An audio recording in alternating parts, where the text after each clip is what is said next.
40 years of shipping American jobs overseas and hiring foreign workers instead of American workers. That has caused the economic stagnation of the American middle class. There was one bright spot in 40 years, and that was the first Trump administration, and there's going to be a massive exception to that 40-year trajectory of American decline, and that's the second Trump administration. We just got to keep it going.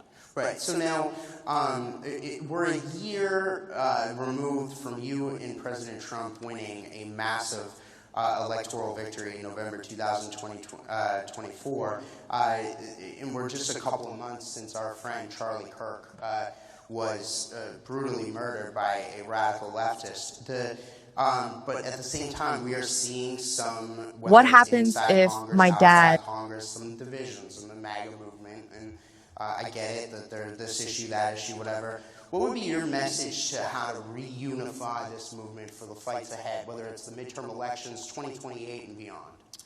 Yeah, I mean, I think that we have to remember that we have a lot more in common than we do not in common. And that the disagreements that animate the Republican Party, while they matter and they're important, I think these debates should happen. They should happen in podcasts, and they should happen in the media. They should happen on the op-ed pages. It's totally reasonable for the people who make up this coalition to argue about what our foreign policy should be, what our specific tax policy should be, what our housing policy should be. I mean, I had a meeting just yesterday that was focused in the West Wing about how do we get housing more affordable for young Americans because of all the things that got completely out of control under the Biden administration.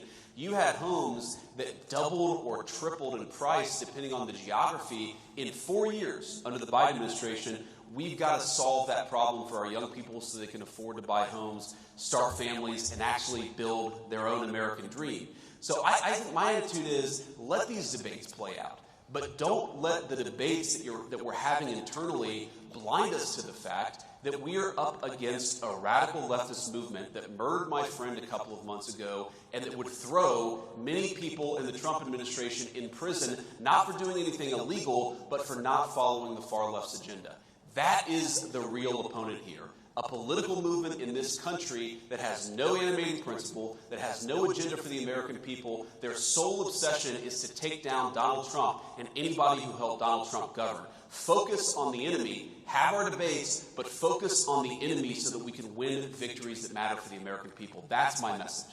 Right. So now, one of the things that powered your guys' victory, I think, a year ago was a political realignment in this country, where we're seeing working-class people shift to the Republican side, and the Democrats, frankly, are becoming the party of the rich. There was a new report that our partners here that put on this event, CGCN, published a couple of weeks ago called Class Dismissed 2. And in this report, they go into detail about how some of the numbers on this political realignment. 75%, more than 75% of the top 30 income congressional districts are represented by Democrats. Yep. That's a totally new thing. The last three presidential elections, the Democrats' counties were represented more than 60%, in the case of the 2020 election, more than 70% of aggregate GDP in this country. President Trump won counties 30-something% in each of those elections. So your thoughts on what we're seeing now with this political realignment of those statistics? So let me say a few things, Matt. So first of all, I think that part of what you see as division in the Republican Party is a consequence of this realignment. We have a new governing coalition. We have a new political coalition. We have people who didn't used to vote Republican, and frankly, they have different preferences sometimes on certain issues than maybe the Ronald Reagan or George W. Bush Republican Party did. I think the Donald Trump Party is a fundamentally new phenomenon in American politics. I think that it can govern the country successfully for the next generation. But some of those divisions you talk about are just a natural outgrowth of the fact that we've got a lot of working class voters who frankly don't care what was Republican orthodoxy 25 years ago, and so they're pushing the party in a different direction. And again, I think that debate is natural and normal, and it's something that we should frankly lean into, recognizing that the far left is really the problem we have to confront in this country. The second thing that I'll say about it, Matt, is I think it's a great thing. You know, and I'm biased. Obviously, I grew up in a working class family. I was raised by the kind of people who were blue dog Democrats, socially conservative Democrats in the 80s and 90s, and have turned leaves consumers alone to make their own decisions on everything These are else. the people As the tax base grows, new revenues are available to expand water systems, electricity generation, highway capacity, schools, police, and fire, all the necessities of a community. Landlords have every incentive to provide as many rental units as the population needs, while competition keeps rents low and demand keeps units plentiful. So what's happened? Government decided to solve what socialists viewed as problems. To solve suburban sprawl, the socialists began imposing severe limits and costly fees on construction permits. Builders could no longer profit from building vast numbers of affordable homes, so they focused their limited permits on the pricier models. To solve climate change, the socialists mandated outrageously expensive add-ons like solar panels and hermetically sealed windows. To solve their environmental angst, they required pointless studies that were endlessly time-consuming and outrageously costly, along with back-breakingly outrageous environmental fees, adding many tens of thousands of dollars to the costs that were all passed on to helpless homebuyers. As these solutions drove up the price of housing, the socialists began offering subsidies to lower-income earners who'd been priced out of the market by the socialists' own policies. As taxpayer dollars flooded into the already constricted market, prices and rents rose still further. As socialists solved the rental problem by freezing rents, landlords stopped building new units or maintaining existing ones. When anything is scarce, it's expensive. When it's plentiful, it's cheap. Socialists have made housing scarce and therefore expensive. Nowhere can this be seen more clearly than comparing the socialist utopia of California with the free state of Texas. Last year, more housing permits were granted in the Houston and Dallas metropolitan areas than in all of Gavin Newsom's California. The median price of a home in Texas is $345,000. In California, it's $900,000. Or take health care. Americans once paid for their own health care. They could choose among policies offered by hundreds of competing providers for the one that best met their needs and circumstances. Most opted for inexpensive catastrophic plans for accidents and illnesses that could have bankrupted them, while paying for routine care out of pocket. Competition for their business kept prices low and quality high. But socialists objected to leaving the poor to an extensive network of charities. They solved our health care inequalities with highly subsidized and mandated coverage that leaves consumers powerless to choose their own best options, while severing the connection between the patient and the payer. When somebody else is paying the bill, the patient doesn't care about price, and the payer doesn't care about quality. The result, costs spiraling out of control while patient satisfaction continues to decline. At the center of socialism is the mistaken belief that profit is waste, and if it can be removed from the equation, everything will be cheaper. Well, that's the fundamental misconception behind Mandani's government grocery stores. But profit is not waste. Profit is the essential ingredient that spurs competition, drives innovation, demands efficiency, and craves consumer satisfaction. Take profit out of the picture, and you've just learned the difference between FedEx and the post office. Consumer electronics has steadily declined in cost while quality has steadily improved, precisely because the socialists have not yet decided to solve this market. When they do, you can expect the same high prices and declining quality that they've already delivered in every field that they've solved, from housing to health care. It comes down to four simple words. Freedom works. Socialism sucks. I yield back. Chair recognizes the gentlewoman from Texas, Ms. Johnson, for 5 minutes.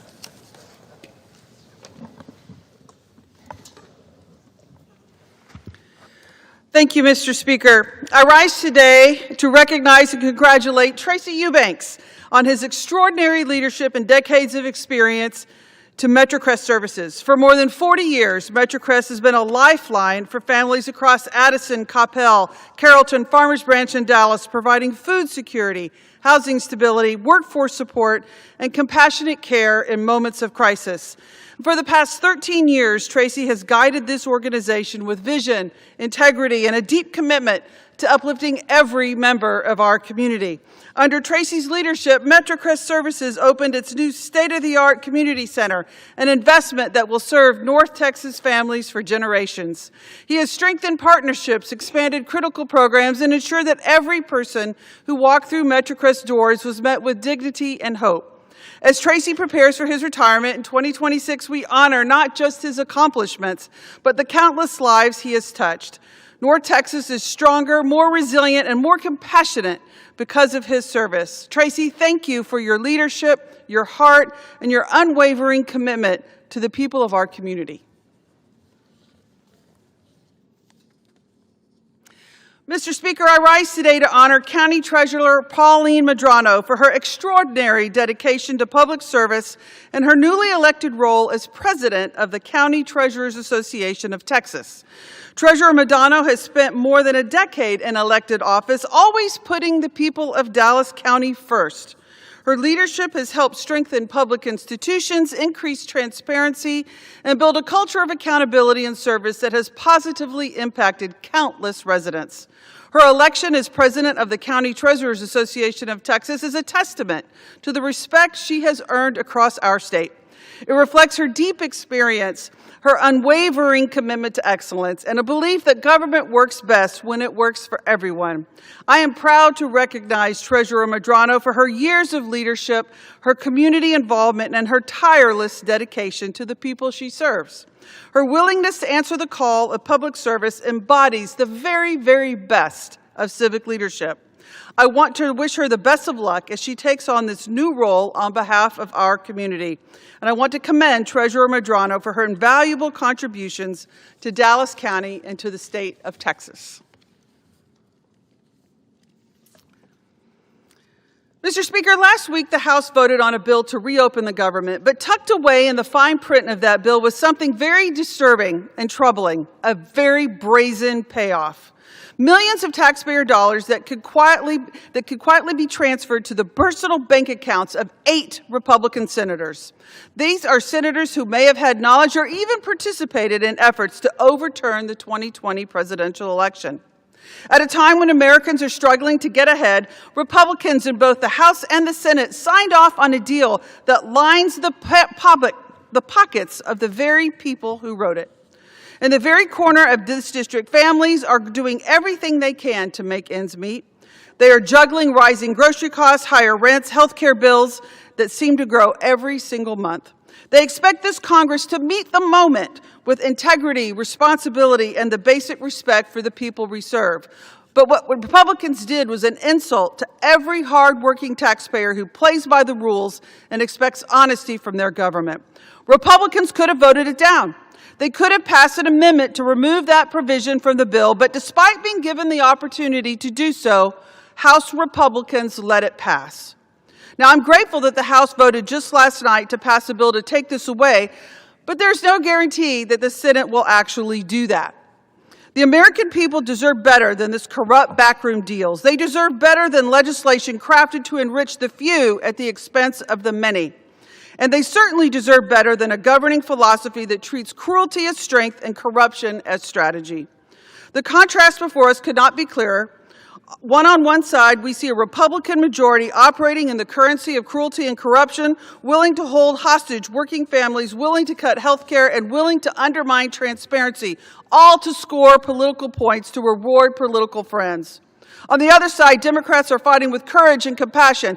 We are fighting to protect the Affordable Care Act, to keep health care accessible for millions of Americans. We are fighting to lower costs for families and restore trust in a government that should be working for the people. I urge my colleagues in the Senate to reject this corrupt bargain and pass our bill that takes away this unethical and corrupt payout, and stand with the families who sent us here, families who deserve a government as honest, hardworking, and committed as they are. And I yield back. Chair recognizes the gentleman from Virginia, Mr. Griffith, for 5 minutes. Mr. Speaker, I rise today to honor the remarkable legacy of the Grundy, Virginia High School Wrestling Program, a program which has proudly served as a cornerstone of Buchanan County athletics for decades. With most of the county's high schools set to consolidate into a single school next year, this year marks the final chapter for Grundy's historic wrestling program. Grundy's wrestling program leaves behind an extraordinary record, a record which includes 27 state championships and countless individual state title holders, including 9 winners for state titles just last season. Year after year, these impressive athletes have demonstrated remarkable discipline and determination that reflect the very essence of Southwest Virginia. The wrestling program at Grundy High School has not only gotten the attention of regional athletics in Southwest Virginia, their renowned success has become a national phenomenon, receiving press and attention from all over the United States. In fact, Mr. Speaker, when I was first elected to Congress, Ohio Congressman Jim Jordan, who is a 2-time wrestling NCAA champion, came over to me and asked if I now represented the great wrestling school from Virginia, Grundy High. Student athletes from all Buchanan County high schools have contributed a legacy that will inspire future generations of student athletes, and I look forward to watching them build on their proud tradition.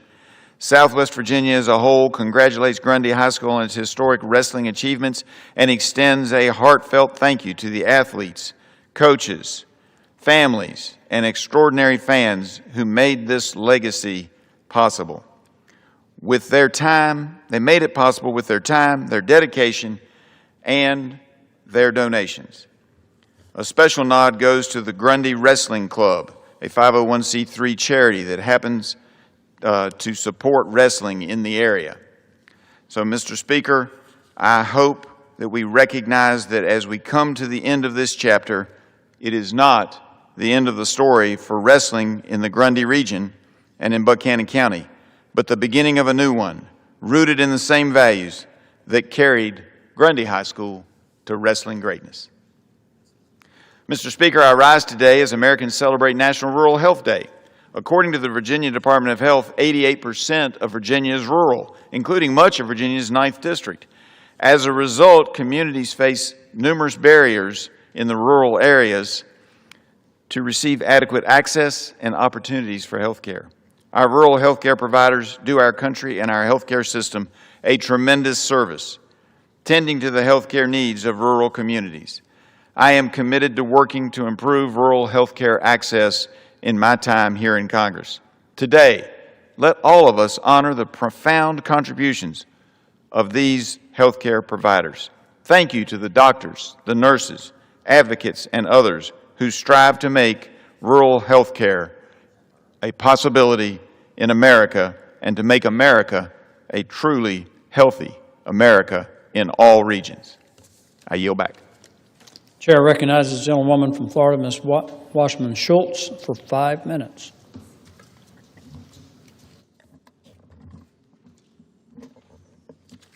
Help.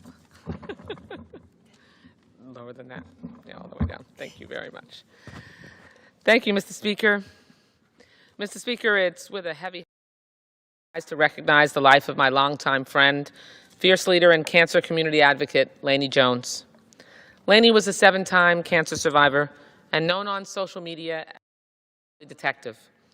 Laney lost her lifelong battle against multiple cancers on October 14th, 2025, at the age of 41. Diagnosed with cancer for the first time at 18 months old, after her 3rd diagnosis in her 20s, she discovered she had Li-Fraumeni syndrome, LFS, a rare genetic condition that predisposed her to multiple cancers. Laney faced adrenal carcinoma, sarcoma, breast cancer, thyroid cancer, melanoma, lung cancer, and finally glioblastoma, an aggressive form of brain cancer. Through it all, she remained positive, ensuring others heard her story, as she was deeply committed to the importance of early detection, prevention, and knowing one's risk. For the last 13 years, Laney worked with the American Cancer Society, using her story to educate and empower others to take control of their health. She called herself the early detective on social media, believing that asking questions and acting early is what will help others survive. As a cancer survivor myself, Laney was always an inspiration to me and so many others in the South Florida community. She tried to help people see cancer as she saw it, and to not fear it. Lainey undertook every challenge with a smile and was incredibly generous in sharing her inspirational story with so many people.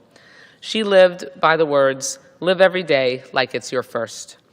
It is my honor to soon reintroduce the Lainey Jones Comprehensive Cancer Survivorship Act, which will seek to improve the health outcomes and quality of life of survivors. Lainey Jones was an inspiration and an example of how one must never lose hope, even in the darkest of circumstances.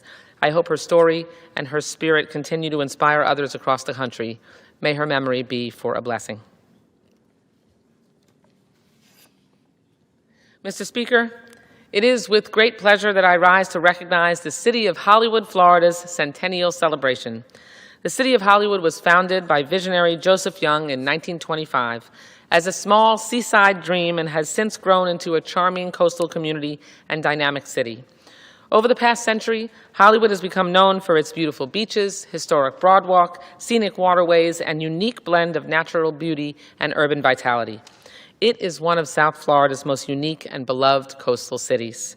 My husband Steve grew up in Hollywood, so the city holds a special place in our heart.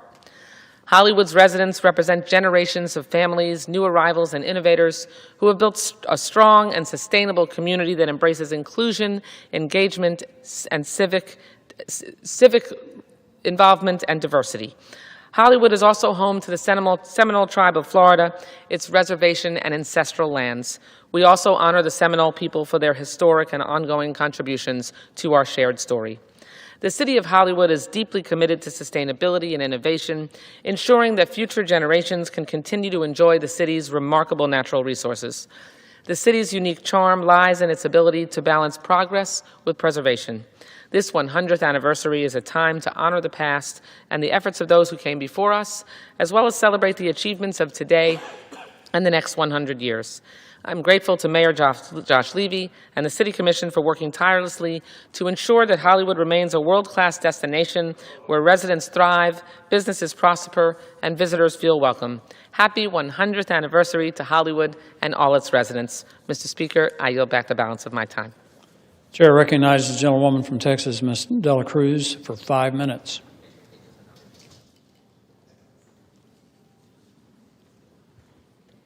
Mr. Speaker, I rise today to recognize Jonathan Rodriguez, a U.S. history teacher at FAR San Juan Alamo Memorial Early College High School, for his heroic and compassionate actions.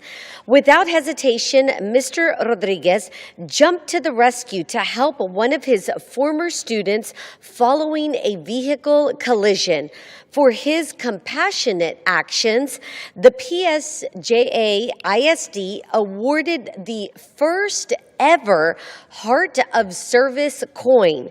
This coin is a distinct honor awarded to individuals who embodied the values protecting, serving, and rising above in all aspects of our community.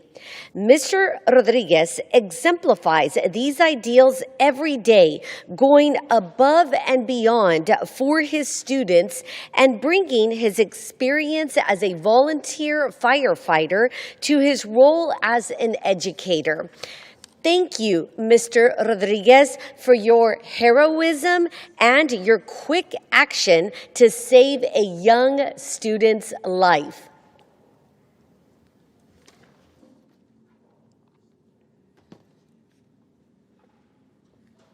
Mr. Speaker, today I rise to celebrate more than 40 years of the Wilson County News, a cornerstone of community journalism in South Texas. In 1984, Elaine Kolegi turned her vision into reality, launching the Wilson County News without any prior publishing experience, but with the dream to give her community a true local paper. She even hand-delivered each issue herself every Tuesday to ensure it reached the readers. Under Elaine's leadership, Wilson County News flourished as a woman-owned and operated small business. Through the years, they have adapted to new technologies to expand coverage and launched their website in 2002 to bring local stories to an even wider audience. Today, the Wilson County News continues its proud tradition of delivering high-quality journalism. Congratulations to Elaine and the entire Wilson County News team for more than 4 decades of dedication to delivering news to Wilson County.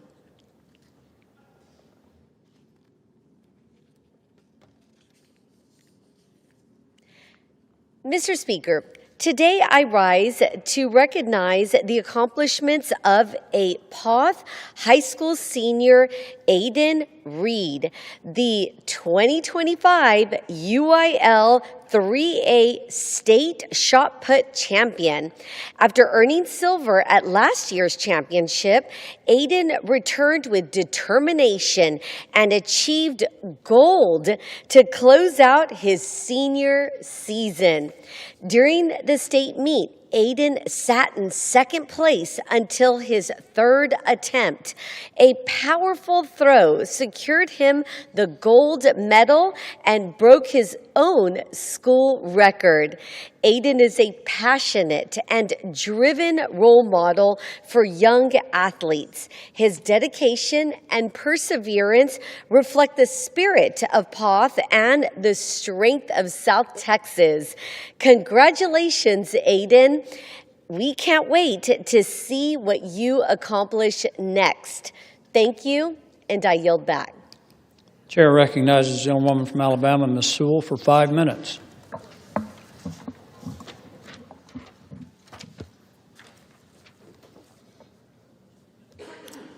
Mr. Speaker, I rise in observance of today, November 20th, as World Pancreatic Cancer Day.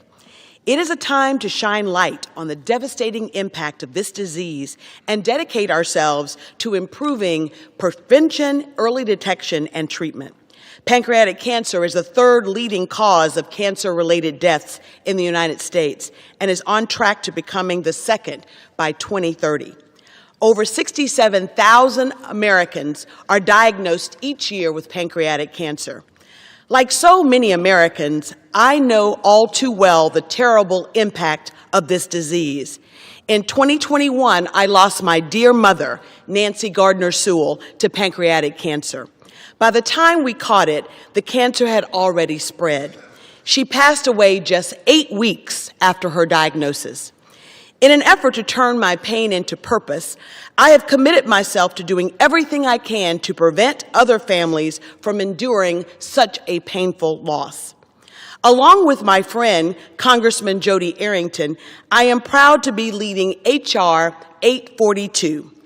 In the 118th Congress, Congressman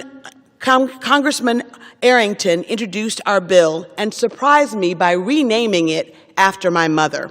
The Nancy Gardner Sewell Medicare Multi-Cancer Early Detection Screening Act. Our bill would create a pathway for Medicare to cover multiple cancer early diagnosis tests. Medicare will cover that by making sure that once it is approved by the FDA, it immediately becomes available to Medicare patients. This is so important because the promise of screening for more than 40 cancers lies in such a simple blood test. If passed, it will give our seniors their best shot at catching cancer early and treating it before it spreads. Just 2 months ago, our bill passed unanimously out of the House Ways and Means Committee. It enjoys overwhelming bipartisan support, with 332 House co-sponsors and 67 Senate co-sponsors. Later today, I look forward to convening lawmakers, researchers, advocates, and families for a roundtable on the latest developments in prevention, early detection, and treatment. I want to thank the Pancreatic Cancer Action Network, the American Cancer Society, and all of the stakeholders, the more than 500 stakeholders, for all of their efforts. I am so grateful for the tireless work of our cancer advocates. Without them, this bill would not enjoy such broad bipartisan support. As we wear purple today in honor of the World Pancreatic Cancer Day, I ask my colleagues to join me in supporting H.R. 842, the Nancy Gardner Sewell Multi-Cancer Early Detection Act. Let's give this bill across the finish line and pave the way for the world without pancreatic cancer. Thank you, and I yield back my time. Chair recognizes the gentleman from New York, Mr. Lawler, for 5 minutes. Mr. Speaker, I rise to recognize today as National Rural Health Day. As a daughter of Alabama's rural Black Belt, I know firsthand the challenges that our rural communities face when it comes to accessing quality, affordable health care. For too many of my patients in rural America, getting seen by a doctor requires driving miles to the nearest hospital or health center. Broken payment systems and workforce challenges have put an enormous strain on our health care system. In Congress, I am proud to be leading legislation that will tackle these challenges. Our graduate medical education bill will add thousands of residency slots, creating a pipeline of qualified health professionals to serve patients in rural America. Our Rural Hospital Act takes important steps to ensure that rural hospitals are fairly reimbursed for their services. And the Home Health Stabilization Act will allow more seniors to receive the care that they need in the comfort of their own homes. I am also working hard to expand access to telehealth services, mental health, and substance abuse as well programs to support our rural ambulance providers. It is so important that our rural ambulance providers know the importance that they have in rural America. Mr. Speaker, when it comes to health care, our rural communities are on life support. Republicans' so-called big, beautiful bill makes the largest cut to health care in American history. Despite the dysfunction in Washington, we in Alabama are fortunate to have amazing partners standing in the gap. Just last month, I was thrilled to attend the groundbreaking of the Alabama School of Healthcare Sciences in Demopolis, Alabama. This new state-supported residential high school is located in the heart of Alabama's Black Belt, where it will cultivate the next generation of healthcare professionals. I believe that access to quality, affordable health care should be a right for all Americans and not just for the few. As we observe National Rural Health Day, let us recommit ourselves to ensuring that every American, regardless of their zip code, gets the care that they need and that they deserve. Thank you, Mr. Speaker, and I now yield back the balance of my time. Gentlelady yields. Chair recognizes the gentleman from New York, Mr. Lawler, for 5 minutes. Mr. Speaker, I rise today to honor the life of Juan Fernandez, a decorated Marine, retired NYPD detective and 9/11 first responder, who passed away after a courageous battle with 9/11-induced pancreatic cancer. As a Marine, he proudly served our nation with honor and discipline. Following his military service, Juan continued his commitment to protecting his community by serving as a detective in the New York Police Department, where he was known for his courage and professionalism. On September 11, 2001, Juan was among the many brave first responders who answered the call in one of our nation's darkest hours. His courage and selflessness during and after that tragic day exemplified true strength and the resilience of the American spirit. Juan's passing is a tremendous loss to his family,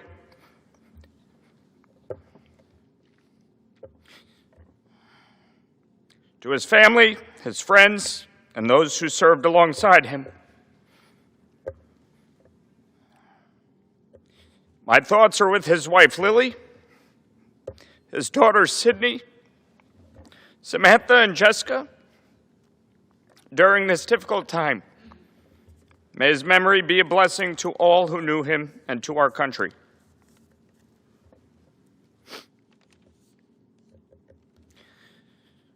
Mr. Speaker, I rise today to honor the life of Francis Frank Duffy, a devoted husband, father, and pillar of his community who passed away on November 4th at the age of 102.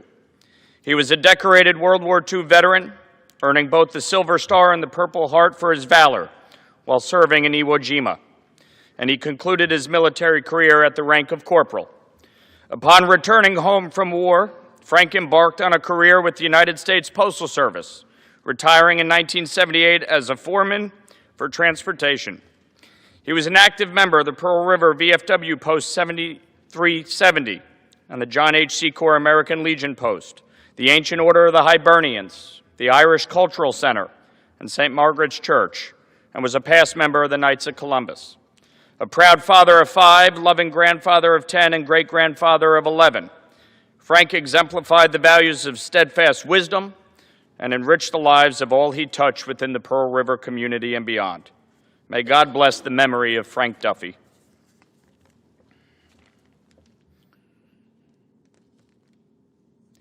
Mr. Speaker, I rise today to honor the life and legacy of the Honorable John Sweeney, Jr., a true steward of justice, integrity, and service in Putnam County and across New York State. Justice Sweeney dedicated his life to the law and to the people it serves.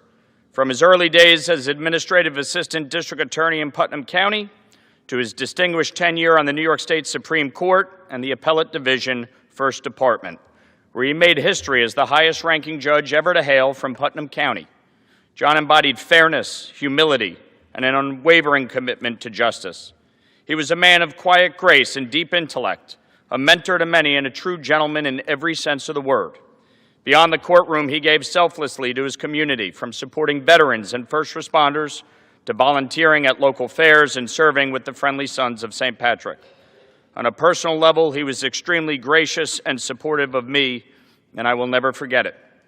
To his beloved wife, Alana, his children, and all who knew and loved him, our community shares in your loss and celebrates a life so well lived.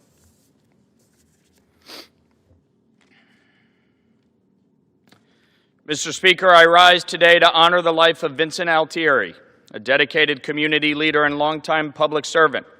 Before joining Rockland County, Vince worked with the New York State Department of Environmental Conservation, advocating for environmental policy. He also served as a judge in the village of Spring Valley, where he will be remembered for his fairness, integrity, and respect for the rule of law. Vince went on to dedicate more than 18 years of service to Rockland County, serving in the county executive's office as the Intergovernmental Relations Director, and later going on to serve as the executive director of the Rockland County Drainage Agency, showcasing his true commitment to improving the lives of his community. His passing is a tremendous loss to Rockland County, and my thoughts are with his family and friends. His integrity, leadership, and passion for public service will be deeply missed.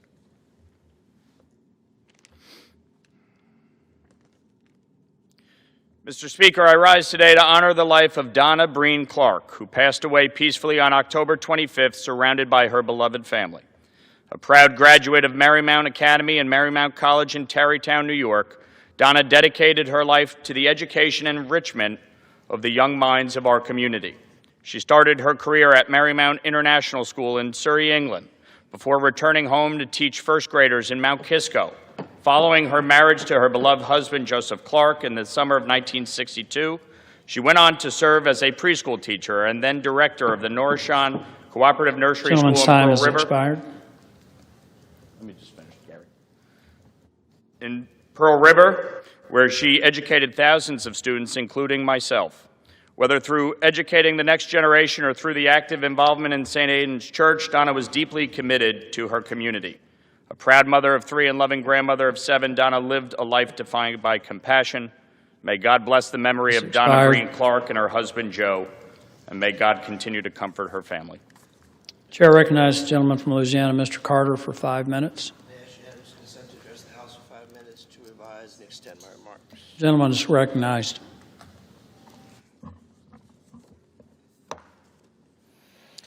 Thank you, Mr. Speaker.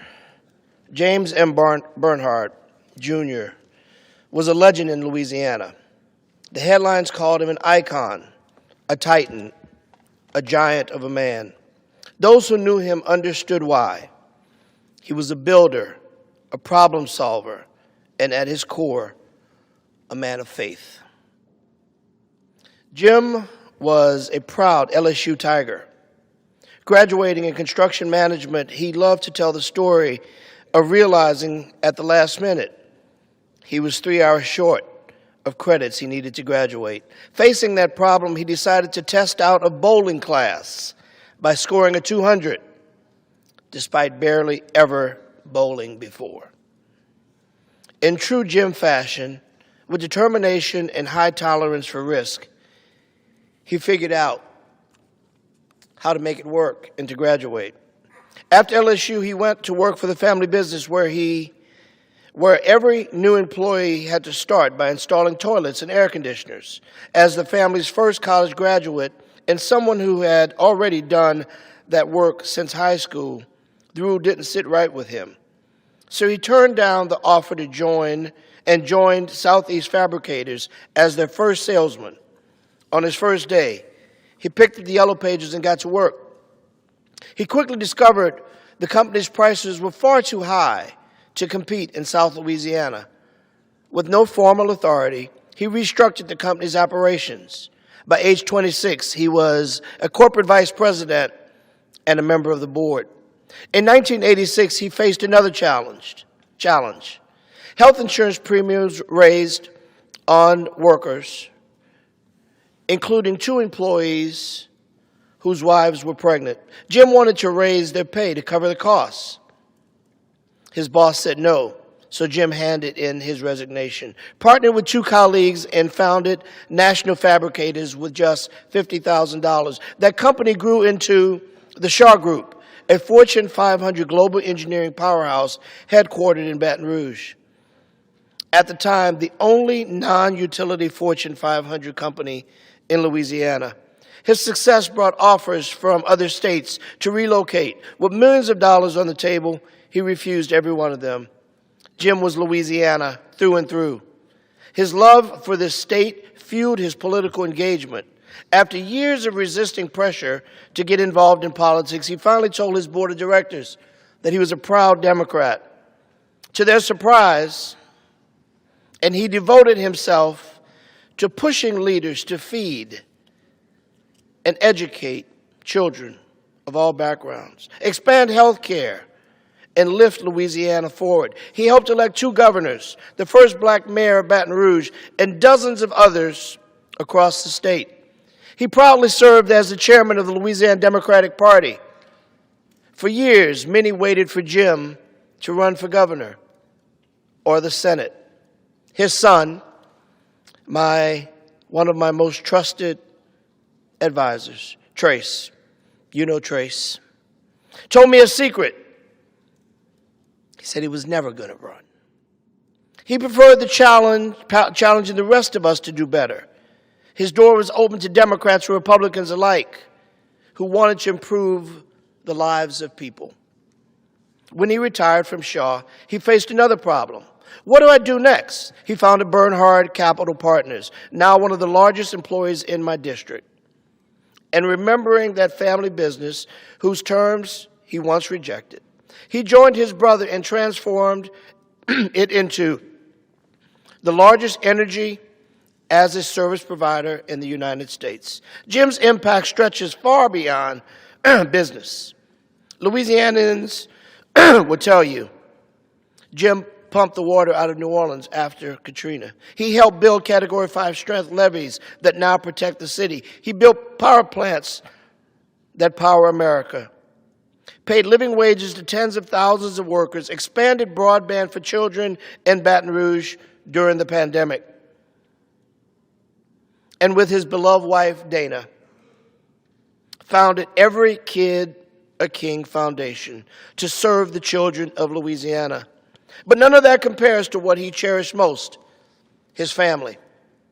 Dana was the great love of his life, his partner, protector, and companion until his last breath.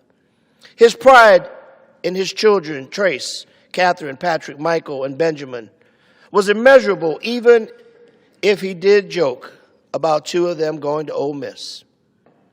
He taught them that determination, work Time is ethic, and expired. comfort was the risk, and that they should continue to live and do the right thing. He adored his grandchildren, Ainsley, Jack, Remy, Sloan, Blake, Violet, Ivy, and Ella, and carried boundless hopes for each of them. Louisiana has lost one of the greatest champions. Jim Barnhart dedicated his life to improving the state and the lives of people. And now, The gentleman's we time face has a problem, big or expired. small. We honor him by doing what he always did. He solved it. Mr. Speaker, I yield. Chair recognizes the gentleman from Kentucky, Mr. Barr, for 5 minutes. Mr. Speaker, I rise today to honor a Kentucky hero, Chief Herbert D. Prophet, and his son, Jeff Prophet, who has worked tirelessly to ensure his father's sacrifice is never forgotten. Chief Prophet served our nation in Korea and then protected the people of Tompkinsville, Kentucky, for 55 years in law enforcement. Years after he left the force, Chief Prophet was murdered by a criminal he had arrested and put behind bars over a decade earlier. When his family sought federal death benefits provided to the families of fallen officers, they were denied because Prophet was retired at the time of his death. This exposed a painful loophole in the system and one that I'm fighting to correct. I'm leading the Herbert D. Prophet Act, legislation to amend the Public Safety Officers Benefits Program to ensure that the families of retired law enforcement officers who were killed as a result of their service are not unjustly denied benefits. I want to thank Jeff Prophet and the entire Prophet family for their many years of service to Tompkinsville and Monroe County. I urge my colleagues to support this bill because it is our solemn duty to support the families of fallen law enforcement officers and make sure that the service and sacrifice of heroes like Chief Herbert D. Prophet are never forgotten. Mr. Speaker, I rise today to recognize a true pillar of Kentucky's signature thoroughbred racehorsing industry. Mr. Robert N. Clay, recently, Mr. Robert Clay was selected by the Thoroughbred Club of America as its 2025 honor guest, a well-deserved accolade that reflects a lifetime of excellence and leadership in our great Commonwealth's signature horse racing industry. The founder of world-renowned Three Chimneys Farm in 1972, Clay built a legacy of breeding champions, supporting local jobs, and setting the standard for others to follow.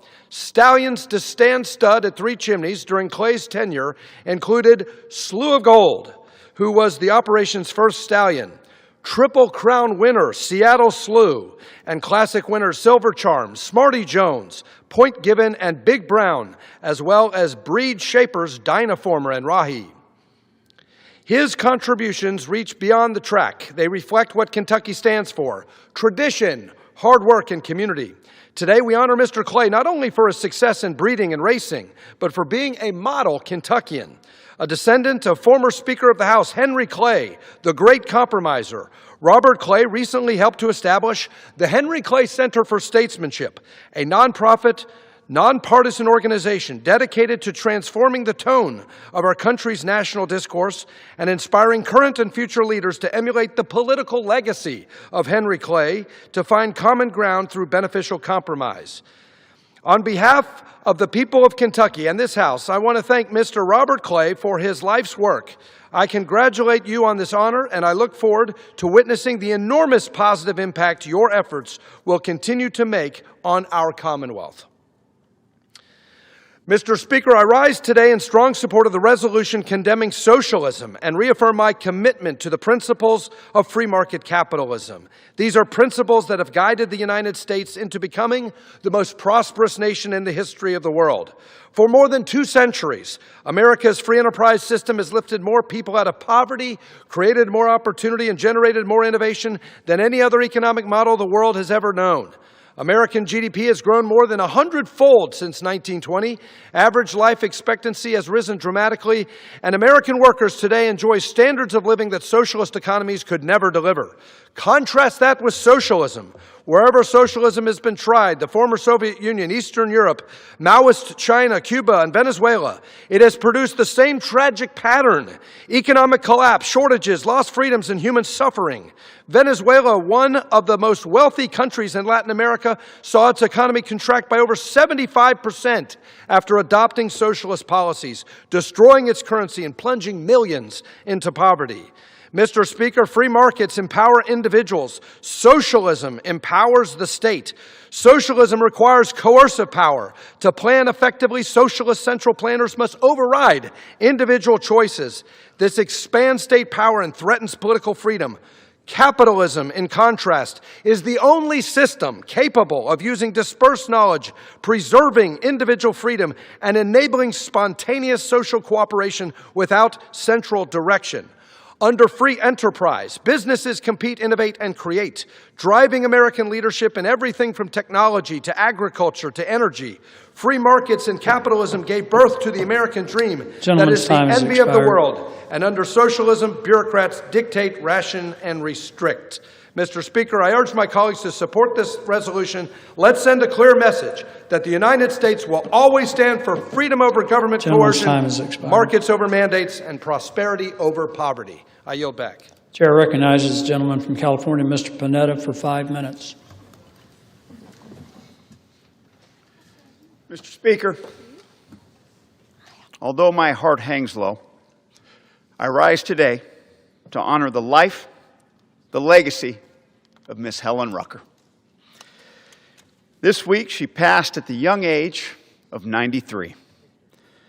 Now, despite the challenges that Helen faced throughout her life, Helen Rucker worked very hard to become somebody who was the sustainer of Seaside, California, the educator of our community, and the epitome of our democracy. See, Helen faced blatant racial discrimination in her formative years. As a child in Louisiana who was turned away from the local public library, to being a college graduate and experiencing some of the same type of bigotry when she applied for her first job as a librarian. But rather than be despondent, she was driven to make a difference with education, and not just in her life, but in our lives. She worked for decades as a teacher and a librarian. She served as a Seaside City Council member, a school board member, and a trustee with our local school district. Outside of her job, she delved deeper into our community by volunteering on such important and challenging issues as civil rights, prison education, HIV prevention, police reform, affordable housing, and so much more. See, Helen Rucker was an influencer well before the internet was around. She wasn't about clicks, wasn't about likes. Instead, she was about organizing and galvanizing people. She wasn't about dividing people, but Helen Rucker was all about bridging our divides. But even with all of that service and all of that activism, what she came to realize early on was that the key to change was our democratic process. She realized that it wasn't about yelling and screaming. She understood that it's all about working and sweating and ensuring everybody has the opportunity to do what every American should do, and that's vote and get out the vote. So rather than agonize, she organized voting, voter education, voter registration, and she founded Seaside's Voter Education Center. Just like we saw in our recent elections, Helen understood that voting is how we make change. That's how we protect our community, and that's how we move our country forward. No doubt that Helen Rucker faced so many challenges throughout her life, but rather than capitulate, she campaigned. Rather than demonize or disparage her opponents, she always chose civility and upheld the values of our democracy. So as we enter into this next election year, let us be reminded, let us reflect, and let us be reinvigorated by the impactful life of Helen Rucker. But more importantly, let her rest peacefully as all of us strive to live up to her legacy by always voting in our democracy. Thank you, Mr. Speaker. I yield back. The chair recognizes the gentleman from Arizona, Mr. Siscomani, for 5 minutes.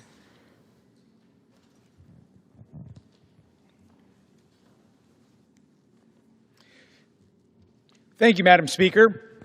I rise today in honor of Tiffany Joseph, who was honorably named the 2026 Arizona Teacher of the Year. Tiffany serves as a special education teacher at a Copperview Elementary School in the Sahuarita Unified School District. Tiffany received her Bachelor's of Arts and Master's from the University of Arizona and began her career in general education, later finding that her true passion resides in special education. 15 years later, Tiffany has now taught in 3 Arizona school districts, providing specifically and specially designed instruction in her classroom while also supporting students' needs in general education. She emphasizes inclusive, strength-based instruction tailored to a variety of learning styles.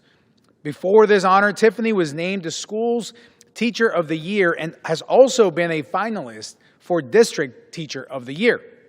The Arizona Teacher of the Year Award is the highest state-level recognition in public education for educators.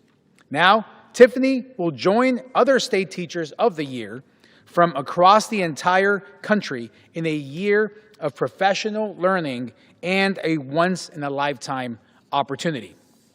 Congratulations, Tiffany, and thank you for all that you have done to earn this prestigious award.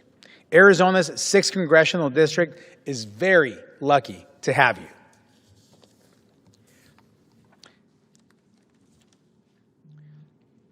Madam Speaker, I rise today in honor of Cochise College being ranked the #1 community college in Arizona, and an honor that faculty, students, alumni, and all Arizonans should be very proud of.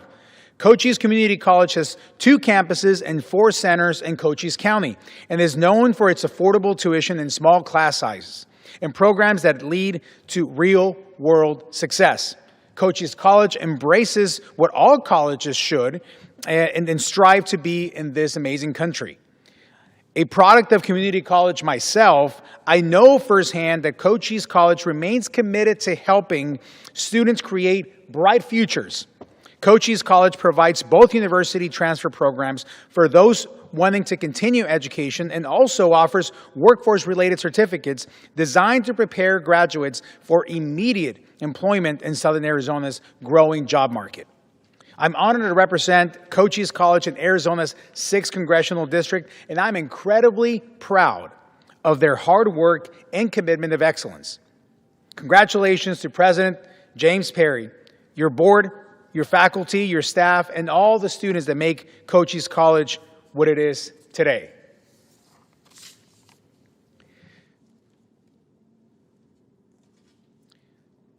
Madam Speaker, I rise today in honor of Pinal County's 150th birthday.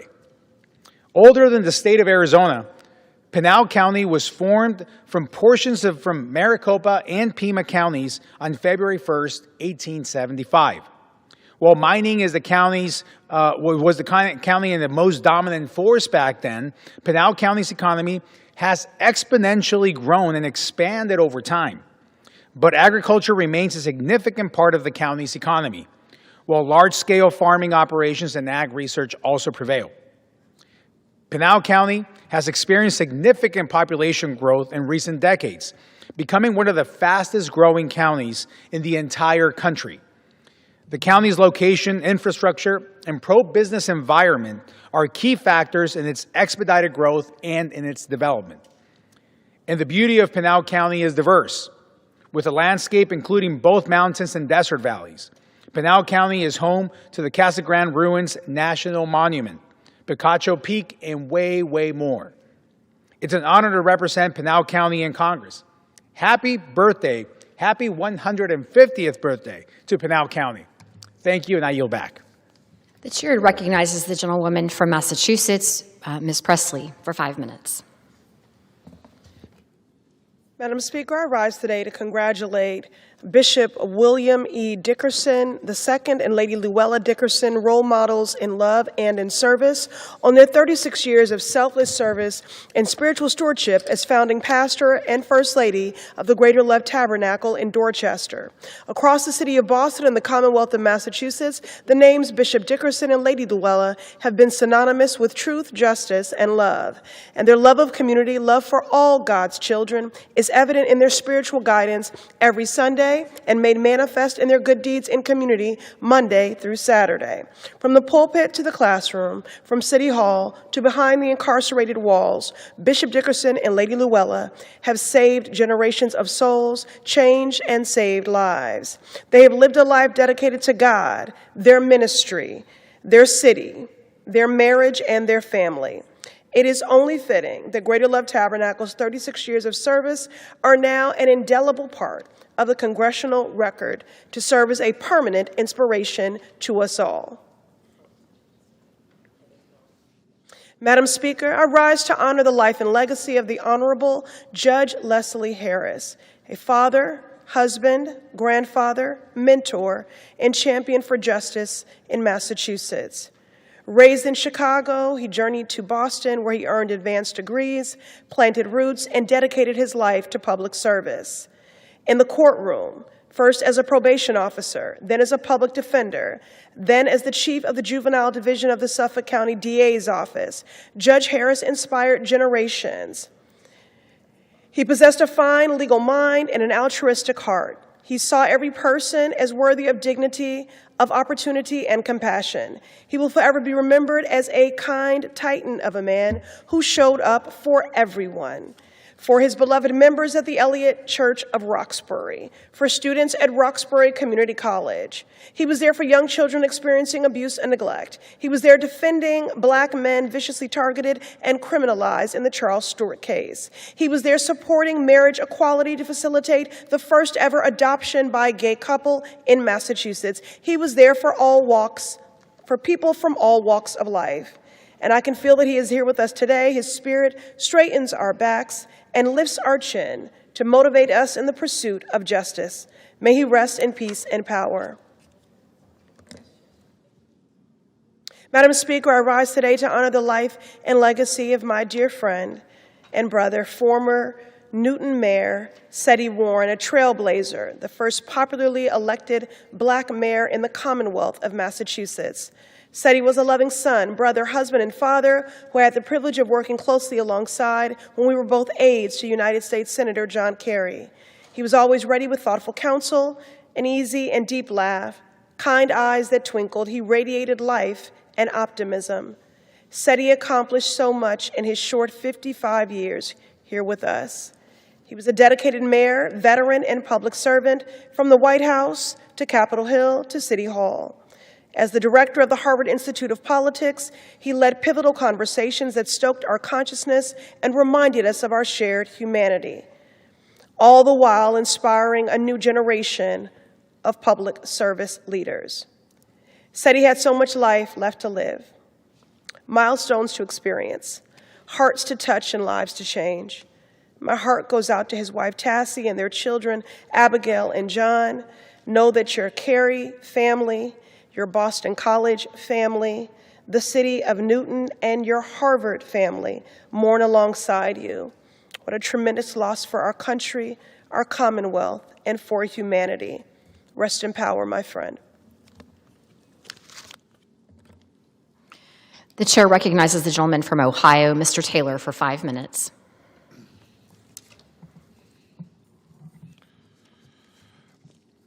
Thank you, Madam Speaker. I rise today to recognize Ken Stewart. Ken is a proud resident of Ohio's 2nd Congressional District and a former firefighter with the Batavia Fire Department. Ken spent over 4 decades with the department, working his way up from lieutenant to chief. This past summer, at the age of 85, Ken participated in the 2025 World Peace and Fire Games, an Olympic competition specifically for first responders that draws competitors from around the world. Ken excelled in javelin throwing, high jump, and many other track events, ultimately contributing 9 medals to the total of 1,362 brought home by Team USA. Of his 9 medals, 3 were gold and 6 were silver. Not only is Ken an accomplished athlete and public servant, but he was my science teacher at Amelia Middle School. I loved having him as a teacher, and it's wonderful to see him continue to achieve greatly, inspire others around him. Ken worked tirelessly to prepare for the games by exercising at his local YMCA every day and allowing the thrill of competition to drive his desire to win. Ken reminds us all how important it is to keep moving and take care of ourselves so we can make the most of life at any age. Ken has centered his life around athletics, having been a high school track and field coach or field official for 47 years and coaching track for 60 years in Claremont County. Ken even had the amazing opportunity to officiate the 1996 Summer Olympics in Atlanta, Georgia. His dedication to improving the lives of young people is admirable. Coaches and officials play a key role in shaping the attitudes and beliefs of our nation's youth, and my district is lucky to have many people like Ken to look out for our athletes. After a long and successful career, Ken plans to retire from athletic events. To celebrate his achievements and his dedication to his community, the Village of Batavia is naming July 14th Ken Stewart Day. I look forward to being in Batavia next year to celebrate. Ken, congratulations. All of Southern Ohio is very proud of you.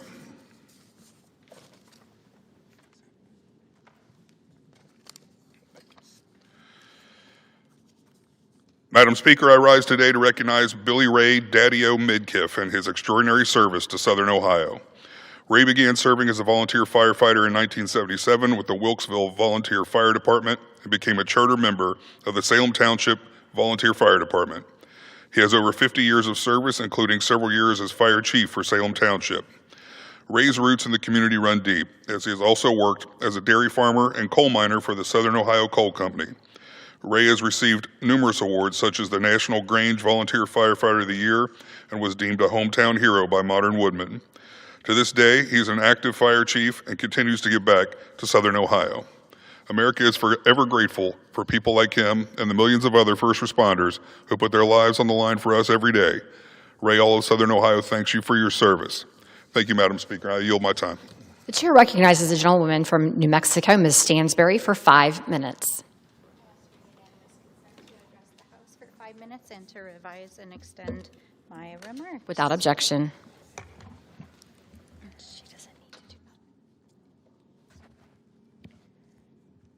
Madam Speaker, Chaco Canyon is sacred, sacred ground, the ancestral homeland and living landscape to both Pueblo and Diné people. It is a World Heritage Site, a place of ancient ruins, kivas, and sacred lands as far as the eye can see. And it is a place that is a mere 50 miles south of the San Juan River, where I was born. I rise today in solidarity with tribal leaders from across New Mexico to say it is time to protect Chaco Canyon and these sacred lands. Before our very eyes, the Trump administration is trying to open these sacred lands to oil and gas drilling that would irrevocably destroy them. Can you imagine? One of the most sacred sites, not just in New Mexico, but in North America. A place that Secretary Deb Haaland worked to set aside in 2023, and a place which the New Mexico delegation is seeking to permanently protect. Because as Pueblo leaders tell us, Chaco holds the footprints of our ancestors. Countless generations have carried forward their teachings and traditions. It is a landscape, as Navajo leaders have said, deeply embedded in our way of life, and which protects the living community, youth, elders, and our culture.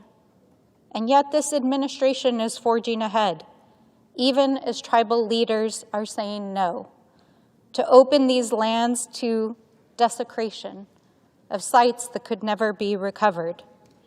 And so we call on this administration, stop. These sites are sacred. And we call on the American people to join us in this fight, because we must protect Chaco Canyon, and Chaco Canyon is not for sale. And with that, I yield back.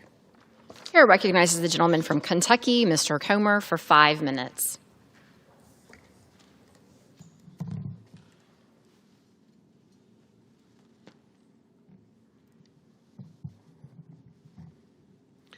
Thank you, Madam Speaker.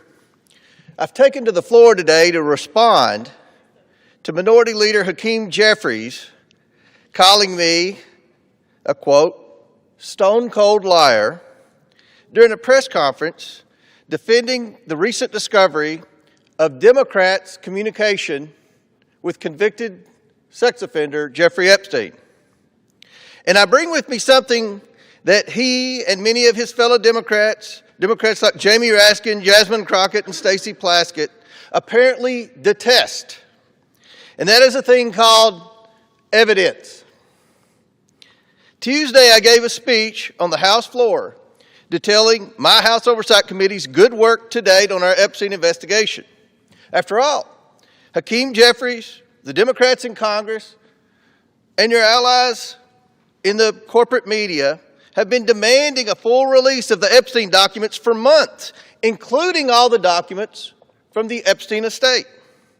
So without hesitation, I subpoenaed all of the Jeffrey Epstein estate documents because I, as well as my Republican colleagues on the House Oversight Committee, we want to know what really happened, what went on, who was involved in these unspeakable crimes. We want justice for the survivors. That's why we're doing this investigation. So House Oversight obtained over 30,000 pages of documents from the estate. Unlike the Democrats, who only released 10 of those over 30,000 pages of documents, Republicans on the House Oversight Committee released every single document on the website for the American people to see. Democrats and many in the media were anxiously clutching their pearls in anticipation of potential dirt on President Trump. In the end, after full transparency by the Republicans on the Oversight Committee, there was nothing new about the president's former relationship with Epstein, and certainly nothing scandalous. But we did find two sitting Democrat members of Congress had communication with Epstein. First, it's been highly reported and debated about Congresswoman Stacey Plaskett texting during an Oversight Committee hearing with Jeffrey Epstein while trying to conspire with him to hurt or embarrass Donald Trump. But according to Jamie Raskin, that was okay because Mr. Epstein was her constituent. Now, how embarrassing a rationale is that? But the second communication was this email right here, where Hakeem Jeffries' campaign reached out directly to Jeffrey Epstein, soliciting campaign dollars for the, quote, Brooklyn Barack. Now, whereas Jamie Raskin explained Plaskett's communication with Epstein as simply responding to a constituent, Hakeem Jeffries had a very different response when asked about it by the media. He denied its existence. Hakeem Jeffries said Comer is a stone-cold liar, and then he reverted to calling me names for the second week in a row. So let's read it to make sure. To Jeffrey Epstein, and that's the real Jeffrey Epstein, not Jasmine Crockett's Jeffrey Epstein. This is the real Jeffrey Epstein. From Hakeem Jeffries' campaign. Dear Jeffrey, we are thrilled that we are working with Congressman Hakeem Jeffries, one of the rising stars of the New York delegation, sometimes referred to as Brooklyn's Barack. Hakeem is committed to electing a Democrat majority in 2014 and is encouraging his friends to participate in a DCCC fundraising dinner with President Obama and Hakeem Jeffries. It ends with a number for Jeffrey Epstein to call to go to the dinner and, quote, get an opportunity to get to know Hakeem better. Here's the evidence. The email speaks for itself. The only stone-cold liar in this debate is Hakeem Jeffries. So, Mr. Minority Leader, take a deep breath, chill out, stop lying, stop with the juvenile name-calling, and own up to the fact that your campaign solicited campaign cash from Jeffrey Epstein. With that, Mr. Speaker, I yield back. The chair recognizes the gentleman from California, Mr. Ruiz, for 5 minutes.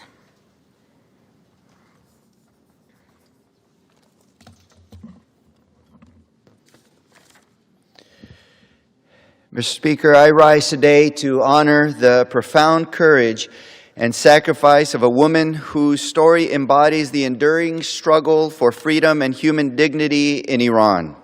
A woman known simply and lovingly as Aziz, meaning dear or beloved. Her full name is Aziz Rezai, and she is a mother of resistance.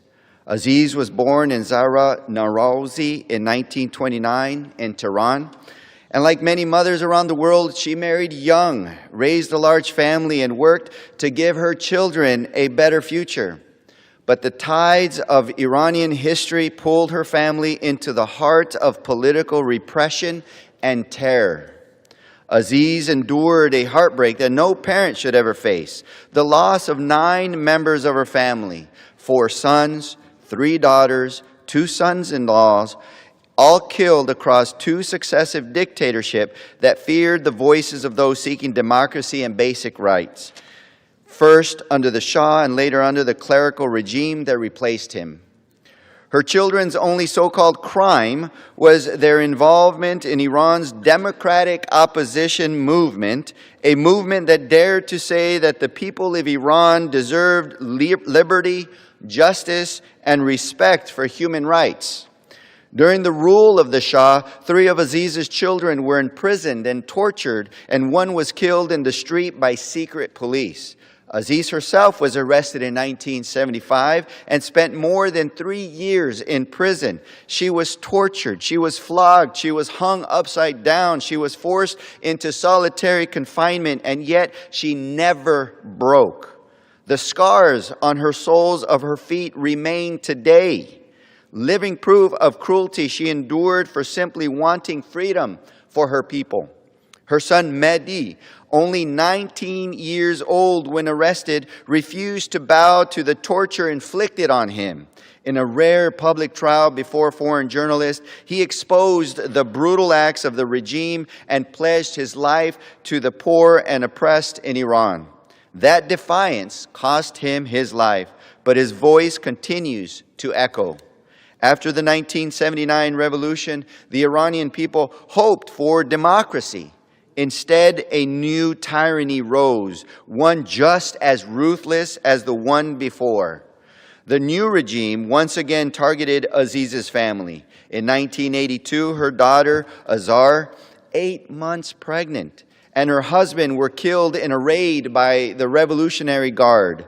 Aziz fled the country, forced into exile, where she continued her fight from abroad. Years later, more of her family members were executed. Mr. Speaker, how much can one mother bear? How many sacrifices must one family make for freedom?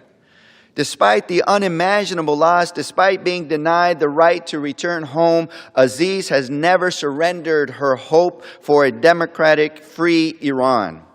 Today, in her 90s, living in a modest apartment on the outskirts of Paris, she remains steadfast. She continues to speak out. She continues to believe. She says, quote, "The movement to liberate Iran hasn't died. It is strong.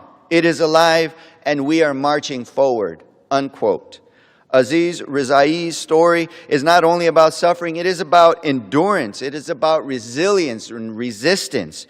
It is a testament to the unbreakable spirit of the Iranian people who continue to demand basic human rights and who risk everything, including their lives, to achieve them.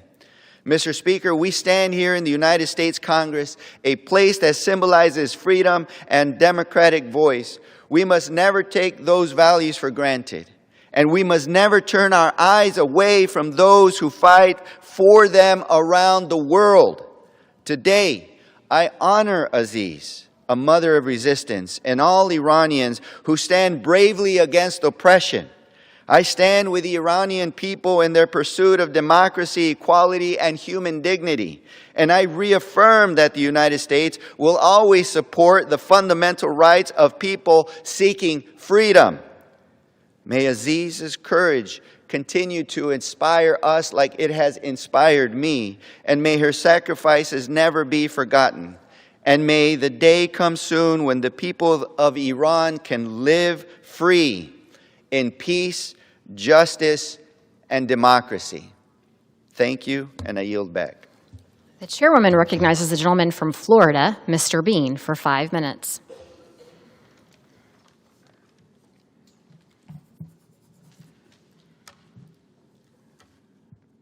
Madam Speaker, if you drive through Clay County in northeast Florida this time of year, you might just catch the sweet scent of sugarcane drifting through the air. Follow that aroma and you'll likely find Gayward Hendry at the kettle, turning cane into syrup and neighbors into friends. Today, Madam Speaker, I rise to recognize Gayward Hendry for receiving the 2025 Distinguished Service Award from the Florida Farm Bureau, the highest honor for a lifetime of leadership in Florida agriculture. Gayward's service has been extraordinary. As a proud Marine, a county commissioner, and the longtime president of the Clay County Farm Bureau, in every role he has led with integrity, grit, and a deep love for the land. He has mentored young farmers through 4-H, supported students through the Katie Hendry Memorial Scholarship, and welcomed generations of future leaders to his family farm to experience firsthand the traditions of Florida agriculture.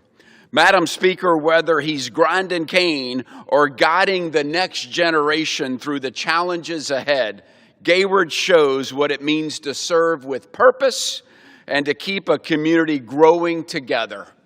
Madam Speaker, with Gayward Hendry around, life is truly sweeter. I yield back. The chair recognizes the gentlewoman from Michigan, Ms. Tlaib, for 5 minutes. Thank you. We know that our families can't afford the basics right now. Their electricity and gas bill is out of control.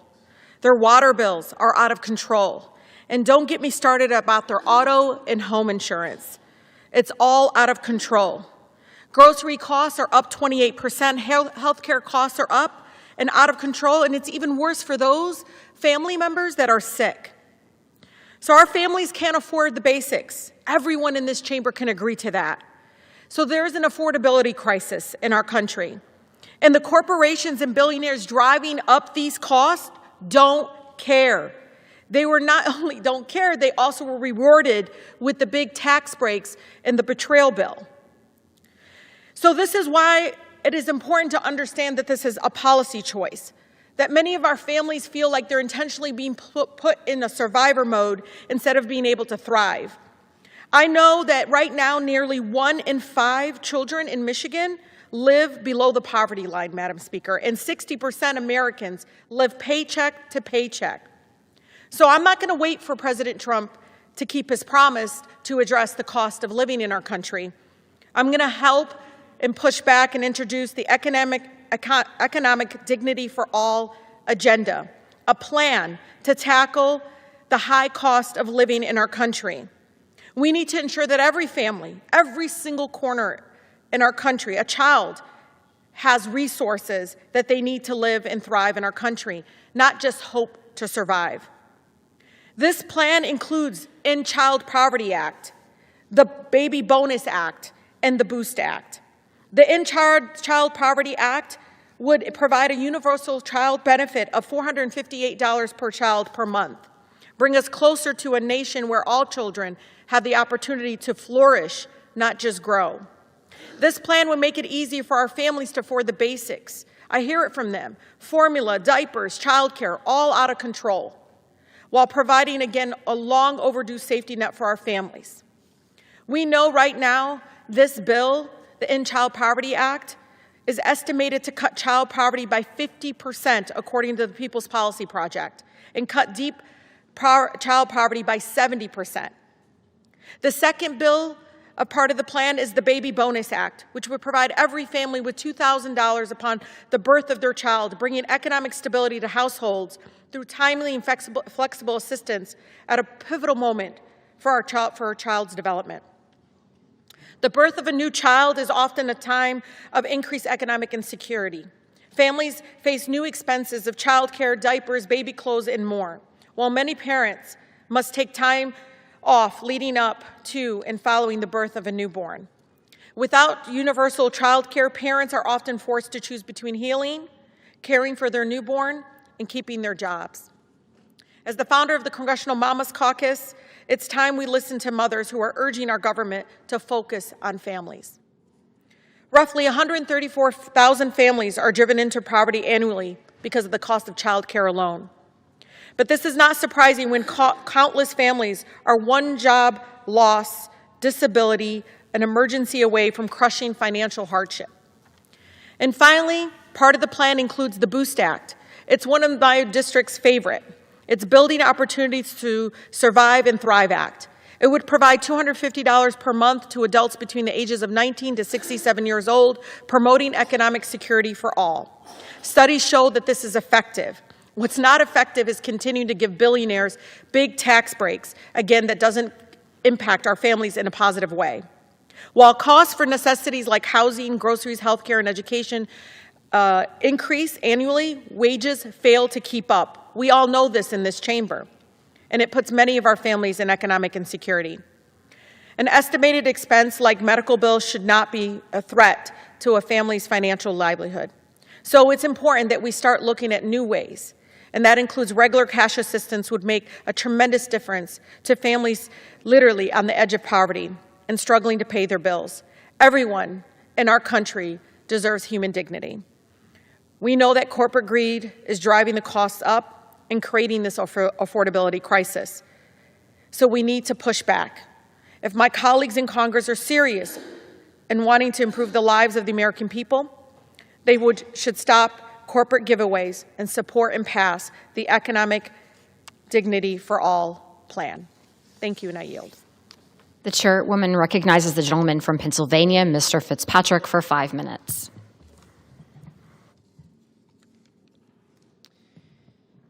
Madam Speaker, I rise today to honor a profoundly extraordinary American, Colonel Marlena Parker, a daughter of Bucks County, a trailblazing Air Force officer, and one of the finest examples of courage and character our nation could ever hope to produce. Just days ago, over Veterans Day weekend, I stood beside Colonel Parker in Plumstead Township, Pennsylvania, as our community gathered to honor her service. She was surrounded by the people she loved most and by the veterans she served alongside with. She was, as always, glowing, gracious, resolute, still lifting others up, still inspiring everyone around her. Madam Speaker, sadly, it was our final tribute together. On November 17th, Colonel Parker passed away after a brave and courageous fight against ALS. But she did not face a single day of that battle without the same strength, discipline, and warrior spirit she brought to every mission she ever flew. She never stopped living the values she instilled in others: faith, service, perseverance, and a quiet, unwavering resolve.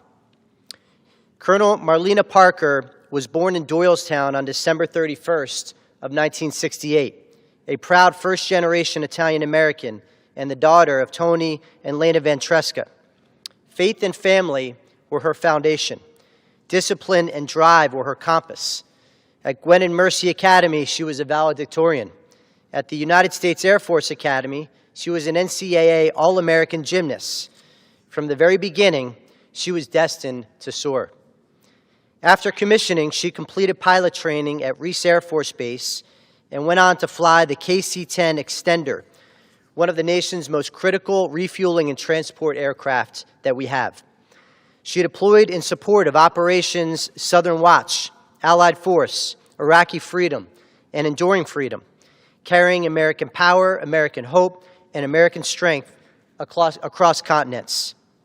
Madam Speaker, her resume reads like an American resolve, but her service was not only defined by what she achieved, It was also defined by the way she carried herself, with humility, with precision, and with an unshakable sense of duty. When the world changed on September 11, 2001, Marlena was airborne. And in the chaos of that morning, when fear, confusion, and uncertainty swept our nation, she chose service once again, joining the Air Force Reserve, recommitting herself to the defense of our nation. She flew for another decade while raising 2 daughters, earning a master's degree, and mentoring countless young women. In 2013, she made Air Force history as the first female commander of the 73rd Airlift Squadron, directing VIP airlift operations and leading her airmen with precision, professionalism, and resolve that marked every single stage of her service. By the time she retired in 2020, Colonel Parker had logged over 4,800 flight hours, including nearly 700 hours in combat and combat support missions, and earned the Legion of Merit among numerous other commendations. She continued flying as a Boeing 777 first officer for United Airlines until 2024, an aviator until the end. But Marlena's service extended far beyond the cockpit. For more than 15 years, she shaped the next generation of Air Force leaders as an Academy liaison officer. She strengthened our community through the Plumstead Township Veterans Committee and VFW Post 175. And she guided veterans in Bucks County's Veterans Corps program with the same steadiness and compassion she brought to every single mission she flew. She served because service was woven into who she is as a human being, a leader who lifted others up every step of the way. Colonel Marlena Parker was not only a trailblazer, she was a wife, a mother, a daughter, and a friend. She and her husband Boyd shared 34 years together and raised 2 remarkable daughters, Isabel and Olivia, who now carry forward their mother's legacy of courage, service, and enduring strength. Madam Speaker, in Colonel Marlena Parker, America saw the very best of who we are: devotion to family, duty to country, and a faith in something greater than ourselves. A true hometown hero, a true patriot. May her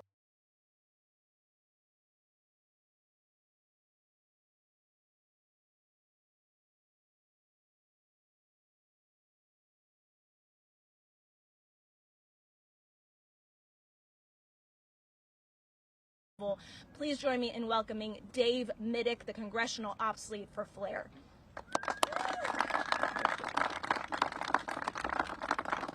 Thank you for being here. My name is Dave Middick, and I am the Congressional Outreach Lead for FLAIR USA. I have the privilege to speak today on behalf of every volunteer of FLAIR, which stands for, as Jessica said, For Liberation and Resistance Everywhere. We are a nonpartisan group of Americans who refuse to look away while our democracy is devolving into an authoritarian state. Our main goal is the removal of President Trump through legal and constitutional means. Since May 1st, our volunteers have held a continuous, peaceful First Amendment vigil outside Union Station. 24 hours a day, 7 days a week, in the heat, cold, wind, and rain. We've been unlawfully raided by the Trump regime. U.S. Park Police, MPS participated. Our tents dismantled. First Amendment protected expressive materials taken without warrant, without inventory. We were treated like criminals. But we've never left. Our bodies are resistance. We are there back again. FLAIR volunteers have spoken to thousands who passed through Union Station and have collected thousands of petitions demanding Congress impeach, convict, and remove the tyrant Donald John Trump from office. We hand deliver these petitions on behalf of constituents almost daily. My fellow volunteers of FLAIR have done this because they understand the gravity of the moment. I'm standing here today on behalf of all the volunteers and constituents alike. And today that commitment continues on Capitol Hill.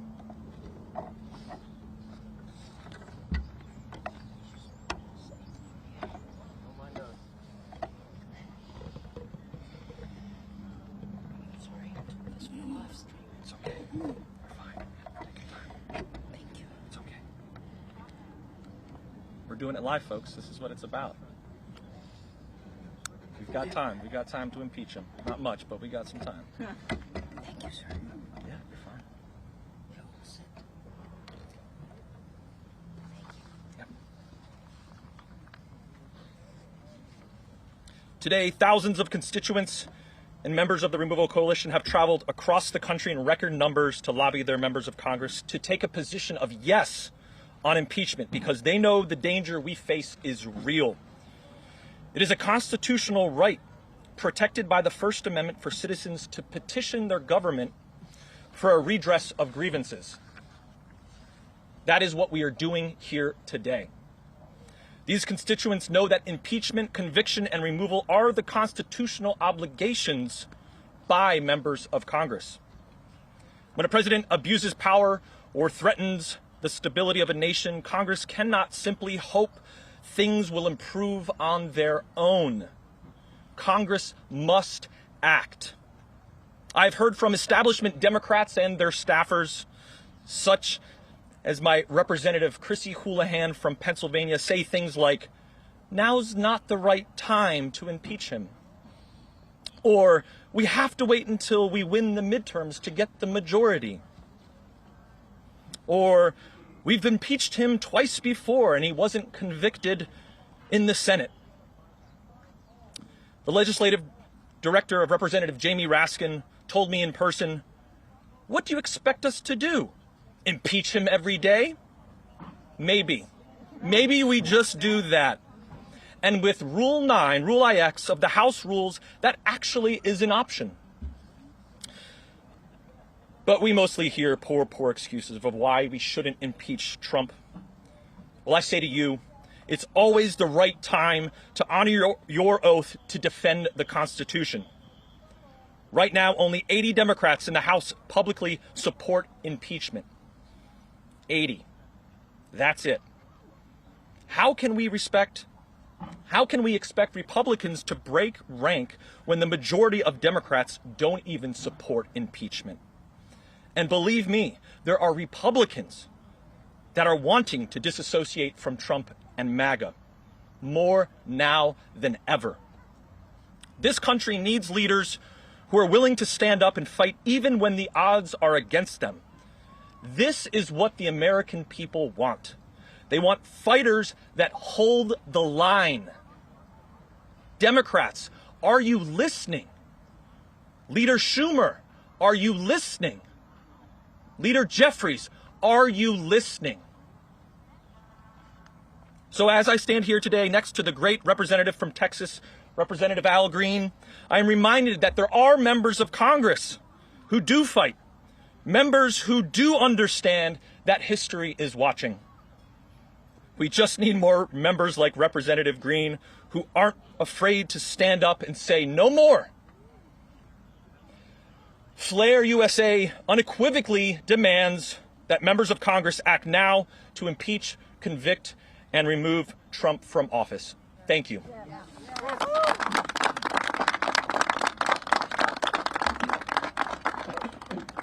As Dave mentioned, that wall of cultish demagoguery that has seemed so loyal in support of this illegal presidency is fracturing. For anybody who has said the time is not right, for God's sakes, if it's not now, when will it ever be? I just want to emphasize, this might feel like an academic exercise to some, and I want to emphasize how much of an academic exercise it is not. The people that you see standing here, the people that traveled across this country from every state in the union to be with us here today, are literally standing in the breach between this progression towards a more perfect union and freedom that we have been on for 250 years and the demolition of American democracy. We are bringing the solution. I want to make it extremely clear that every single member of Congress in this building behind us that does not support impeachment and removal now is complicit in the demolition of American democracy. This is on you, Congress. every single thing that Donald J. Trump and his illegal cabinet and cohorts do is on you. Because guess what? The Constitution empowers Congress to remove a tyrannical president. And this courageous congressman standing behind me, who has become my friend, Representative Al Green, should not be standing alone. It is obscene and ludicrous that he has been the only member of this body to be willing to file and force an article of impeachment up until this time. Where are the rest of you? What are you waiting for? If your capitulation in the shutdown fight did not show you how infuriated the American people are with your spinelessness, what will? Yes. We are looking for heroes. Yeah. We are looking for action. We are looking for leadership, and we are needing it now. Yes. Yes. Now, as much as I adore who has become my friend, Representative Al Green, I'm even hard on him. I'm even hard on him because I want him to bring more articles of impeachment. And I feel terrible that I have to put it all on this one man. We are contacting other offices. Where are you? Why are you not responding to the people's demands? But I asked Congressman Green when he came here with us today if he would make a commitment to you.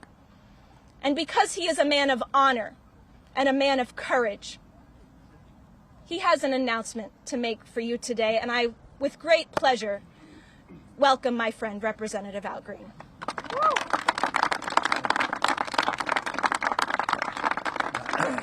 Thank you, Jessica. Would you please give Jessica a big expression of appreciation? That's not the big that I had in mind. Really big. And the constitutional scholar who has been so helpful and still continues to do his job, notwithstanding all of the many other things that he has on his plate. Would you give John a big hand, please? John Boniface. And of course, Dave, we appreciate you ever so much for being on watch. Thank you. You have been the sentinel that refuses to leave your post. And for this, you deserve an expression of appreciation. Let's hear it for Dave, please.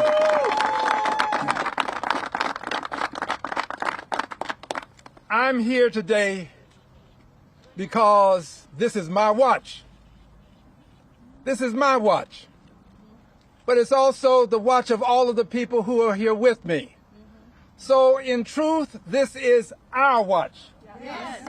This is our watch. Yes. And on our watch, we refuse to allow the demise of democracy. Yes. Not on our watch. No. On our watch, we refuse to allow liberty and justice for all to become a thing of the past. Not on our watch. Not on our watch. On our watch, we refuse to allow one person to dominate the House, the Senate, and the presidency in the United States of America. Not on our watch. This is our watch. Dr. King reminds us that the truest measure of the person is not where the person stands in times of comfort and convenience, when there are no issues related to democracy and the republic. He reminds us that the truest measure of the person is where do you stand in times of challenge and controversy. In these times of challenge and controversy, we stand for the remedy that can make the difference and maintain the democracy, and that remedy is impeachment. Impeachment. But that's not enough. That's not enough. Impeachment we must do. Impeachment is the indictment. So he must be indicted. Impeachment. But then there's a Senate. And the Senate has the opportunity to try the— Scribe is how you stop explaining the same thing over and over at work. Watch this. It'll change your life. Raise your hand if you told your boss how to do the same thing more than once. Thought so. That's why there's Scribe. Go to scribehow.com. click Capture, do the task once, and Scribe will create a step-by-step guide you can share automatically. Warning, they're gonna think you're a genius and ask you how you did it. Just say Scribe. Scribe instantly turns any workflow into a step-by-step guide, so you never have to explain it again. Go to scribehow.com and try it for free. You don't even need a credit card. John Lewis would appreciate, that Dr. King would appreciate, peaceful, nonviolent movement. And it will continue right here in Washington, D.C. So we want all of the people across the length and breadth of the nation, if you can, make your way to this Capitol for 12 noon on Washington, D.C., at which time the movement will continue.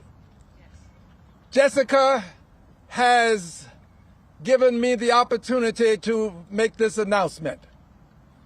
We are now in the season of being grateful, Thanksgiving. We will then move to the season of giving. And in this season of giving, I believe that there is something that we who are on this watch must give. I am proud to say that on this season of giving, that Santa has something for a very naughty person. It will come before Christmas. The naughty person of whom I speak you know well, probably only too well. And this naughty person deserves the gift of having articles of impeachment filed in the United States House of Representatives before the Christmas break. I pledge to you, I will bring those articles of impeachment to the attention of the Congress of the United States of America before the Christmas break. The movement continues. This is not a moment in time.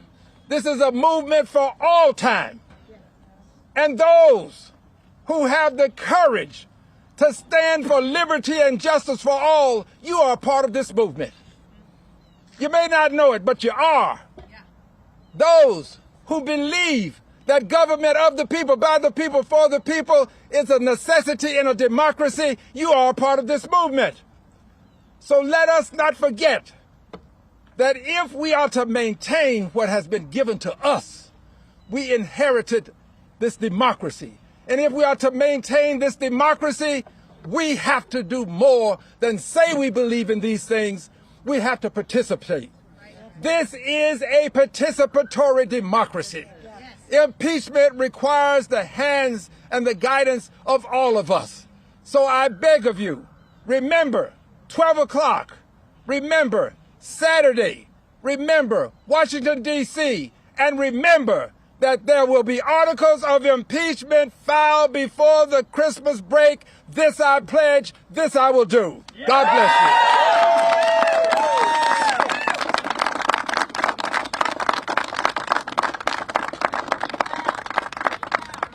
Can we get one more round of applause for Representative Al Green?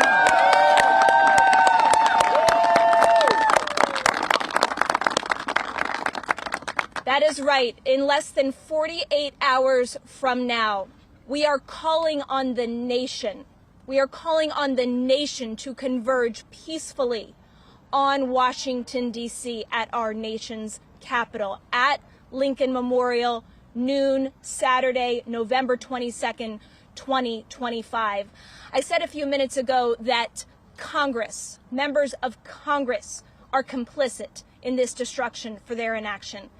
And since we have so many members of the media today here, and I want to thank the members of the media that are with us, I want to thank the anchors and podcasters who have announced our events this weekend and starting today. I want to thank them so much.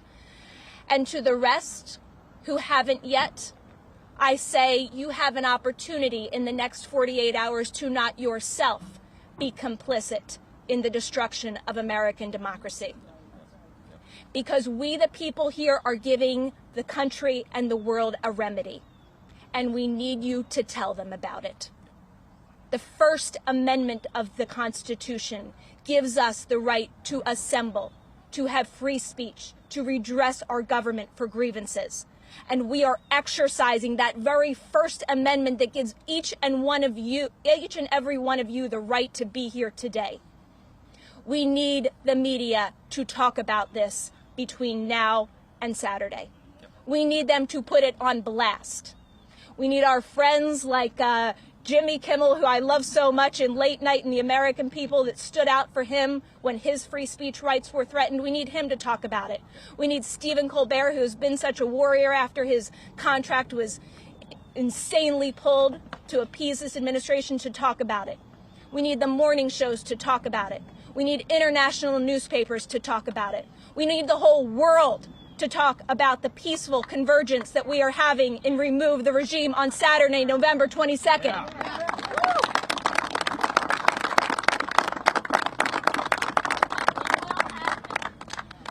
So thank you all so much for being here today. We want to open up to you all for questions. Dave, myself, Representative Green, and John are happy to answer any questions. Yes. Congressman Green, I'm wondering what your reaction is to the recent ruling of the congressional maps in Texas and how you view that could possibly help Democrats in the midterms, which would help secure possibly impeachment. I think that the Texas court made a proper decision. I believe that the Supreme Court should follow the rules, the ruling of the Texas court. But I also know this: the Supreme Court may not. And if it does not, we still have to proceed. We cannot allow anything to get in the way of impeachment, conviction, and removal. That's what this is about: impeachment, conviction, and removal.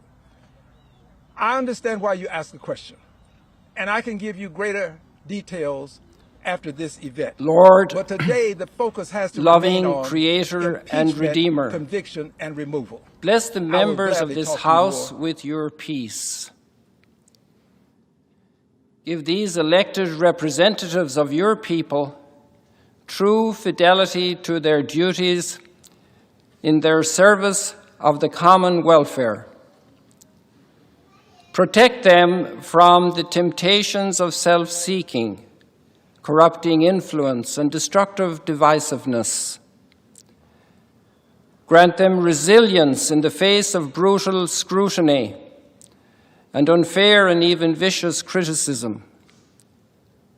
Accompany their proceedings today as they advance the good of this vast country, while contributing to the oneness of the entire human family. Over 8 billion people, each one made in your image and likeness. For this great enterprise, we ask your guidance to follow the wisdom imprinted on our currency. To you, God, we entrust this day's proceedings. As blessings have flowed from the Sea of Galilee to every corner of the globe, so may blessings also flow from America to every people on earth. Amen. The chair has examined the journal of the last day's proceedings and announces to the House the approval thereof. Pursuant to Clause 1 of Rule 1, the journal stands approved. The Pledge of Allegiance will be led by the gentleman from Illinois, Mr. Quigley. I pledge allegiance to the flag of the United States of America and to the republic for which it stands, one nation, under God, indivisible, with liberty and justice. Without objection, the gentleman from Minnesota, Mr. Emmer, is recognized for 1 minute. Mr. Speaker, I rise today to honor an exceptional leader and someone who I can now call a good friend, Father Amon Kelly. This past August, my colleague from California, Pete Aguilar, and I had the privilege of leading a bipartisan delegation of freshman members to Israel, where Father Kelly baptized several of our members in the Sea of Galilee. It was a transformational experience that we will keep with us for the rest of our lives. And it was in large part thanks to Father Kelly's leadership, faith, and commitment to helping others experience the power and the history of the Holy Land. When I first met Father Kelly, I asked him where he's from, because he has an interesting accent, or brogue. Quote, "I'm from the Holy Land, and I live in the Promised Land." Having served at the Notre Dame of Jerusalem Center for more than a decade and now serving as the vice director of the Magdala Center, Father Kelly's work in the Holy Land has impacted people from all walks of life from all over the globe. The fruits of his labor will undoubtedly have a lasting impact for generations to come. And as we honor him on the House floor today, we also pray that many more people will encounter God and grow in their relationship with Christ as a result of his ministry. With that, Mr. Speaker, I yield back. Gentleman yields back. The chair will entertain up to 15 further requests for 1-minute speeches on each side of the aisle. For what purposes, gentleman from Wisconsin seek recognition?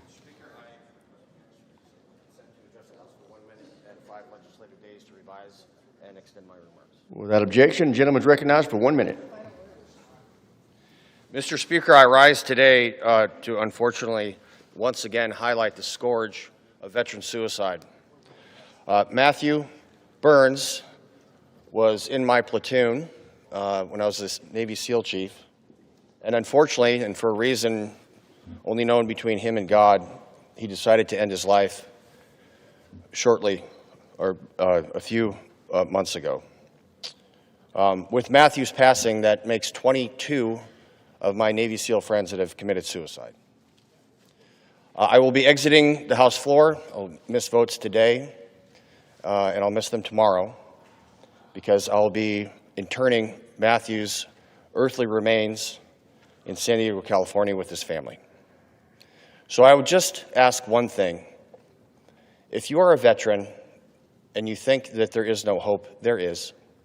You have to know that you are loved and cherished and that you have value. So, if you're thinking of doing what Matthew did, don't. Please call 988 option 1. That's the Veterans Suicide Prevention Line. So, may God grant Matthew's family peace and have his soul rest in gentle repose. And with that, I yield back. Gentleman yields back. For what purposes, gentleman from Illinois seek recognition? Without objection, the gentleman is recognized for 1 minute. Thank you, Mr. Speaker. Mr. Speaker, last weekend I visited St. Sabina's Church in Chicago for emergency food distribution. There I talked to a single mother with a young child with disabilities. She showed up in the cold 4 hours early for a food distribution of a single box of food. But without her November SNAP payment, she said she would have to skip meals to make ends meet. I also talked to seniors who were deciding whether to purchase their groceries or their medicine for the month. For these Chicagoans, the administration's delay in SNAP benefits made a brutal month. But for the 360,000 Illinoisans who will be cut off SNAP because of the big ugly bill, they'll be weighing these trade-offs for years to come. Veterans, older Americans, and kids aging out of foster care will lose benefits. They deserve better. We must keep fighting for them. Thank you, and I yield back. Gentleman yields back. For what purposes, gentleman from Pennsylvania seek recognition? Mr. Speaker, request unanimous consent to address the House for 1 minute and to revise and extend my remarks. Without objection, the gentleman is recognized for 1 minute. Well, Mr. Speaker, I rise today to recognize Mr. Bernie Adams, a World War II veteran from Coudersport, Pennsylvania, who will turn 102 years old on Saturday. Bernie served in the U.S. Navy. He was a Seaman third-class gunner on a supply tanker ship at Normandy. He also saw service in the Philippines. Bernie was born in Hollidaysburg, Pennsylvania. He married the former Barbara Fetzer in 1946, and they had a beautiful union of 75 years before her passing in 2020. Bernie and Barbara settled in Shingle House, Pennsylvania, where they raised 5 children: Pamela, Larry, Bernie Jr., Amy, and Jeffrey. Family was important to them, and the family has grown over the years. Bernie has 9 grandchildren, 23 great-grandchildren, and 3 great-great-grandchildren. Bernie worked for the Pennsylvania Railroad and was later employed as a pipe fitter in Olean, New York. He enjoyed hunting and fishing, and he loves watching baseball, especially the Chicago Cubs. Bernie now resides at Sweden Valley Manor in Coudersport, Pennsylvania, 15th Congressional District, where he will have a birthday celebration on Saturday. Mr. Speaker, I wish Bernie Adams the very best as he turns 102, and I thank him for his service to this great nation, and I yield back the balance of my time. Gentleman yields back. For what purpose does the gentlelady from Illinois seek recognition? Without objection, the gentlelady is recognized for 1 minute. Thank you, Mr. Speaker. Mr. Speaker, I rise to honor my constituent, Cecilia Mendoza, a defender and advocate for our constitutional rights. Cecilia's passion for justice is reflected across her entire career. From her beginnings as a community organizing intern with the Illinois Hunger Coalition, to her work as an immigration service coordinator with Family Focus, and eventually to her role as the Associate Director of Government Relations with the National Immigrant Justice Center. As our city has come together to defend each other, Cecilia has been an indispensable asset to my office and to immigrant rights movements, advancing equity and inclusion through research, policy, and community resources. Through her leadership, we are better equipped to continue welcoming and protecting those seeking refuge in the United States. On behalf of Illinois' 3rd Congressional District, it is my honor to commend Cecilia Mendoza for using her power and voice to protect our immigrant neighbors and build a welcoming nation that we hope and we deserve. Thank you and congratulations, Cecilia. And with that, I yield back, Mr. Speaker. Gentlelady yields back. For what purpose does the gentlelady from Florida seek recognition?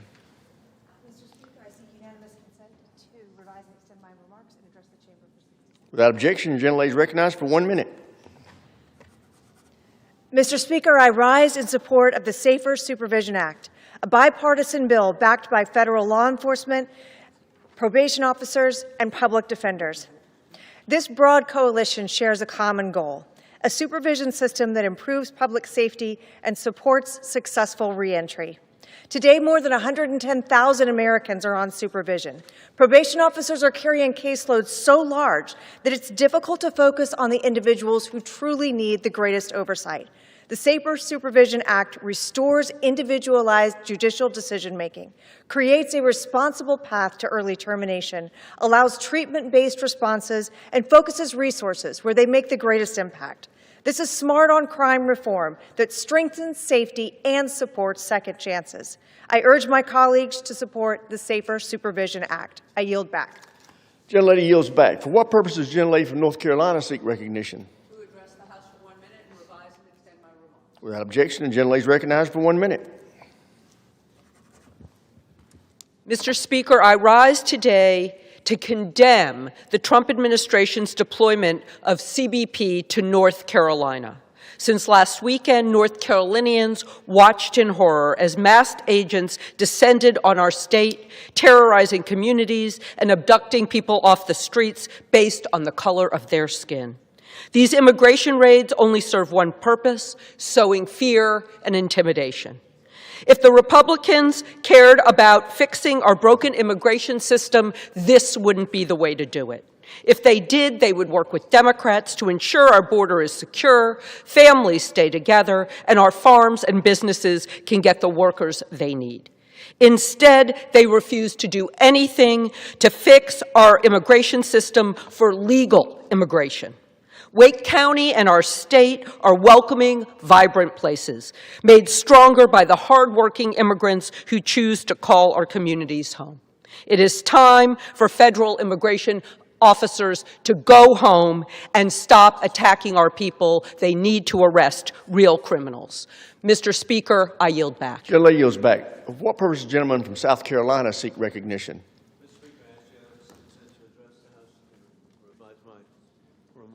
Without objection, the gentleman is recognized for 1 minute. Thank you, Mr. Speaker. Thank you, Mr. Chairman. On behalf of American families, Republicans have delivered on the promises made by President Donald Trump to create jobs for affordability. Signed into law by President Trump appropriately on July 4th, the One Big Beautiful Bill puts American families first.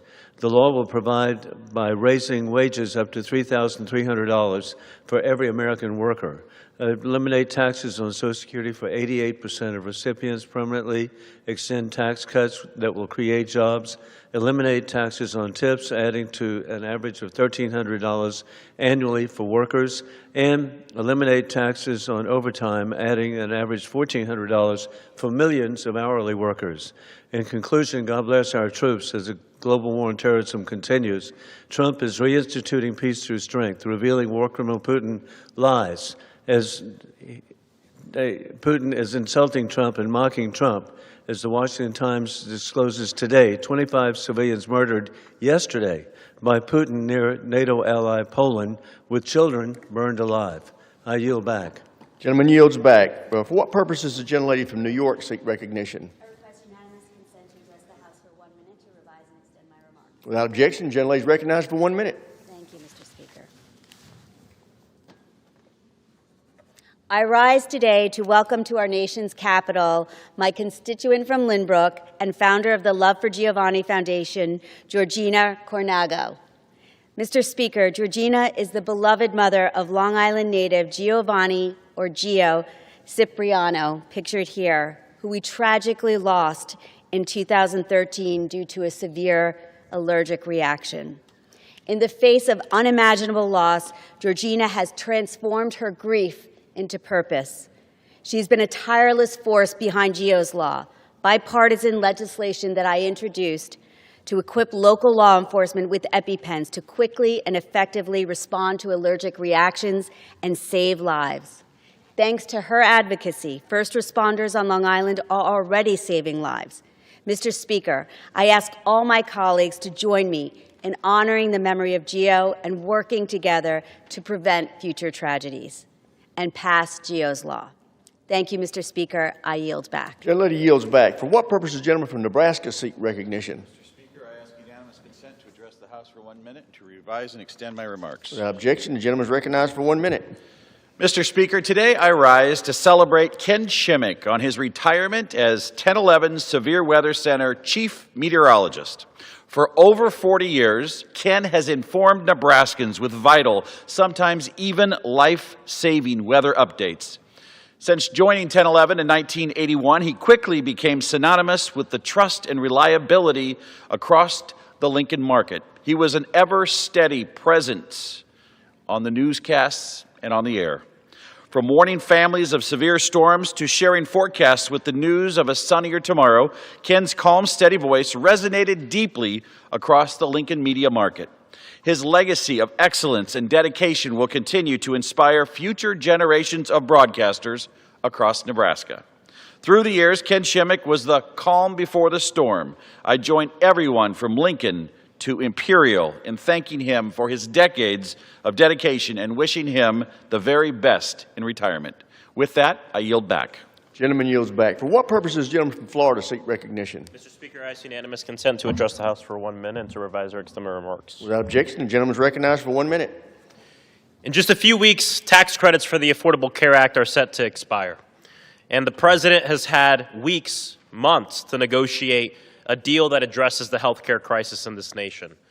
But instead, here in the House of Representatives, the Speaker chose for us to be out of session for 8 weeks. All while people across this country and in my state of Florida are getting letters in the mail saying that their health care premiums will go up anywhere from 50 to 300%.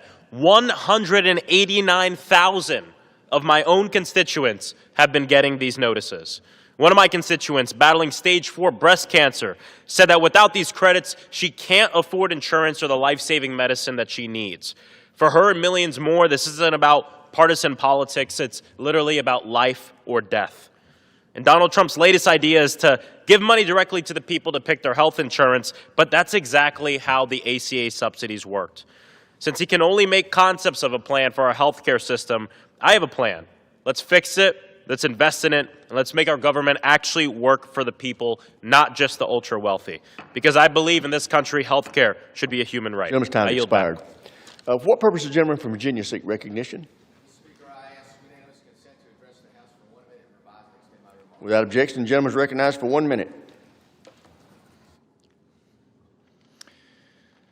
Mr. Speaker, as we celebrate National Adoption Month this November, I find myself reflecting on the profound impact adoption has had on my life.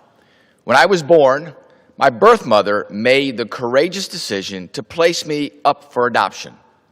And I spent my first few months in the loving care of the Children's Home Society of Virginia in downtown Richmond. At just 8 months old, I was blessed to be adopted by extraordinary parents who taught me the values of resilience and community service, shaping who I am today. This year, the Children's Home Society of Virginia proudly celebrates its 125th anniversary of dedicated service and commitment to finding families for children in need. Adoption is a powerful act of love that provides children with the opportunity to grow up in a supportive environment where they can thrive, much like I did.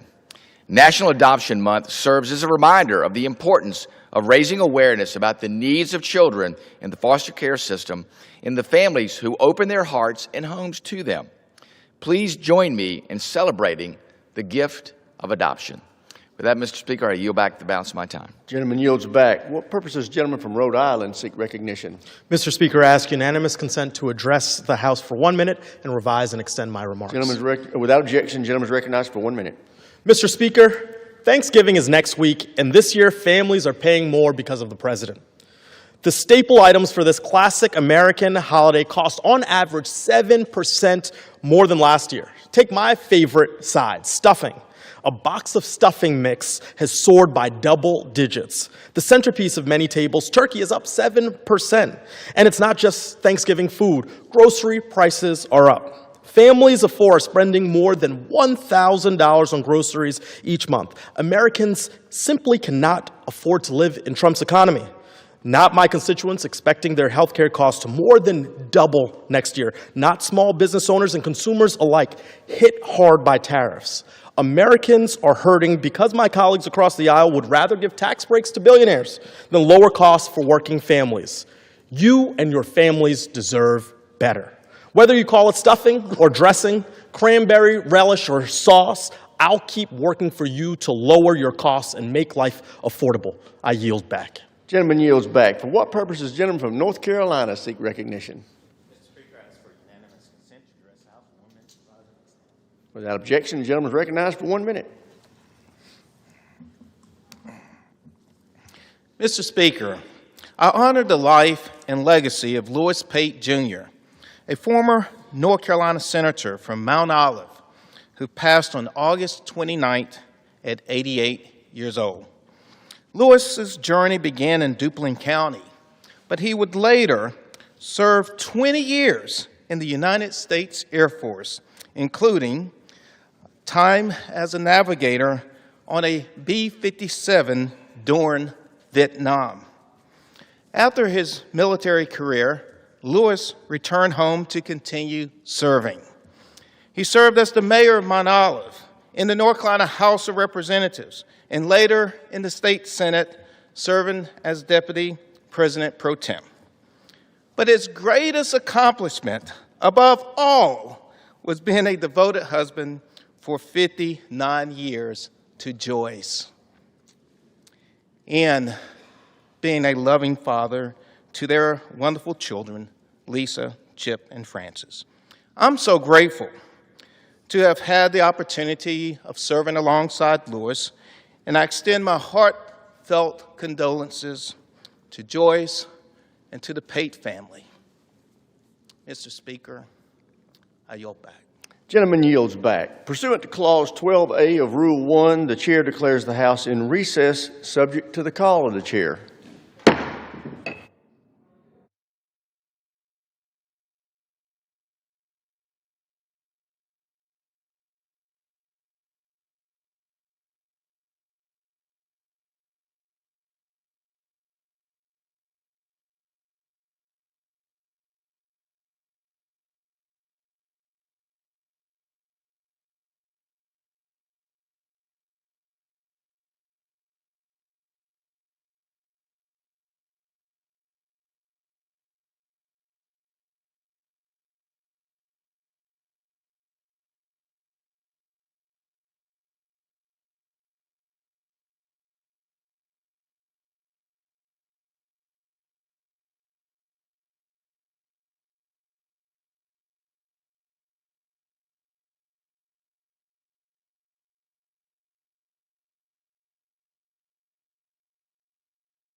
We represented this up there.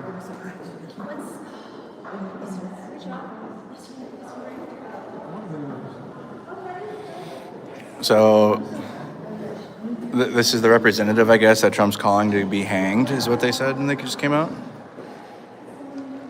Which that's hang the like Trump did post that today. This is the post. I'm wondering if this is who they're talking about, or who Trump's talking about. Hang him, George Washington would.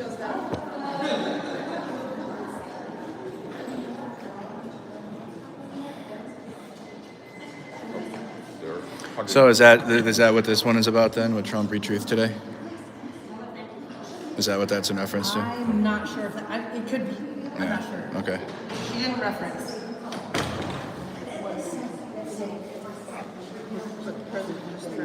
Several representatives attacked or threatened to be hung. She should be, no, all of the people who appear in the video, they should be executed. It's what was on Instagram, I guess. I don't know. Oh, it's an Instagram? It was probably true. Because you have to see the ad that multiple representatives and Congress, lawmakers are encouraging the military forces to disobey or not obey illegal orders. Yep. You don't have to. And that was the message. Which they shouldn't be reminded of. And all multiple people on that. And then he made a statement too. It's seditious behavior at the highest level. Yeah, and that they should be executed. Is what he says. And so that's why they're not. Says he. About letting us in. Yeah. So yeah, it's it's posted out. I'm sure Mod Nikki's posting, you guys. Yes. They asked us to get the word out about what is going on. Word we will. It's called, so it's for the politicians that we're calling for military members to disobey unlawful orders. Illegal orders, because the actual quote. And uphold their oath to the Constitution, calling them traitors and accusing them of seditious behavior at the highest level. And then retruthing the hang them George Washington would. So that's actually a post. So that's why this group's out here, y'all. That's why this group is here in Washington, D.C. this week. As we're here, you got Donald Trump calling to hang politicians. It's not the first time, though. If you guys recall, he did call to hang Mike Pence, and his politicians were.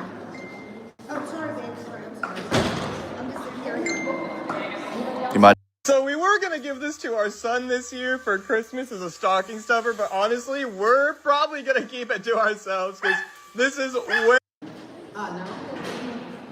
You're so good. I like being a body. Okay, we're just going right across the hall. So, Jefferson Shreve. Found it.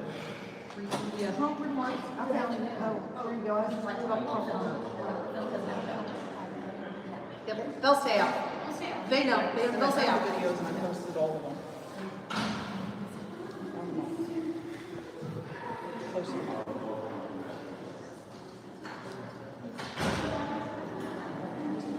And Gabador.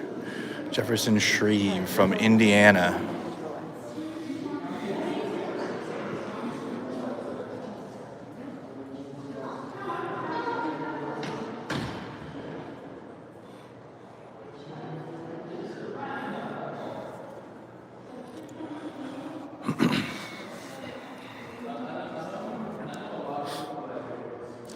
Yeah, Trump calls for Democrats who told military to violate orders to be arrested as seditious traitors. Punishable by death, he says. The only reason to be worried about the denying of unlawful orders is if you plan to give unlawful orders.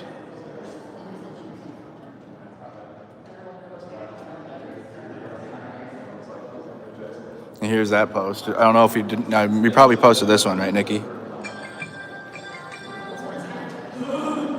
Not right now, fantasy football.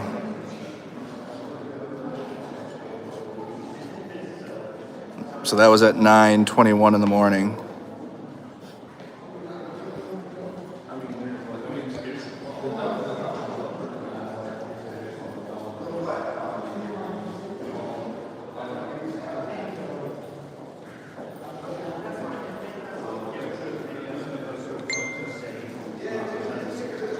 Okay, we didn't get that part up. Okay, if we could get that part up. The punishable by death part.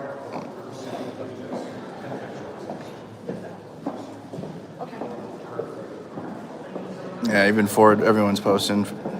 In a response to an article naming 6 Democratic members of Congress urging U.S. service members to obey unlawful orders, President Trump calls it seditious behavior from traitors and seditious behavior punishable by death. You gotta get that. We gotta get that part up, the death part. They weren't as exciting.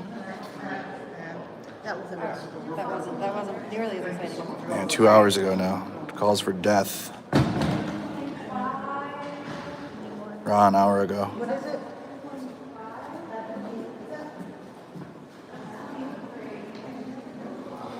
All right, we're going with the group. Oh, wrong way.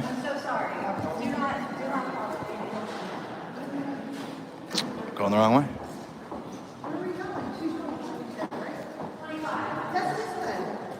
Oh, we were going the right way?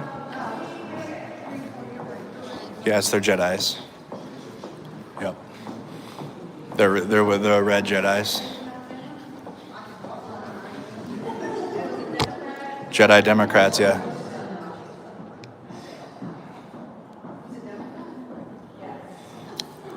Shamari, C figures. How'd that last one go? Just from body language, they didn't want to hear it. They're not really interested. Dang, were they a Democrat or Republican? I don't know. You don't even know? They got Indiana guy. Shamari, C figures.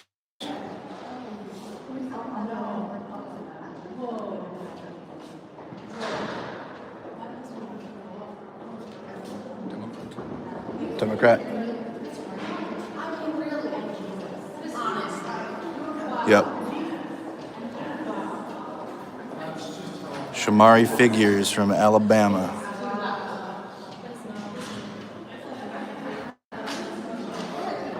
Oh, Shreve is a Republican? That's why.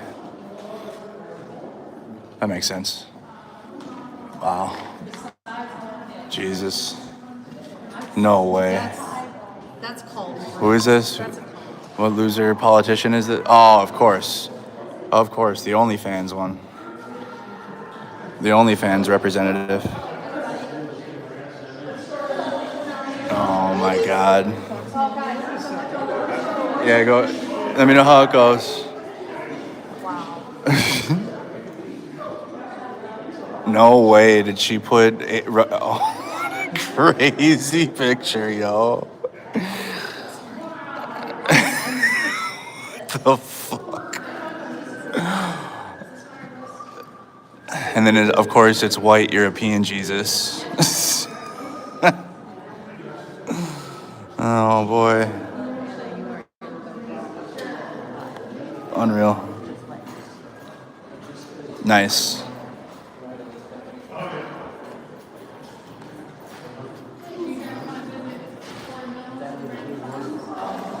Well, Charlie Kirk gets a memorial wall, I guess, here in Congress, so.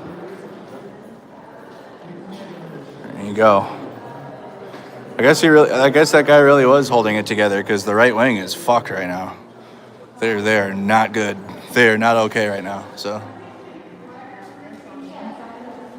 And then here's the other side of the door here, how crazy.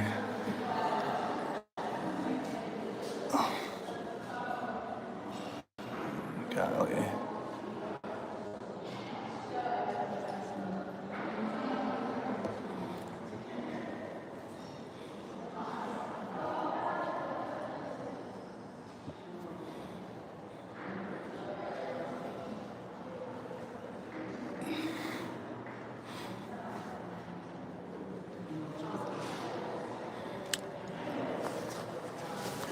What a crazy person.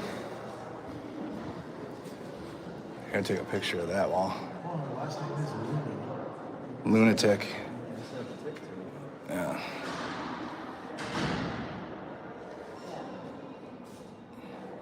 So this is what's up in your Congress building.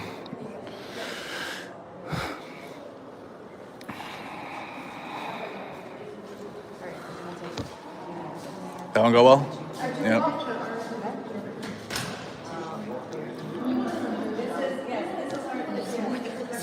Wait, you're going to Luna? We're going in there? Oh, nice, sick. Please tell me how this goes.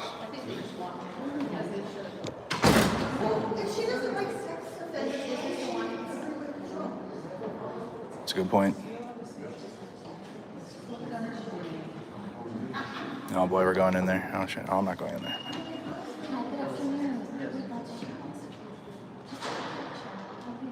Yeah. Yeah, sure. Can I have one person come in and spoke for your group? If there, are you guys okay with that? Or just one time? I just would also point out. It's a dangerous room. I don't know, yeah, we're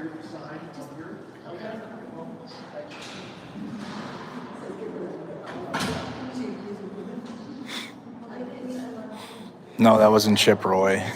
Chip Soy. This is such a crazy photo, yo. I still can't get over this one. That's not even what Charlie Kirk looks like or looked like. Like, he was so busted, they can't even put the, like, all the other, well, except for Jesus. So Jesus and Charlie Kirk, they got fucked up. Because that's not what Charlie Kirk looked like. And that's obviously not Jesus. Crazy.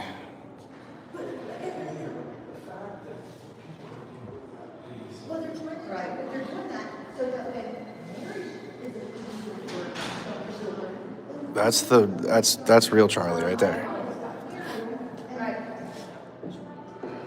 I don't know who the hell.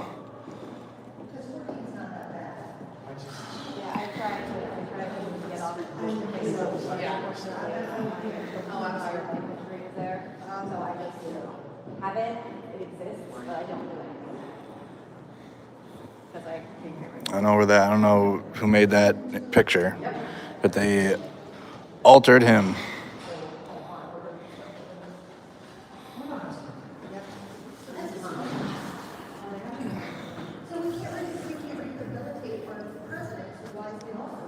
Chet, you remember when MAGA and Republicans were turning in people for Charlie Kirk memes? I'm not going to forget that. Pendulum's going to swing back on those people too, which is going to be amazing. Karma will hit every single person that contributed to turning in Americans for memes. And boy, am I going to be loving that.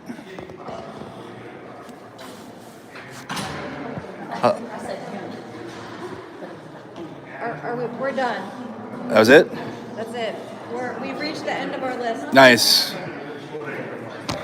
That one, how'd that go? Went good? You just very tense? Yeah. Do we have some yeses? You can go knock on doors and say, because my stomach hurts right now. Mhm. Like, I need something. Like, Mhm. is that the last one I think you think? It's American politics.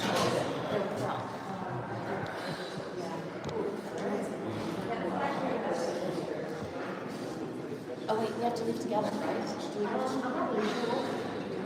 Well, I'm gonna go upstairs now. I'm gonna take off.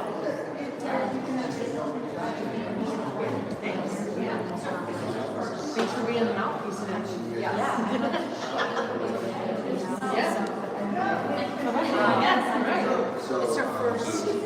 It's her first time being elected. She's a freshman. Yeah.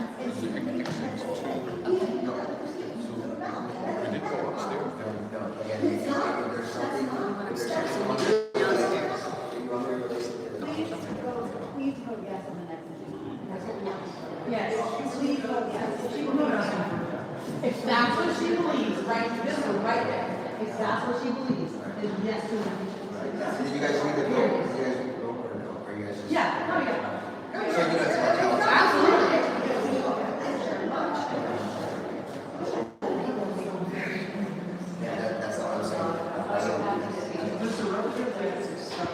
All right, chat. You think we're done? We're done in here. Back to Union Station.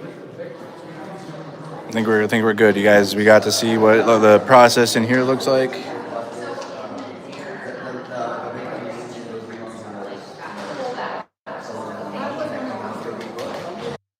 extra value meals are back at McDonald's. For just $5, get a savory and sweet sausage, egg, and cheese McGriddles, plus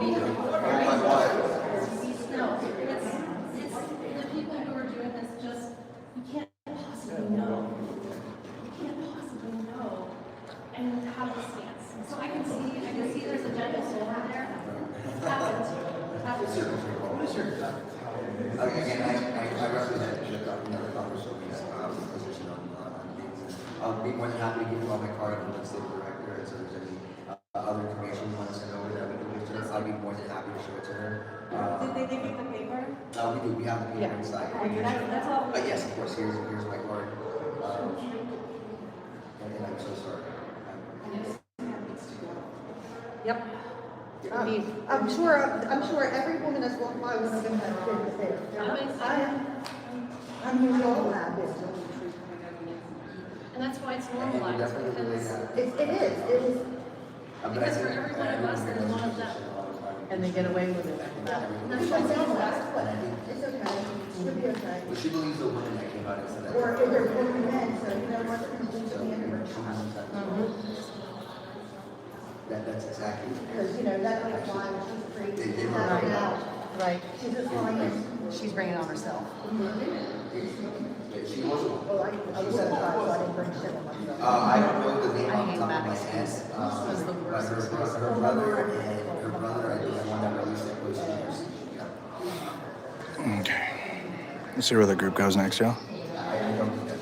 Well, usually the sound is better. We're right on YouTube. We're directly on YouTube. The sound is usually better.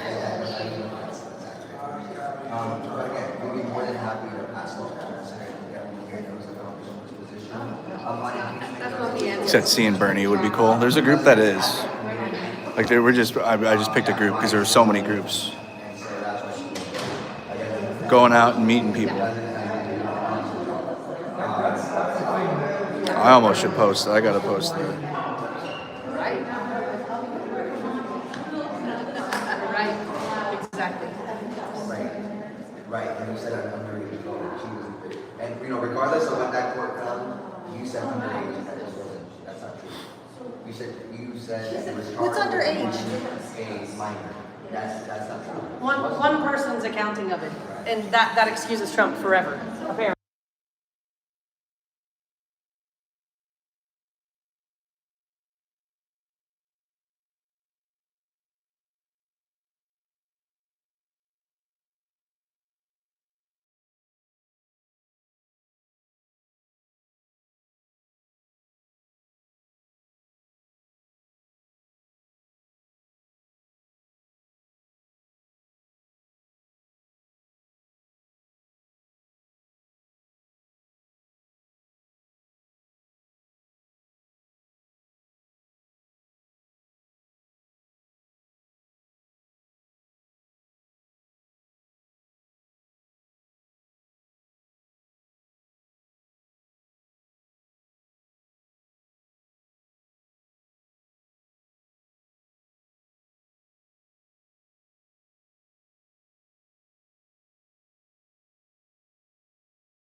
Ask for its immediate consideration in the House.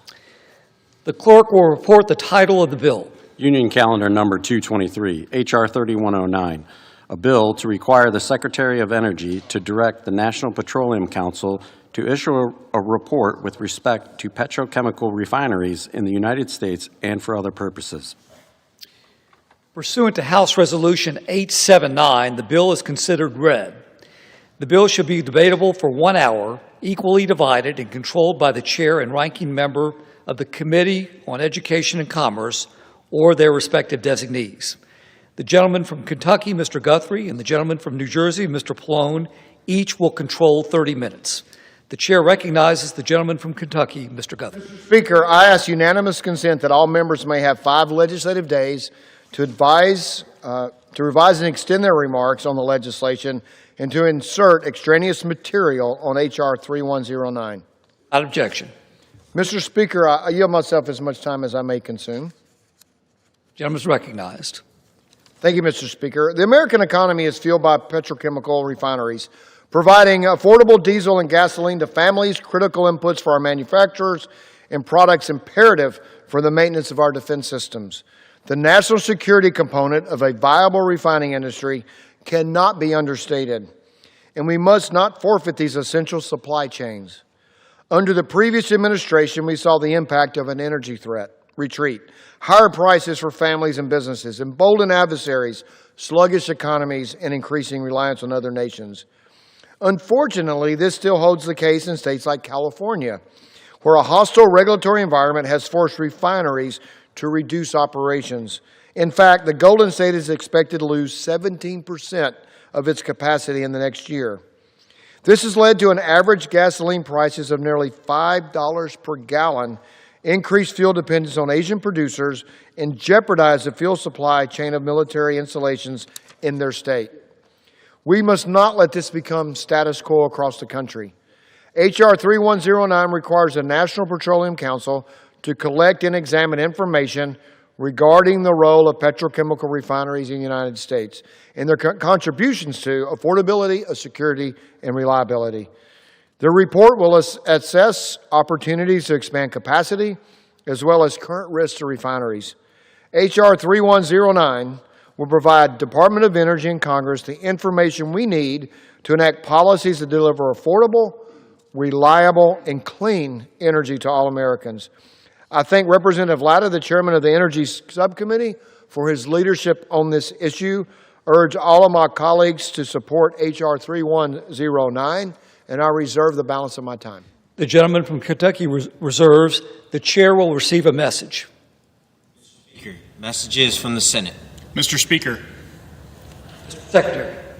I've been directed by the Senate to inform the House that the Senate has passed S-2741, an act to establish within the Environmental Protection Agency the Office of Mountains, Deserts, and Plains, and for other purposes, in which the concurrence of the House is requested. The gentleman from New Jersey is recognized. I yield myself such time as I may consume. The gentleman is recognized. Mr. Speaker, I rise in opposition to this bill, which is a complete and utter waste of the House of Representatives' time. It asks the National Petroleum Council to do a study, and that's it. If you don't believe creating That's SOPs the can entire take bill. In my opinion, to ask the National Petroleum Council to do something it can already do on its own makes absolutely no sense. The House was out of session for over 50 days because Speaker Johnson refused to bring Congress back to resolve the health care crisis created by Republicans and to reopen the government. And now Speaker Johnson claims we'll be working day and night on important problems. And I certainly agree that we should be doing that. We should be working on problems that Americans care about. But millions of Americans are seeing their health care costs skyrocket because the President and Republicans refuse to extend critical tax credits that make health care more affordable for millions of Americans. Millions more are paying thousands of dollars more a year for everyday goods because of the President's tariffs. These tariffs are a tax on the American people, and they're expected to cost families more than $2,000 each year when they take full effect.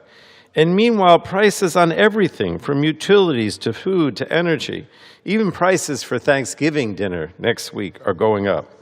So you'd think that the House Republicans would be doing something, anything at all, to fight these high prices.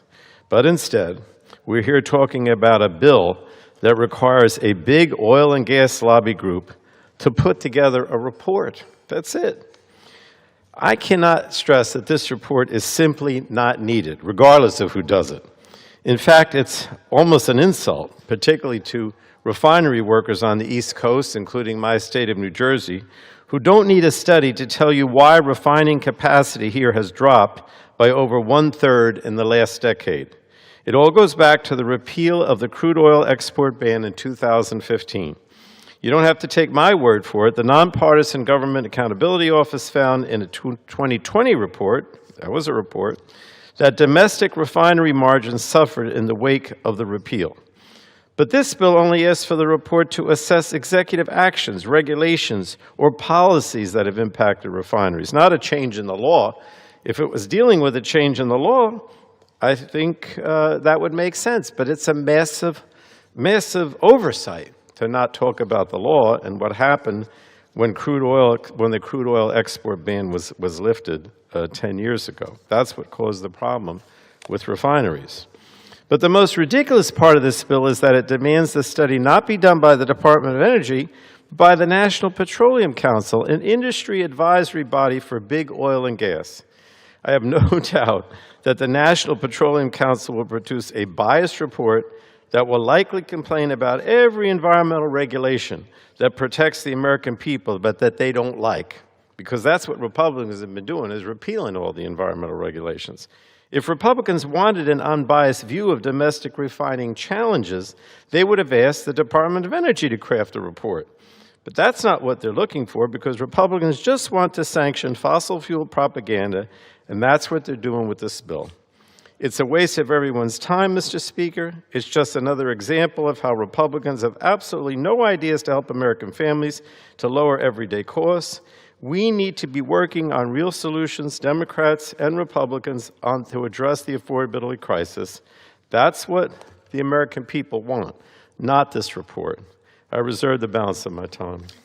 The gentleman reserves. The gentleman from Kentucky is recognized. Thank you, Mr. Speaker. When I was a young man in the 1970s, when I was a kid, I guess in the 1970s, I remember gas lines and having to push my father's car to get gasoline. And at the time, everybody said we're going to run out of crude oil. That was the thing, running out of crude oil. And I appreciate the bringing up the crude oil issue is actually because of the ingenuity of the American people. We have an abundance of crude oil. The issue isn't crude, it's the oil. It's the refining capacity. And since I was a kid, we found this abundance of crude oil, the Permian Basin, North Dakota. You got all the places we can name, more than they have in the Middle East, which when I was a kid, that was all coming from the Middle East. A lot of it's coming from the Middle East, but then you have this choke point of refining capacity. We haven't built a refinery, a new refinery in the United States since I was a kid. And so that's the thing that we want to address. That's the issue we want to address. We do want prices to go down. We don't want it to be $5 a gallon. I was putting gas in a rental car in California. I looked over to the guy next to me. We paid probably $2.60 in Kentucky. I think it was $4.80 there. I said, do you guys have any idea what the rest of the world, what the rest of America is paying for gasoline?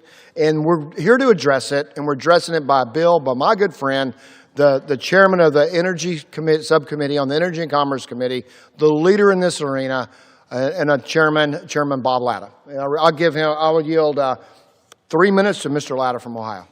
The gentleman's recognized. Thank you, Mr. Speaker. And I thank my friend, the chairman of the full committee, the Energy and Commerce Committee, for yielding. I rise in support of my bill, H.R. 3109, the Refiner Act. This legislation will direct the National Petroleum Council to report to Congress and the Department of Energy on petrochemical refiners in the United States. This legislation is essential to ensuring the U.S. can reliably produce enough refined products domestically.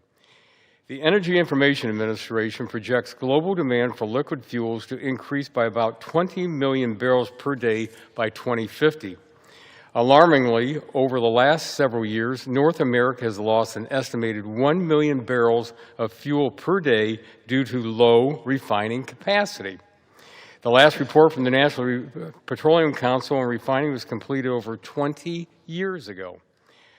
The report must include information concerning the contribution of refineries to U.S. energy security, capacity projections of U.S. petrochemical refineries, opportunities for expanding capacities, and risks to those refineries. An assessment of any state or federal executive actions, regulations, or policies that have caused or contributed to a decline in U.S. petrochemical refinery capacity. Recommendations for how to increase refinery capacity. American refineries have played a crucial role in providing secure, affordable, and high-value petroleum products to global customers. Importantly, this legislation would help identify states that have caused or contributed to a decline in U.S. petrochemical refinery capacity. Hostile regulatory environments, like in California, have led to the shuttering of several refineries. California used to be home to over 40 refineries in the 1980s. This number has now decreased to 14 as of last year, with 2 additional refineries slated to close in early 2026. These anticipated closures will disrupt fuel supplies and increase energy prices for consumers, businesses, and farmers. An analysis by the University of Southern California anticipates retail gas prices in the state could increase by as much as 75% under certain conditions. The bottom line, fewer refineries result in supply disruptions and higher fuel prices for Americans. The Refinery Act seeks to produce a detailed roadmap to strengthen and expand refinery capacity to increase American energy security and economic growth. I urge my colleagues to support the legislation, and I thank the chairman for yielding, and I yield back. I reserve. The gentleman reserves. The gentleman from New Jersey is recognized. Mr. Speaker, my point is that this report does not ask the people that are doing it to look into the change of law that would be necessary in order to bring refineries back. The reason why we lost so many refineries, particularly on the East Coast of New Jersey, was because the ban on export of crude oil was lifted 10 years ago. So you don't need a refinery if you can export the crude. But this report doesn't address that at all. With that, I would now yield such time as she may consume to the ranking member of our Energy Subcommittee, Ms. Castor from Florida. Gentleman's recognized. Thank you, Mr. Speaker, and I thank the gentleman for yielding the time. Mr. Speaker, I rise in opposition to H.R. 3109. And I know my Republican colleagues want to pretend that this is a simple, unbiased study bill, but it's not. The bill asks the National Petroleum Council, a council that is made up of members from the oil and gas industry, to create a report that says that the United States needs more oil and gas. I fear that what this is a recipe for is higher electric bills, higher costs for hardworking Americans who already are being crushed by higher bills. There are unbiased public servants who could write this report, for example, at the Department of Energy. But of course, Elon Musk and the Trump administration has pushed out more than 3,500 public servants there, and as a result, the Department of Energy is in trouble. The department has even had to ask external lawyers for things like defending against challenges relating to their illegal cancellations of projects across the country. And to bring this bill at a time where people are really, they want to see the Congress work to solve problems, I think demonstrates that folks up here are out of touch. And it's part of a very disturbing Republican trend led by the president to purge the government of real experts and to slash and burn like medical research, finding the cures and treatments that we need to survive and thrive, trying to dismantle illegally the Department of Education, going after public health, really ruining a lot of the expert public health advice that helps keep our neighbors healthy and safe. And then here, when we're talking about oil and gas and their lobbyists, they are so firmly in control of the agenda here in the United States Congress.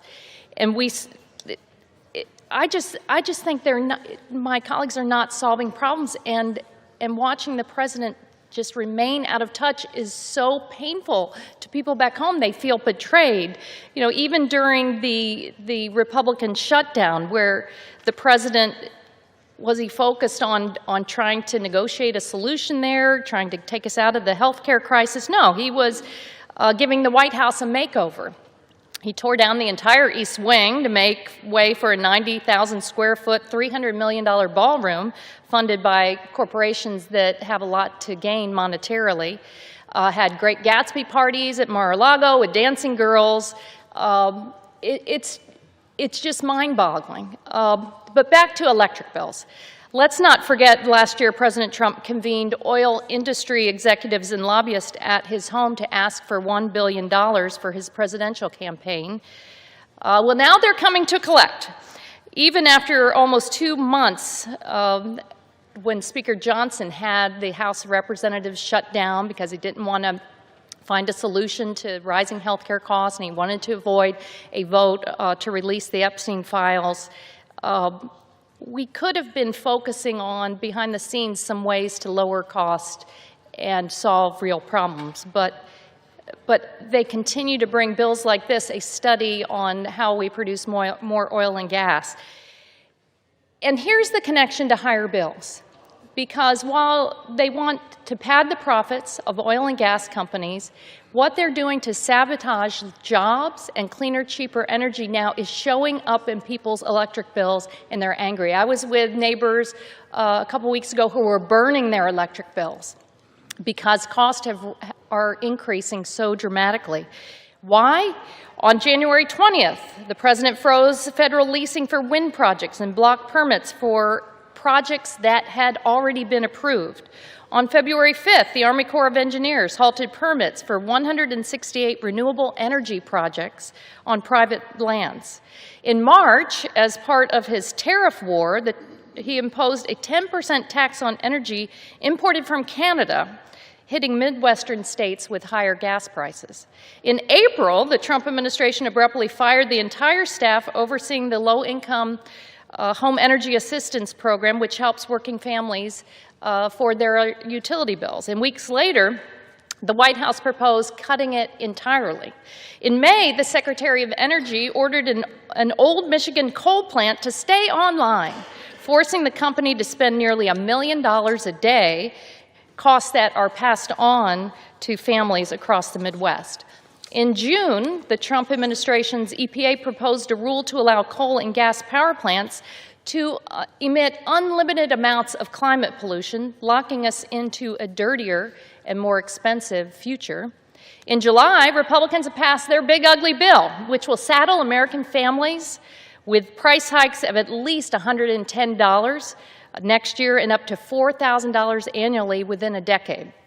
In August, the EPA announced an illegal cancellation of the $7 billion Solar for All grant initiative, which was intended to bring affordable energy to more than 900,000 hardworking American households. In September, the Trump administration unveiled a more than $600 million bailout for coal plants to keep them online. In October, while shutting down the government to deny Americans access to affordable health care, the White House tried to claw back billions in clean energy funds. These actions are costly, and American families deserve better. We should be working together to solve problems, not wasting time on trying to figure out how we pad the profits of industries, instead looking out for the pocketbooks of the people who sent us here. People deserve better. Hardworking Americans expect better of this Congress. And I hope that we can send a message on this bill and the next one that we're not going to put up with it anymore. We want real solutions to lower the cost of living. Thank you, and I yield back my time. Reserve. New Jersey reserves. I will remind all persons in the gallery that they are guests of the House, and any manifestation of approval or disapproval of proceedings is in violation of the rules of the House. The gentleman from Kentucky is recognized. Thank you, Mr. Chairman. It is frustrating that we're here we lost 42 days because our side of the aisle wanted to open the government, wanted to have that government operating, and sit down and work through the issues before us, but we chose to not fund the government. And I always was embarrassed to even look in the eye. I voted for all of it, to go see a TSA agent at the airport in Nashville, in your home state of Tennessee, where I fly out of. FAA people going to work at the airport, coming here and seeing the people sitting in front of us here, the people guarding the doors of the Capitol building with no respect, having them come to work without respect and paying them. That was extremely frustrating to me, and it's just beyond pale that happened. On the Epstein files, this was interesting, just said that the speaker tried to come in unanimous consent, the Epstein files. Remember last week he came down and said, okay, let's pass the Epstein files. And the other side of the aisle objected to it. I don't know why they'd object to passing the files. They held it up for several days. I know there were a few rallies that happened. And then we all voted. It's like 427-1. So were you trying to get the Epstein files out, or were you trying to make sure people got in town for their rallies? That's what I would like to know. The National Petroleum Council that we're referring to in this bill is a part of the Department of Energy. All through government, we have councils of people who are experts in their fields who come to D.C. Department of Labor has them. People from the labor community come and have councils to give advice on bills. And we know we have ample crude. We know the ingenuity of the American people have ample crude. But when we talk about what we're talking about today, where 40 refineries in California have gone to 14, if you want affordability, not only do you have to be able to get the crude out of the ground, you have to refine it to where we can use it. And as we're shrinking refining capacity in this country, where we're increasing demand, if we don't increase supply, we're not going to have affordability. You can talk about affordability all you want, but you have to have the supply to address it. And that's what we're focused on doing today. We want the experts to give us their information. We don't have to do what they say. We want to take their information and take the good ideas and try to implement them into where we can provide lower prices. If you want to think this doesn't work, come buy gas in Kentucky. And then go to my good friends who are sitting here from California and buy gas in their state and tell what does efficient energy policy do for affordability. I'll challenge them to do that, and I'll say you can buy the most expensive gas pump in Kentucky and we'll compare to what's going on in California. I will now yield 2 minutes of my time to my good friend from the state of Georgia, a very important member of the Energy and Commerce Committee, my good friend Buddy Carter from Georgia. 2 minutes. The gentleman's recognized. I thank the gentleman for yielding. Mr. Speaker, I rise today in support of H.R. 3109, the Refiner Act. For too long, America has fallen behind in refining capacity. In fact, we have lost an estimated 1 million barrels of fuel per day due to low refining capacity. The Biden administration declared war on American energy by suspending oil and gas leasing on federal lands, delaying permits for energy infrastructure, and canceling the Keystone XL pipeline. With President Trump and House Republicans in charge, those days are over with now. The Refiner Act offers a common-sense solution to this critical issue. This bill requires the National Petroleum Council to submit a report to Congress analyzing the capacity of American refining and recommending how we can increase our refining capacity. The American people elected us to lower prices, especially prices at the pump. This bill would provide crucial data and guidance on how we can best reinforce our domestic energy infrastructure and help ensure fuel costs are low for Americans. This bill is an important step towards delivering American energy dominance, something the President has worked on, something the President is diligent about. If we're going to power domestic manufacturing, if we're going to beat China in the AI race and deliver on affordable energy for all, we must ensure that domestic refining can keep up. I want to thank my friend, Representative Latta, for introducing this important piece of legislation, and I urge its immediate adoption. Thank you, Mr. Speaker, and I yield back. I reserve. Gentleman reserves. The gentleman from New Jersey is recognized. Thank you, Mr. Speaker. You know, I'm listening to my colleagues on the Republican side of the aisle. I mean, obviously this report does absolutely nothing to address the prices of power and electricity that continues to go up. I just have this document from the Joint Economic Committee, which I'd like to ask unanimous consent to put into the record, if that's okay, Mr. Speaker. Thank you. But last year, as I think everyone knows, President Donald Trump repeatedly promised that energy bills across the country would be cut in half within 12 months of his taking office. And this shows state-by-state analysis of how much electricity bills have gone up instead of being cut. And just to mention my two colleagues here in Kentucky, it says that they've gone up 11.8%, in Ohio 9.9%, in New Jersey 13.6%. Certainly nothing like the cut in half that President Donald Trump promised. And this projects, this report, that American households will pay approximately $100 more per household in electricity costs this year. We're going to deal with this pricing issue when we get to the next bill about LNG, which again is only going to increase prices. But it's clear that the Republicans have no intention of dealing with this crisis of affordability with electric or power bills as well.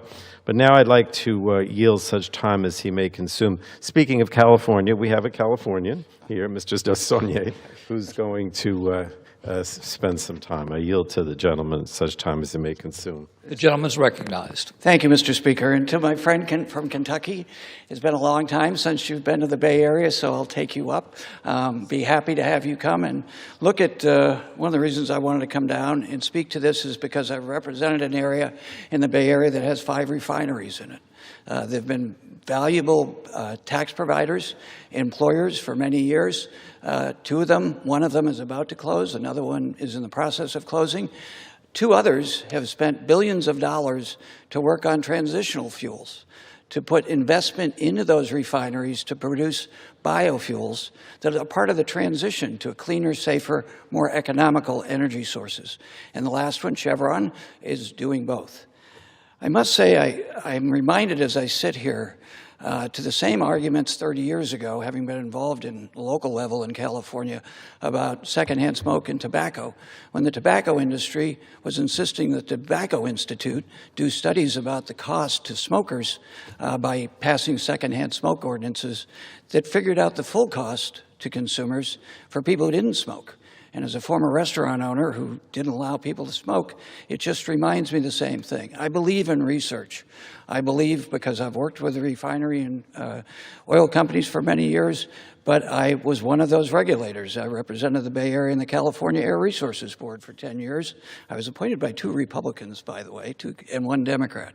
So what we've done is we're transitioning. 25% of the cars in Northern California last year were EVs. They were alternative fuels. We knew this was coming, so we've tried to work and invest in the refinery community on how we transition. For the local government who require those taxes, and for the employees who need those jobs. So let's do research on how we transition and give states the ability to transition if they choose, and local governments to transition. So while I value the research, let's be honest about having more research that's more objective and consider the full cost to changing our energy. Almost 50 million Americans live within a mile of a refinery or a heavy processing plant. Their public health costs are disproportionately affected by what we know from traditional pollutants, particulate matter, smog. And then when you add carbon into it, the economic model changes completely. So I would just suggest to Mr. Guthrie, before you come out to the Bay Area and we have a collegial conversation and we can go to those refineries. I'd particularly like to take you to the ones that have invested on the transition, because we know we need a transition for those of us who want to go to as near zero emissions as possible, and we're succeeding. And I'll remind my colleagues, too, across the aisle, that the Chinese are a global competition. The Chinese auto manufacturing industry is about to become the largest auto manufacturer in the world. They're all EVs. They're moving to this. So let's not, while we try to protect traditional energy sources, let's be smart about the transition economically for American consumers and taxpayers. So I don't disagree with looking at capacity, but let's do it in a broader way and more objective way that tells the full story as truthfully as possible so we as policymakers can be more thoughtful about the short-term impacts of our policy decisions as well as the midterm and long-term. Thank you. I yield back. From New Jersey Reserves. Thank you, Mr. Speaker. And I appreciate my friend from California, Mr. Speaker. I actually do love going to California. Hadn't been in the Bay Area in a couple of years, he said, and we'll figure out an opportunity to come there. My family tries to go to California as much as we can. The last time, I know he's from the beautiful Bay Area. We were actually, when I was talking about the high price of gas, that was down in Southern California, which has its own beauty as well. So I'm a fan of California. Other than Kentucky, I think California is one of the prettiest states we have in the Union, from the Redwoods to the Yosemite Valley. It's stunning. So I absolutely would love to come back out to the Bay Area because it is beautiful as well. You know, this bill, we're talking about electricity prices, which, you know, China is building an electric car industry, but they're also building the power generation, like a coal plant, I think coal plant a week, to provide the energy for that generation. The other thing, but this bill we're talking about is gasoline and diesel.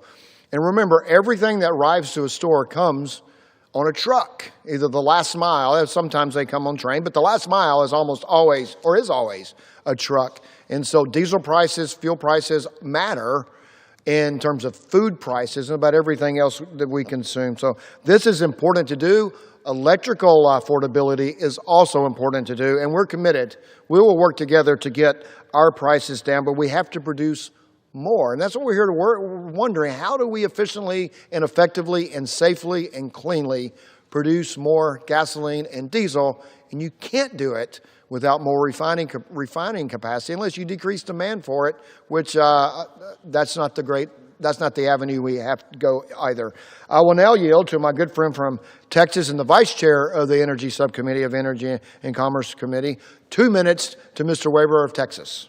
Gentleman's recognized. Thank you, Mr. Chairman. Thank you, Speaker. It's interesting to me that our friends across the aisle say that we already have enough oil, quote unquote. And it's also interesting that President Obama, and the gentleman from Georgia, Buddy Carter, mentioned Keystone Pipeline, it would have come into my district in Texas, 830,000 barrels of oil a day. That's what we're talking about refining on the Gulf Coast of Texas. If you transfer that to 18-wheelers, it's about 5,253 eight-wheeler tankers on the road every day. The pipeline is the best way to do this. Mr. Speaker, in Texas, we understand better than anyone else that America's energy strength depends on what happens to the oil after it comes out of the ground. Keystone Pipeline is a good example. It's our refineries, Mr. Speaker, the men and women who run them, the communities built around those businesses. It's those that turn out resources, our resources, into fuels and products that power everyday life. The Refiner Act takes on a question that Washington has ignored for far too long.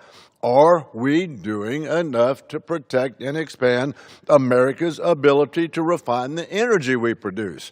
Right now, unfortunately, the answer is no. We're not. Over the last several years, America's refining capacity has gone backwards.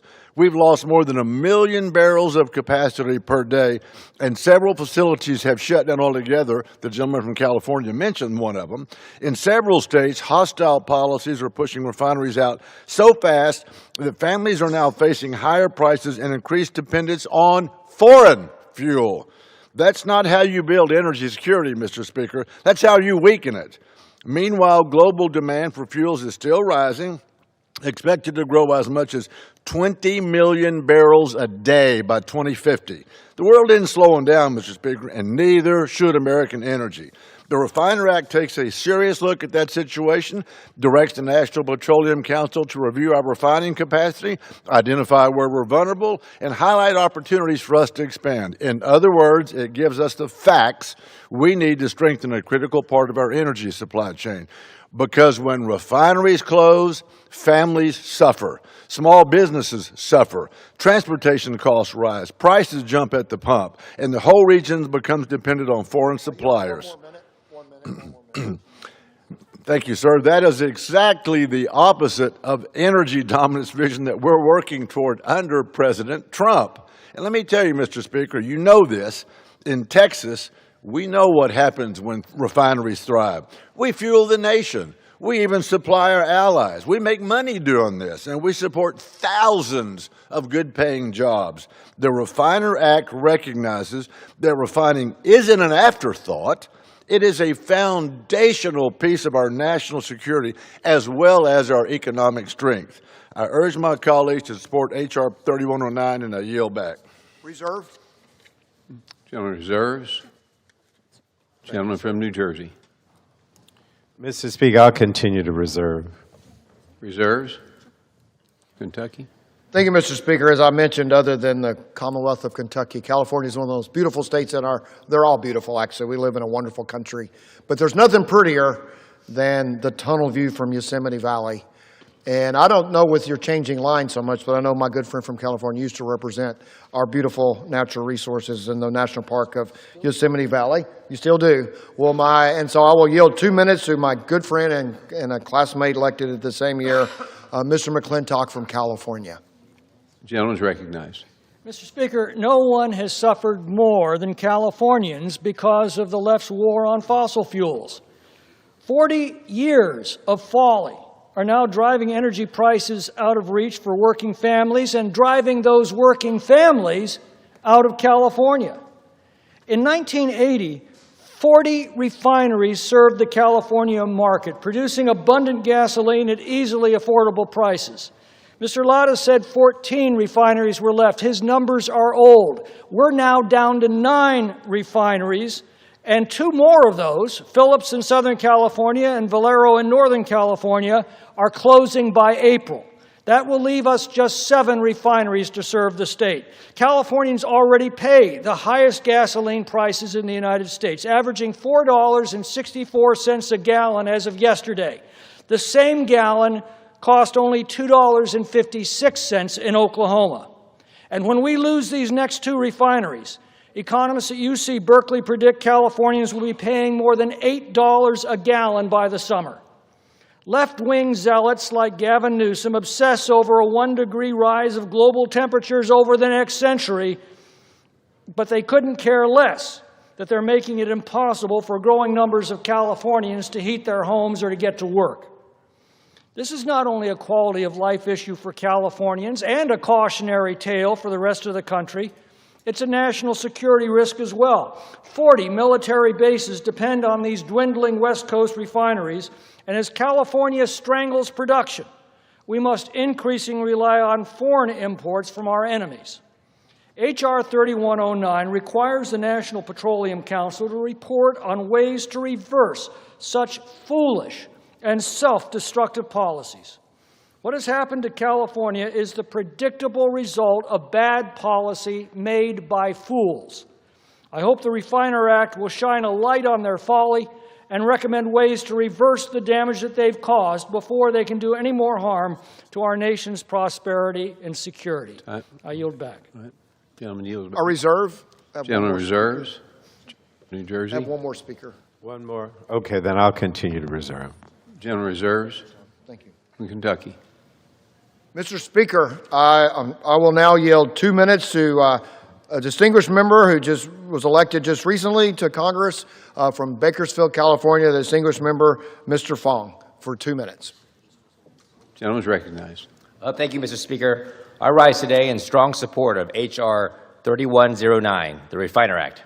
This legislation is critical to unleashing our energy potential, lowering costs for hardworking families, and protecting our national security. U.S. refineries are vital to our energy ecosystem. They convert crude oil into fuels and countless products ranging from shoes and plastics to cell phones and computers, solar panels, medical devices, and even spacesuits.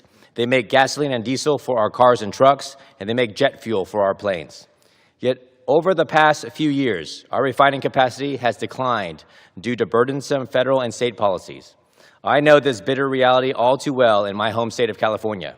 From 2020 to 2022, we lost more than 1 million barrels of production capacity per day. And I'm proud to represent the energy production capital of California, but that oil has to go somewhere. It has to be made into gasoline, and refinery closures are projected to slash that capacity by 20% over the next year. 20% of refining capacity is going to disappear overnight. Since 2018, over 360 energy companies have left California. Oil production has dropped by 47 million barrels over the past 5 years, and foreign imports now account for over 60% of our crude supply in California. Californians pay nearly $5 a gallon. In fact, Californians are paying the highest gas and electricity prices in the nation, thanks to Governor Gavin Newsom's radical left failed energy policies. California has an affordability crisis that Governor Gavin Newsom created. But this crisis also goes well beyond the pump. As California fuel production declines, it jeopardizes our national security and undermines our military readiness, as multiple strategic military bases rely on California fuel. With threats from our foreign adversaries like China only continuing to grow, we cannot risk leaving our defenses weakened. The Refiner Act is common sense. It will help identify ways to expand refining capacity, protect our energy infrastructure, and strengthen our national security. We must act now to restore American energy dominance, secure affordable fuel for families, and protect our nation's military defense. I urge my colleagues to support H.R. 3109, and I yield Gentleman's back. time's expired. I reserve. I'm prepared to close. Gentleman reserves. Thank you, New Mr. Jersey. Speaker. I'll yield myself such time as I may consume. Recognized. Thank you, Mr. Speaker. I want to urge President Trump and my Republican colleagues to start taking the American affordability crisis seriously. President Trump is simply out of touch with the reality that American families are facing. Early this week, he seemed to mockingly suggest that affordability is a word that Democrats made up to attack him. Well, that's rich coming from a man who's declared bankruptcy 6 times. The American people are hurting because of President Trump and the Republican policies, and they should not be mocked for that. Even Fox News reported last night that 76% of Americans view the economy negatively.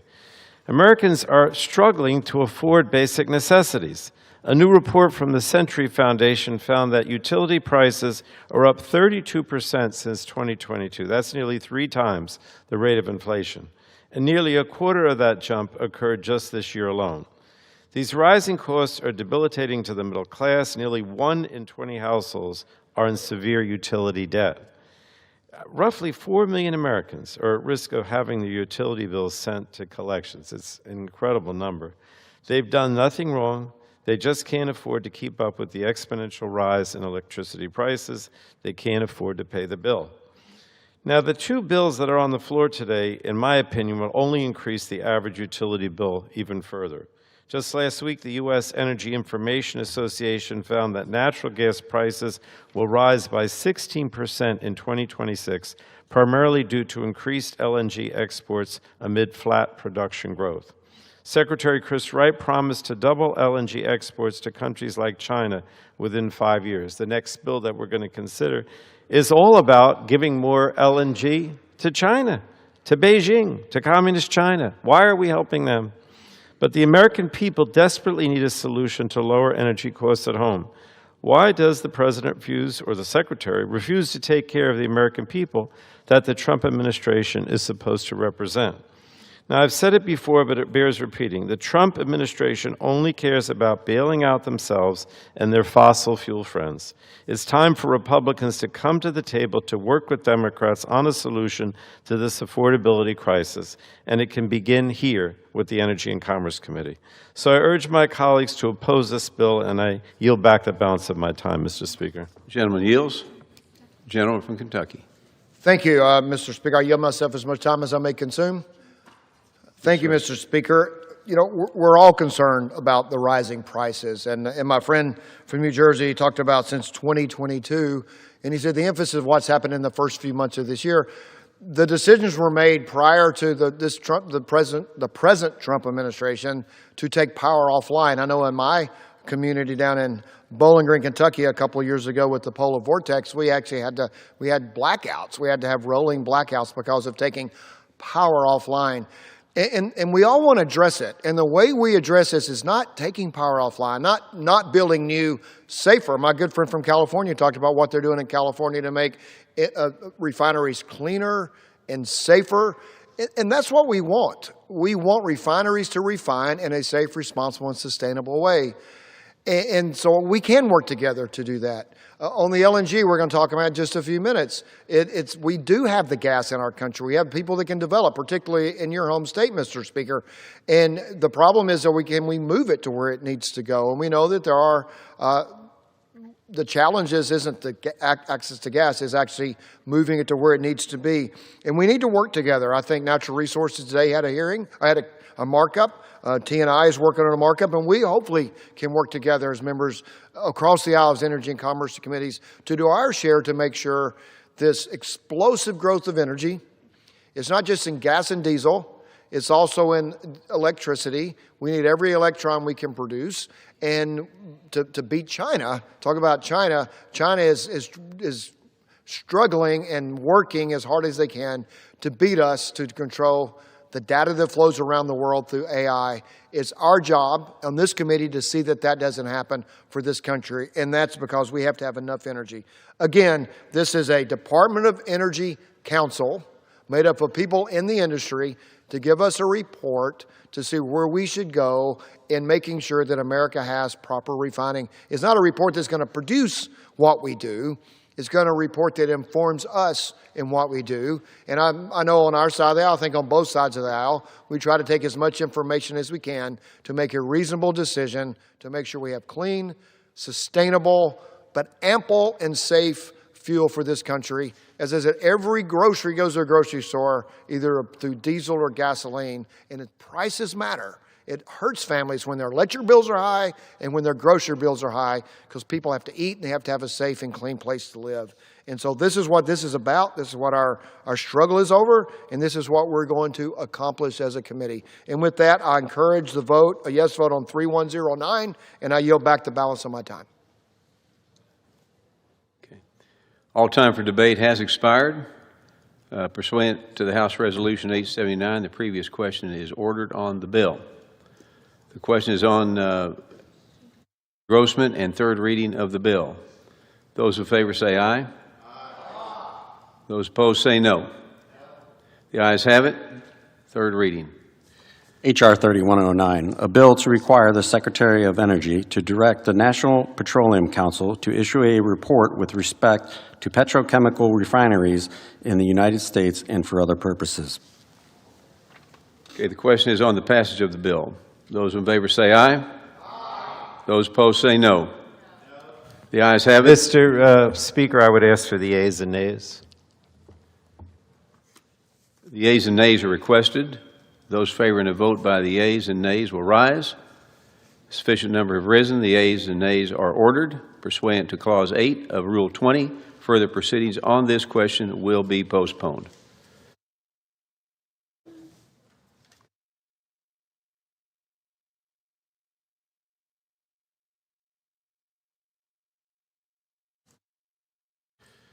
For what purpose does the gentleman from Kentucky seek recognition? Mr. Speaker, pursuant to House Resolution 879, I call up H.R. 1949 and ask for its immediate consideration in the House. The clerk will report the title of the bill. Union Calendar Number 225, H.R. 1949, a bill to repeal restrictions on the export and import of natural gas. Pursuant to the House Resolution 879, the bill is considered read. The bill shall be debatable for 1 hour, equally divided and controlled by the chair and ranking minority member of the Committee on Energy and Commerce of their respective designees. The gentleman from Kentucky, Mr. Guthrie, and the gentleman from New Jersey, Mr. Pallone, each will control 30 minutes. The chair recognizes the gentleman from Kentucky. Mr. Speaker, I ask unanimous consent that all members may have 5 legislative days to revise and extend their remarks on the legislation and to insert extraneous material on H.R. 1949. Without objection. Mr. Speaker, I yield myself as much time as I may consume. The gentleman is recognized. Thank you, Mr. Speaker. In February 2016, the first cargo of LNG, U.S. LNG, set sail from the lower 48. Making the United States a natural gas exporter for the first time since the 1960s. Since then, exports have increased from 5 billion cubic feet per day in 2016 to nearly 12 billion cubic feet per day in 2024, making U.S. the global leader in LNG in less than a decade. U.S. LNG has played an undeniably important role in providing affordable, abundant, and clean energy to the world. This could not have been more evident than in 2022 when Russia invaded Ukraine, disrupting global commodity markets and leaving Europe without secure access to energy. Immediately, for our friends in Europe, the U.S. producers began sending cargoes of American gas to the continent to fuel their economies and heat their homes, helping some of our most important global allies and friends. However, in January 2024, the Biden-Harris administration announced an illegal and indefinite ban on new export authorizations, all in the name of vaguely stated climate change goals. Current law is clear, requiring a statutory presumption in favor of exports are in the public interest. Plus, the vast majority of studies show that not only do LNG exports bolster our energy security, they also help maintain low domestic natural gas prices for Americans. The Biden-Harris administration action not only jeopardized our European allies, it threatened the faith and credibility of American companies' contracts, emboldened Russia and other nefarious actors, and created uncertainty for domestic producers of natural gas. H.R. 1949, the Unlocking Our Domestic LNG Potential Act, would ensure this catastrophic policy decision is never made again by removing DOE from the statutory authorization process. This legislation maintains the President's authority to impose sanctions on foreign governments, prohibiting imports or exports if justified. Free trade, open markets, and competitions have resulted in the U.S. emerging as a global energy superpower, and lifting these restrictions will help maintain this dominance at a time it is needed most. I urge all my colleagues to support H.R. 1949. I can tell you, a meeting with a couple of years ago at the highest levels of the German government saying we need American LNG gas to rain down on us because of what was going on in Eastern Europe and Ukraine. High natural gas prices around the world, they fund the Russian army because that's how they fund their army. Not that friends are buying from them, but as the world price goes higher, the Russian price goes higher from the people who do choose to buy from them. And so we're not talking about affecting those people. The president needs to have the authority. But what we're talking about is our friends and our allies who are dependent on us. And I worry about what we do here in our country, but also America cannot cut itself off from the rest of the world and have our friends and allies look elsewhere to other people for the natural gas they need to run their economy, because they will do so if we don't step in and do this at this time. And thank you, Mr. Speaker, and I'll reserve the balance of my time. Gentleman reserves. Gentleman from New Jersey. Thank you, Mr. Speaker. I yield myself such time as I may consume. Yes, sir. Thank you, Mr. Speaker. I rise in strong opposition to this bill. This bill would allow unlimited amounts of our liquefied natural gas, or LNG, to be sent abroad to any destination in the world, including to our adversaries like China. And this is all about China. The president gets up on a regular basis and says, we need to export more LNG to China. My Republican colleagues say they worry about Beijing and what Beijing is doing to challenge us, and yet they're going to allow with this bill unlimited exports to communist China. And by sending more American LNG abroad, this bill would reduce our energy resources at home, raising our constituents' utility bills at a time when they can least afford it. It just makes common sense that if you send the liquefied natural gas abroad, it's going to raise the price here because there's going to be less here. I mean, it's just economic, 101, in my opinion.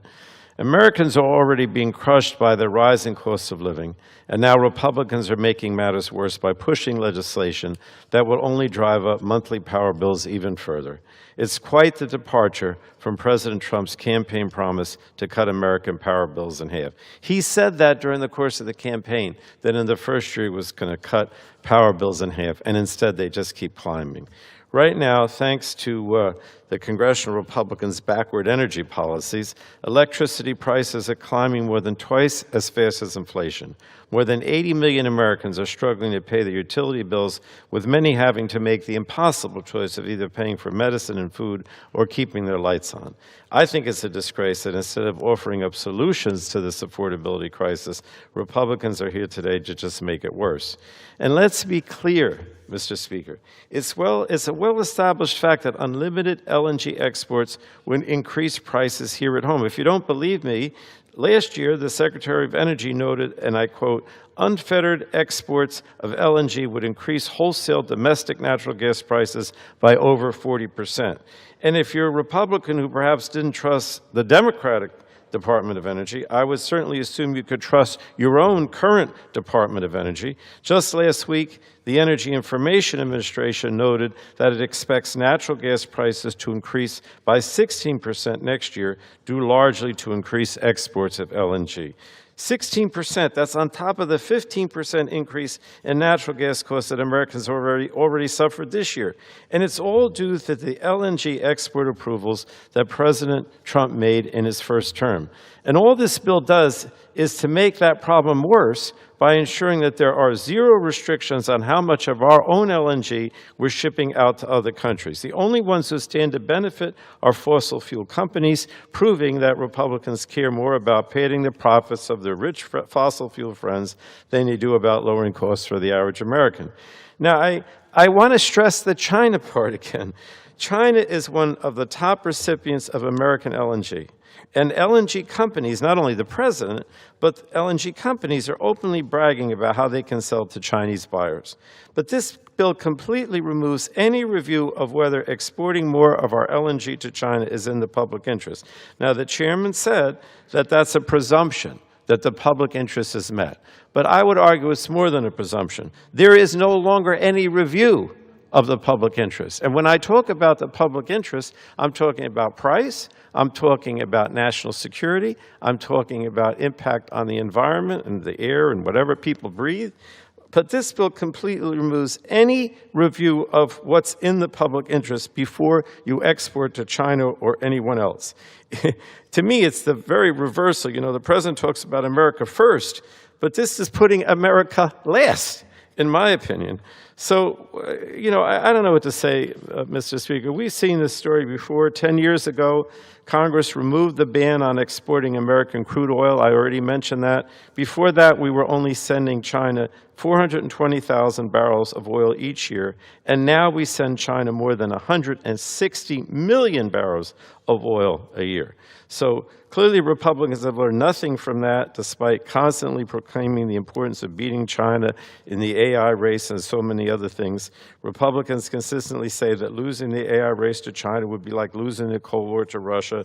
But the bill they're proposing today is like selling rocket fuel to the Soviets during the space race. It defies all logic. Finally, I just want to point out a basic fact.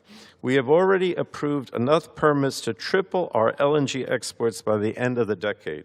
And that's on top of the more than quadrupling of LNG exports we've already seen over the last 6 years. So when my colleagues on the other side talk about Europe and our allies, there's no way that at this point, with the permits that have already been approved, that the Europeans or any of our allies have to worry about not getting enough LNG from us.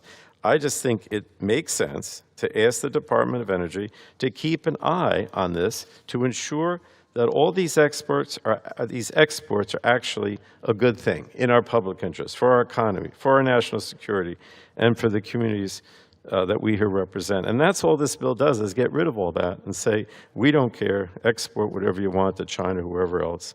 So, Mr. Speaker, the American people are tired of these antics. They don't have time for them. They need us to get serious about addressing the skyrocketing cost of living. Today, they'll see that Republicans are making it worse, and Democrats are fighting to make it better, to try to reduce prices. And I encourage my colleagues to vote no, and I reserve the balance of my time. The gentleman from New Jersey reserves. The gentleman from Kentucky is recognized. Thank you, Mr. President. This bill does nothing to prohibit the president or any president, whoever's president, from limiting LNG exports, sanctioning China, tariffing China. It does no limit to that. The people who are begging I can tell you for our energy is Europe, who are our friends, and I do know from just recently meeting with friends from Japan and Korea, the natural gas that we have in our great state of Alaska. So this is important, and a leader on this issue who's fought for a reliable, sustainable energy is my good friend from Ohio, the chairman of the Energy Subcommittee, Mr. Latta, and I will yield him 2 minutes. The gentleman is recognized. Well, I thank the gentleman from Kentucky, the chairman of the Energy and Commerce Committee, for yielding. Mr. Speaker, I rise in support of H.R. 1949, the Unlocking Our Domestic LNG Potential Act, introduced by my friend and colleague from Texas' 11th District. This legislation will streamline regulatory approvals of LNG export facilities to meet the movement of global energy demands. This legislation removes unnecessary and burdensome reviews at the Department of Energy for exporting U.S. LNG while maintaining the required site and environmental reviews at FERC. Increasing opportunities for exports increases overall U.S. production, putting downward pressure on prices for everyone. The U.S. LNG industry contributed $44 billion to the economy and supported 220,000 good-paying jobs while providing $11 billion in taxes and royalty payments. In response to Russia's unprovoked invasion of Ukraine in 2022, American energy producers immediately supplied Europe and our allies with LNG. The U.S. was the #1 supplier of LNG to Europe in 2023. Unfortunately, in 2024, the Biden administration took politically motivated actions to place an indefinite ban on LNG export permits to appease the climate lobby. This legislation ensures that future administrations cannot unilaterally prohibit exports of LNG for political purposes. Nothing in this legislation limits the authority of the President to impose sanctions on foreign governments and does not affect the existing FERC authorities for reviewing facilities for environmental or safety purposes. H.R. 1949 brings common sense reforms to treat LNG just like other commodities such as crude oil. In the 114th Congress, I was proud to support legislation from the Energy and Commerce Committee that lifted the crude oil export ban, which elevated the United States as the premier global oil-producing nation. This bill will similarly allow our vast natural resources to advance our national security interests. I urge my colleagues to support this legislation. I thank my friend, the chairman of the committee, for bringing forth this bill, and I yield back the balance of my time. I reserve. The gentleman from Kentucky reserves. The gentleman from New Jersey is recognized. Thank you, Mr. Speaker. I yield 5 minutes now to the ranking member of the Energy Subcommittee, Ms. Castor of Florida. The gentlewoman is recognized. Thank you, Mr. Speaker. I rise in opposition to H.R. 1949.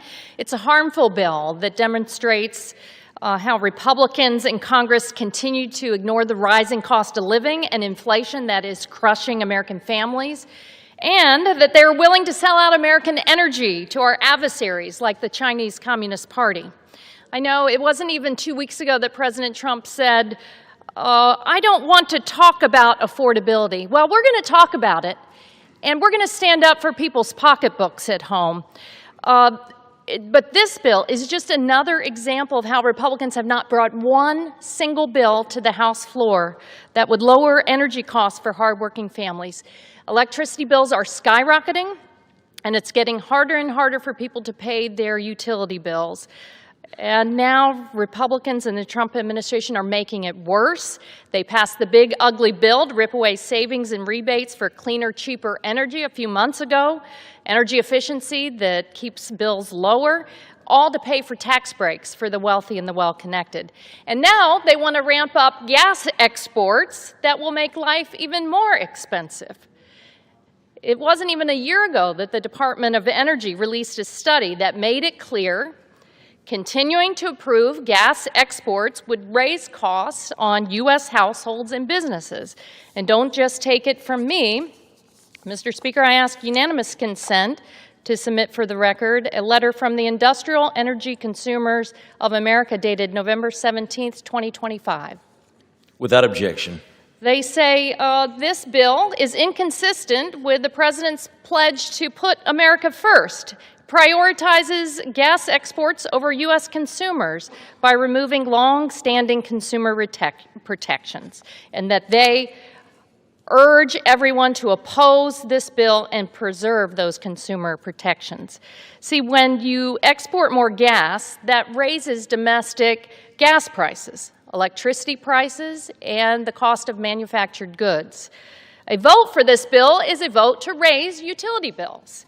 That's particularly problematic to the neighbors back home I represent in the state of Florida. The state of Florida, the Sunshine State, you would think would be powered by the sun, but we're 75% reliant on gas to generate electricity.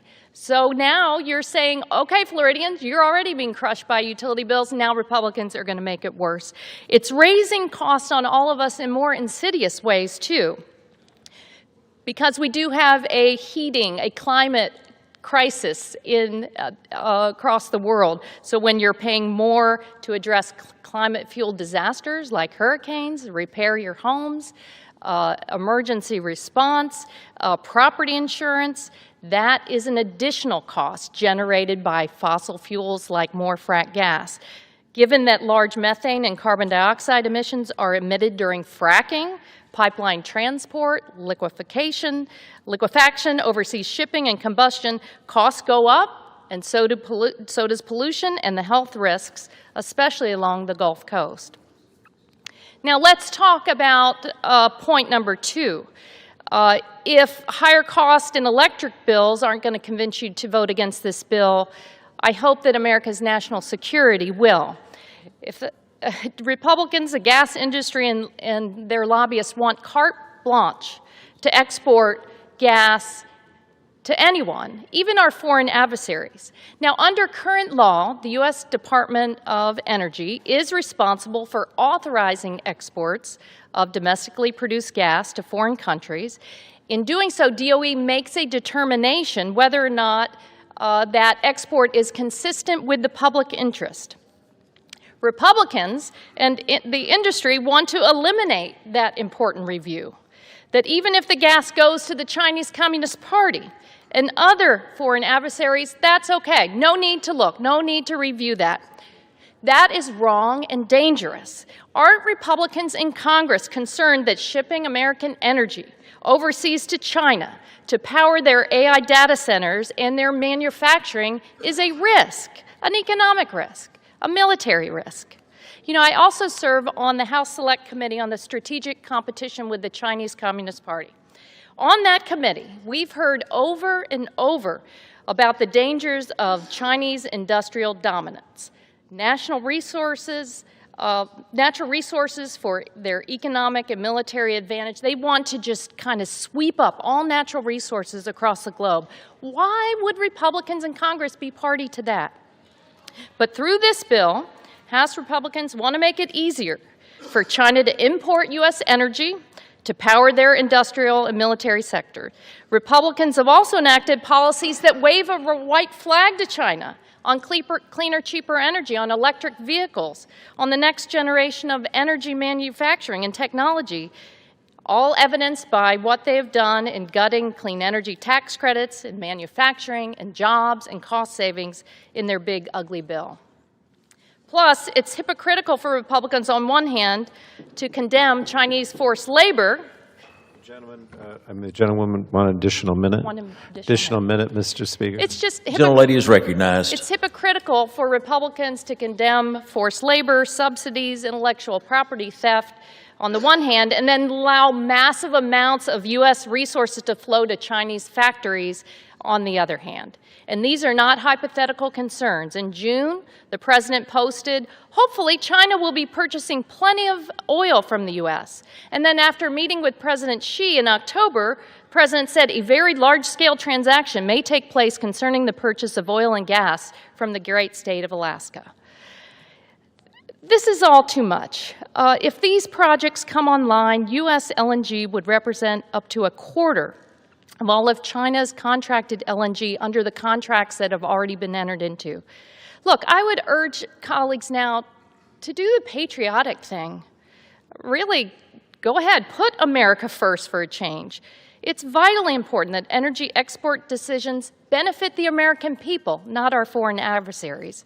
Exporting more LNG without guardrails does nothing to lower energy bills for Gentlewoman's hardworking time's American expired. families. In fact, it will make it worse, and people deserve better. I yield back.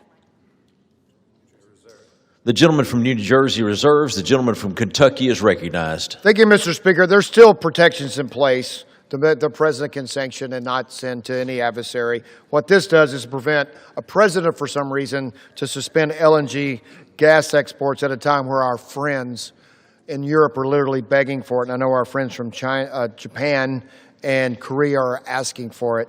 So I will now yield 2 minutes to the Vice Chair of the Energy Committee, my good friend, Mr. Weber from Texas. The gentleman is recognized. Thank you, Mr. Chairman. Mr. Speaker, I rise today in strong support of H.R. 1949, the Unlocking Our Domestic LNG Potential Act, led by my friend and fellow Texan, Representative Pfluger. For years, America has been blessed with abundant natural gas, Mr. Speaker, and in Texas, we've been at the heart of it all.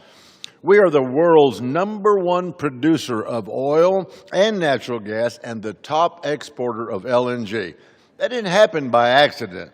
It happened because American workers, American innovators, and American energy producers were finally unleashed.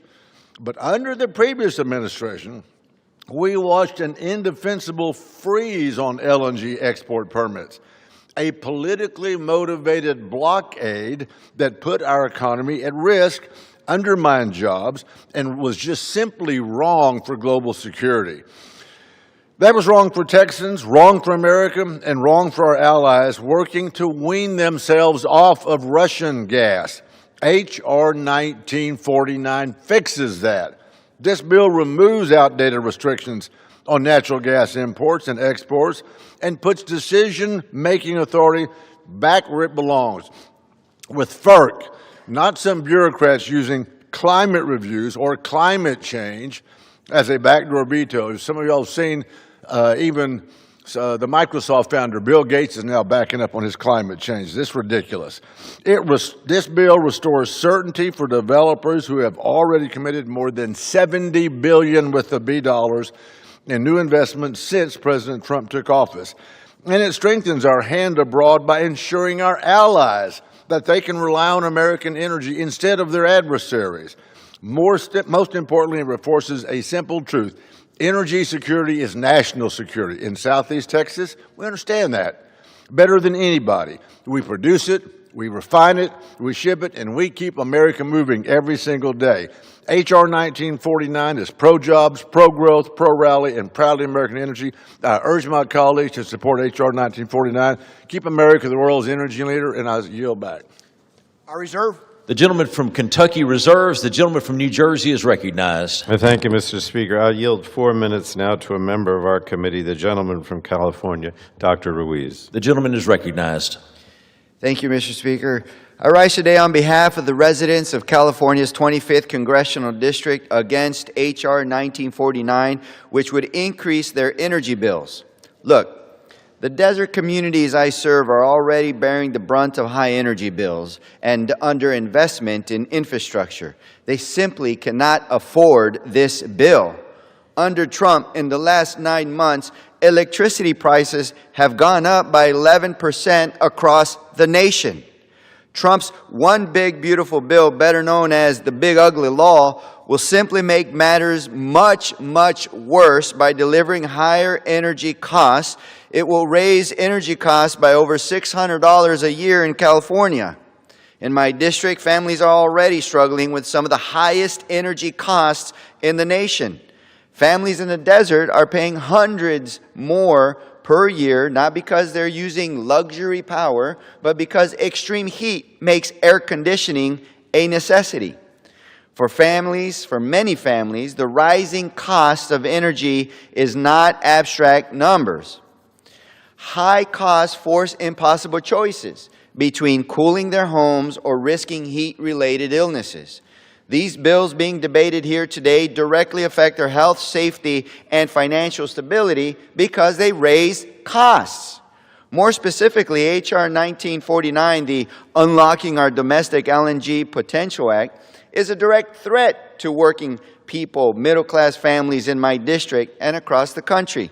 This bill removes the requirement that the Department of Energy determine whether LNG exports are in the public's interest, like lowering costs, before approving shipments to countries without free trade agreements. In other words, this bill assumes automatically and without review that every LNG export is good for America, and that assumption is not only irresponsible, is dangerous, and is absolutely false. Analysis have shown that increasing LNG exports drives up natural gas prices here at home. And DOE's own review last year could not have been clearer. Unconstrained LNG's exports will raise costs for American families and harm our economy. DOE found that the kind of unlimited exports authorized under this bill would increase household energy costs by more than $100 per year, on top of the cost increases already burdening families under the Republicans' One Big Beautiful Bill, i.e. Big Ugly Law. So let's be clear, H.R. 1949 is a substantial giveaway to major oil and gas corporations, billionaires, executives, at the expense of working people once again. It strengthens foreign adversaries, including China, while forcing American families, especially those in extreme heat regions like mine, to pay the price through higher monthly bills. For the hardworking people of the San Jacinto, Coachella, Imperial Valleys, the Pass area, where triple-digit heat is a life-threatening reality, these rising energy costs are devastating. They represent choices no family should ever be forced to make between cooling their homes during extreme heat or keeping their loved ones safe. This is not hypothetical. This is unacceptable. The people I represent are resilient and hardworking. Right now, they are facing higher energy bills while already dealing with extreme heat and limited resources. This bill will make matters worse. This bill will raise their costs even more. We need to lower costs, not raise them. And that's why I urge a no vote on H.R. 1949. Let's lower costs. Thank you, and I yield back. The gentleman from New Jersey reserves. The gentleman from Kentucky is recognized. Thank you, Mr. Speaker. I will now yield 2 minutes to a very valuable member of the Energy and Commerce Committee, my good friend, Mr. Allen from Georgia. The gentleman is recognized. I thank the chairman for yielding. Mr. Speaker, thank you. I rise in support of H.R. 1949, the Unlocking Our Domestic LNG Potential Act, and thank Representative Pfluger for his leadership on this bill. In January of last year, former President Joe Biden unveiled the latest of many attacks on our domestic energy capabilities when he announced an indefinite pause on all pending approvals of liquefied natural gas exports, or LNG. This certainly made the Russians happy, and Europe could have used some help with their energy demand. Not only was this decision completely unnecessary, but it was also economically and strategically dangerous. Under both Democrat and Republican administrations, DOE has consistently found that U.S. LNG exports serve the public interest, contributing positive economic benefits and strengthening energy security for the American people. Even more recent studies confirm that increased American LNG exports do not significantly raise global emissions. In fact, quite the opposite. Clean natural gas is a major reason why the United States has significantly reduced emissions. Thankfully, now we have a commander-in-chief that understands the importance of embracing an all-of-the-above energy strategy and unleashing the production and export of clean, affordable, and reliable American LNG. In the first days of this administration, the President signed an executive order reversing President Biden's LNG pause, an important step in reclaiming global energy dominance and lowering costs across the board. It is shocking to me that House Democrats will run to the news cameras and clamor about the cost of living while they also offer their full support for reckless anti-domestic energy policies from the Biden administration that caused prices to skyrocket in the first place. I mean, look at the price of gasoline at the pump 2 years ago. Look at the price of gasoline at the pump today. That's all you have to do. The reason the energy prices are spiking is because input costs are spiking. The gentleman's time has expired. Additional 30 seconds. The gentleman is recognized. I am hopeful that my colleagues on the other side of the aisle will join us in passing H.R. 1949, which amends the Natural Gas Act to repeal all restrictions on the import and export of natural gas, effectively overturning the Biden-Harris administration's attempt to undermine U.S. domestic energy production. Removing unnecessary export controls on LNG will strengthen the domestic economy, increase the energy security in the U.S. and our allies, and I urge a yes vote on 1949, and with that, I yield back. The gentleman yields. The gentleman reserves. The gentleman from New Jersey is recognized. Thank you, Mr. Speaker. I yield 3 minutes now to a colleague from New Jersey, a member of the committee, Mr. Menendez. The gentleman is recognized. Thank you, Mr. Speaker. I rise to speak in opposition to H.R. 1949. This bill would force the Department of Energy to rubber stamp every LNG export and strip the department of its ability to review whether those exports are actually in the public interest. At a time when families across the country are already seeing rising costs, Republicans are doing the opposite of what's needed.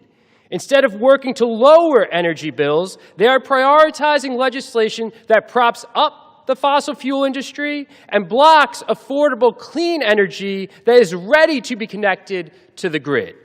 And we already know that increased LNG exports means higher energy prices for our communities at a time when families are already facing an affordability crisis.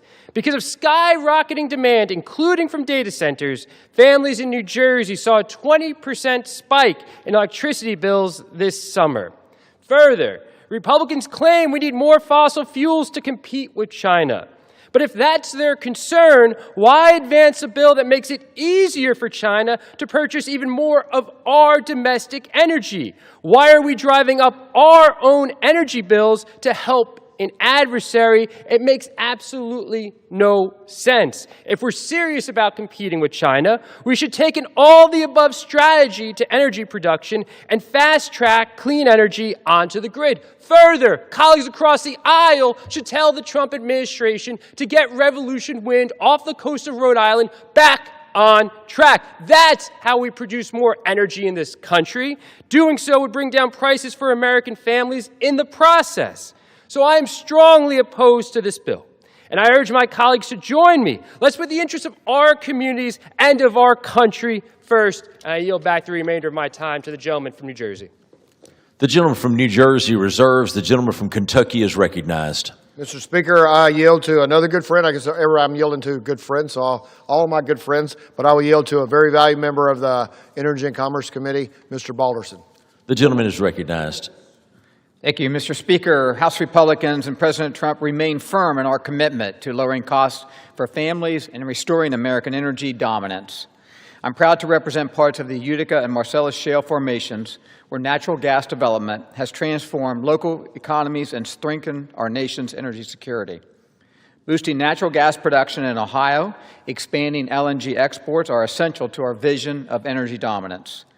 Under the last administration, President Biden repeatedly undermined domestic energy producers, including imposing a ban on new LNG export permits. This misguided action discouraged investments in American natural gas and harmed our allies abroad who are working to reduce their dependence on Russia energy. The Unlocking Our Domestic LNG Potential Act ends political interference in the permit process and unleashes America's full energy potential. Here are the facts on LNG. Increasing LNG exports would add over $70 billion to the U.S. economy and create over 400,000 American jobs by 2040. American LNG is more than 40% cleaner than Russian LNG. And since we've increased our LNG exports, domestic natural gas prices have remained affordable and stable. Under President Trump, we are restoring American energy leadership.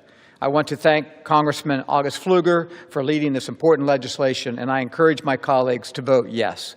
Thank you, Mr. Speaker. I yield back. The gentleman yields. The gentleman from Kentucky reserves. The gentleman from New Jersey is recognized. Mr. Speaker, can I ask how much time remains on either side or both sides? from New Jersey has 12 minutes remaining. And the gentleman from Kentucky has 17 and a half minutes remaining. The gentleman from New Jersey is recognized. I'd like to yield, Mr. Speaker, now 2 minutes to the gentlewoman from Maryland, Representative Elfreth. The gentlewoman is recognized. Thank you, Mr. Speaker. I rise in opposition to H.R. 1949, the Unlocking Our Domestic LNG Potential Act. I asked for 2 minutes, Mr. Speaker. I only need 7 words. We should not be fueling our adversaries. This bill strips the Department of Energy's authority to provide oversight on exports of liquefied natural gas to foreign adversaries like China and Russia, which poses what should be an obvious and grave threat to our national security. Unfettered sale of LNG to countries like China and Russia would power their data centers, AI systems, and cyber missions, all by using American energy. This legislation, importantly, is a departure from how we regulate all other energy sources. Sources like oil and coal, we have laws that impose certain restrictions on exports to foreign entities of concern, like China, Russia, Iran, and North Korea. But LNG, under this new bill, would not be subject to this policy, and I have to ask why. If this bill is really about better supporting our allies in Europe and the Indo-Pacific, I support that. But there are currently no restrictions from literally fueling our adversaries. In fact, by exporting LNG, we could be risking higher domestic natural gas prices, meaning our constituents and our neighbors would face higher electricity bills and pay more at the gas pump. That's why I plan on introducing legislation requiring DOE to certify that LNG exports to our foreign adversaries are actually in the public interest and align with our nation's national security needs. We must close this current loophole exempting LNG from oversight and affirm DOE's role in the process. And the premise is simple. It is not and should not be controversial or partisan. We should not be fueling our adversaries. I yield back. The gentlewoman yields. The gentleman from New Jersey reserves, and the gentleman from Kentucky is recognized. I'll yield 4 minutes to the sponsor of the legislation, value member of our committee, Mr. Pfluger of Texas. The gentleman is recognized. Thank you, Mr. Speaker, and thank you, Chairman. I rise in support of my legislation and proud to offer H.R. 1949 today, Unlocking Our Domestic LNG Potential Act. It's been a long time coming, and for 4 years we suffered as a nation under Biden administration's disastrous energy policies that put our energy security and the security of our allies at serious risk. The White House launched a whole-of-government assault on American energy production, slow-rolling permits, killing infrastructure projects like pipelines, and pandering, most importantly, pandering to radical climate activists. And then they delivered perhaps the most damaging and egregious move of all. They banned new exports on LNG. This wasn't to help the environmental laws or to lower prices for American families. It was to satisfy the radical green activists. And let me be clear that this ban put politics over people by jeopardizing the American economy and handing Vladimir Putin a lifeline as our European allies were forced to scramble for energy. This is not leadership, that was failure. And it gets worse. After independent experts uncovered major flaws in the study used to justify the freeze, the Biden administration doubled down, and senior officials deliberately hid reports that completely contradicted their argument. The administration knew the truth, and they hid it. They buried it. Mr. Speaker, the American people deserve the truth that exporting American LNG strengthens our country. U.S. LNG exports replace dirtier fuels from adversaries like Russia and Iran. And in fact, during Biden's LNG export ban, Russia overtook the U.S. as the lead supplier of gas to Europe. In no world was this good for the American consumers or our allies. You know, I'd like to say that Republicans and Democrats have similar goals, but that's just not true. We had 4 years to study this. We had 4 years of evidence on this, and Democrats want to kill hydrocarbons, plain and simple. Republicans are moving to lower prices, and anybody who knows this industry, anybody who has studied this industry, anybody who has been to where this industry happens knows for certain that this is a good bill because they understand not just the economics of it, but they understand the long-term implications of this industry. And if you vote against it, you're telling me and the American people one thing. You haven't studied this industry. Gas exports strengthen our economy, they stabilize prices, and they drive much-needed investment in infrastructure that bolsters our energy security. The facts are clear. We must reform the broken approval process and unlock LNG's potential.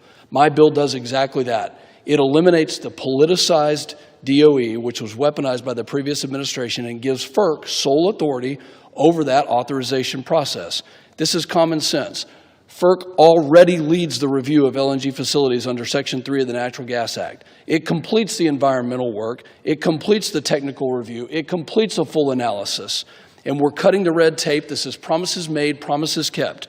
The Unlocking Domestic LNG Potential Act removes that red tape and replaces it with a streamlined, transparent process that gives producers certainty, strengthening global energy security and lowering the cost for all of our domestic consumers. We have to depoliticize the export process.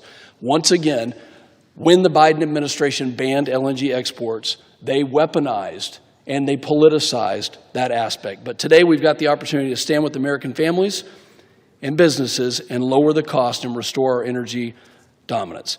This legislation should be an easy bipartisan bill. If you support affordable, reliable energy, then this bill strengthens our economy. It lowers prices, and it signals that you've studied the industry and that you know your facts. I urge all my colleagues to support this, and I'm proud to offer H.R. 1949 and yield back. I reserve. The gentleman from Kentucky reserves. The gentleman from New Jersey is recognized. Thank you, Mr. Speaker. I just want to mention to my colleagues on the other side that the Biden administration did not ban LNG exports. There was a pause because they were concerned about the public interest, because in particular the price, it was increasing the price for power, for natural gas and so many other things. And so it made sense to take a review and see what that meant for price, what that meant for national security, what that meant for the environment and climate. But the reality is that the amount of natural gas permits and LNG permits continue to rise and rise every day. So this idea that somehow they banned it is simply not the case. I'd like to yield now 3 minutes to my colleague from Illinois, Mr. Caston. The gentleman is recognized. Thank you. So my colleague just said that to vote against this bill means you haven't studied the energy industry. So I rise today as someone who spent 20 years working in the energy industry. I rise today as the son of someone who spent his entire career in the energy industry. I'll take my fancy book learning or School of Hard Knocks learning against any of y'all any day. And what strikes me in listening to this debate is it reminds me of a paperweight my dad had on his desk when I was a kid. It was a little paperweight of an oil barrel. And on one side of the barrel it said, "Relax, the price will go down." And if you flipped it over, it said, "Relax, the price will go up." Because energy consumers want the price to be cheap. Energy producers want the price to be low. And if you work in the energy industry as long as I have, or even if you work there for 35 seconds, you spend time talking to consumers and producers. The debate that's going on here in this body is not what is in consumers' interest, what is in producers' interest. It's what is in the national interest. The debate across the aisle is you all are making a very articulate case for energy producers. It's not lost on us that most of you represent districts that are heavily dominated by producers. Over here, there's a very articulate case on behalf of consumers because most of Americans, I would hazard to guess all Americans, are consumers. Because when we export natural gas from the United States, we reduce domestic supply, which pushes up the price. That's why the Natural Gas Act since 1935, among other things, has required that gas export facilities can't be built unless they are in the national interest. Not producers' interest, not the driller's interest, not some random Chinese fertilizer manufacturer's interest, the national interest. Now, you all want to talk about facts, you want to talk about people who study this. Let's talk about the Department of Energy. There's an LNG export terminal, I'm sure you're aware of it, in Freeport, Texas.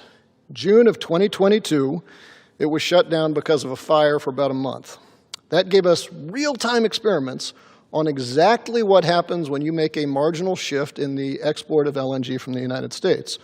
According to the Department of Energy website, this is what happened. Quote, "The U.S. natural gas spot price fell by 13% on June 9th. The price continued to decline by an additional 17% through the end of June. Prices fell largely because the outage at Freeport decreased U.S. natural gas exports, putting downward pressure on natural gas prices." That's 30% inflation in just 1 month from just one facility. Supply and demand is real. This ain't complicated. So understand what your bill is trying to do. By stipulating that all exports are in the national interest, you are stipulating that raising every American's monthly heating bill is in the national interest. This week, Donald Trump gave a speech where he said, "We are looking at affordability. We are going to bring it down for everybody." I think he meant we're going to make things more affordable, but you understand the point.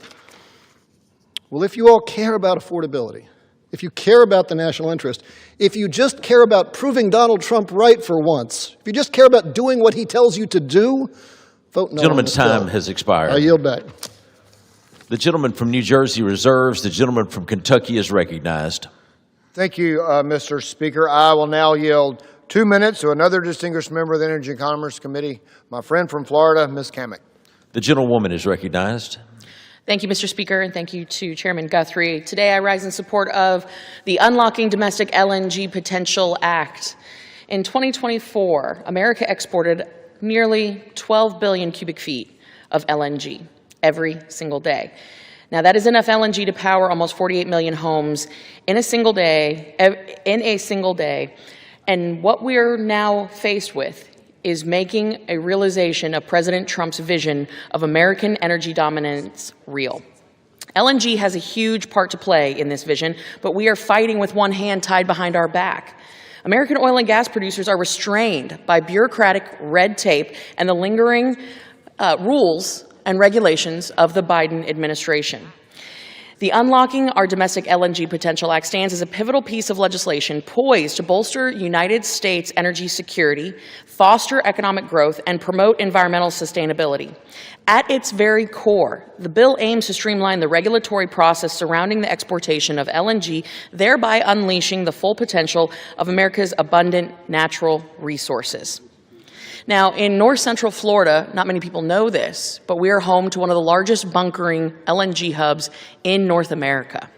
This is critical to our domestic economy as well as our national security. First and foremost, the reason why this bill is so important is it addresses the Biden administration's extreme LNG permit ban. By facilitating the exportation of LNG, we reduce our reliance on foreign energy sources, mitigating the geopolitical risks, and we, of course, enhance our national security in the process. Expanding LNG capabilities, export capabilities, it means that this is job creation. It stimulates investment in our energy infrastructure and fosters innovation across the related industries. Increased LNG exports translate into expanded markets, bolstering domestic production, and will do more in the next 50 years than we can imagine. As I mentioned, the state of Florida is a dominant player in this role, and we need to make sure that we are doing everything we can to make sure that the unelected bureaucrats are not hindering growth. I encourage all my colleagues to support this legislation, and I yield. I reserve.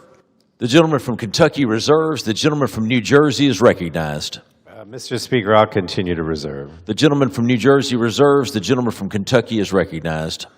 Thank you, Mr. Speaker. I just want to say that we want the world price is produced by what we have here in our country. So the price does fluctuate on a spot price day to day. But I just want to say, just because we're sitting on massive reserves of natural gas, where our friends in Europe are suffering, where our friends in Korea and Japan are asking for it.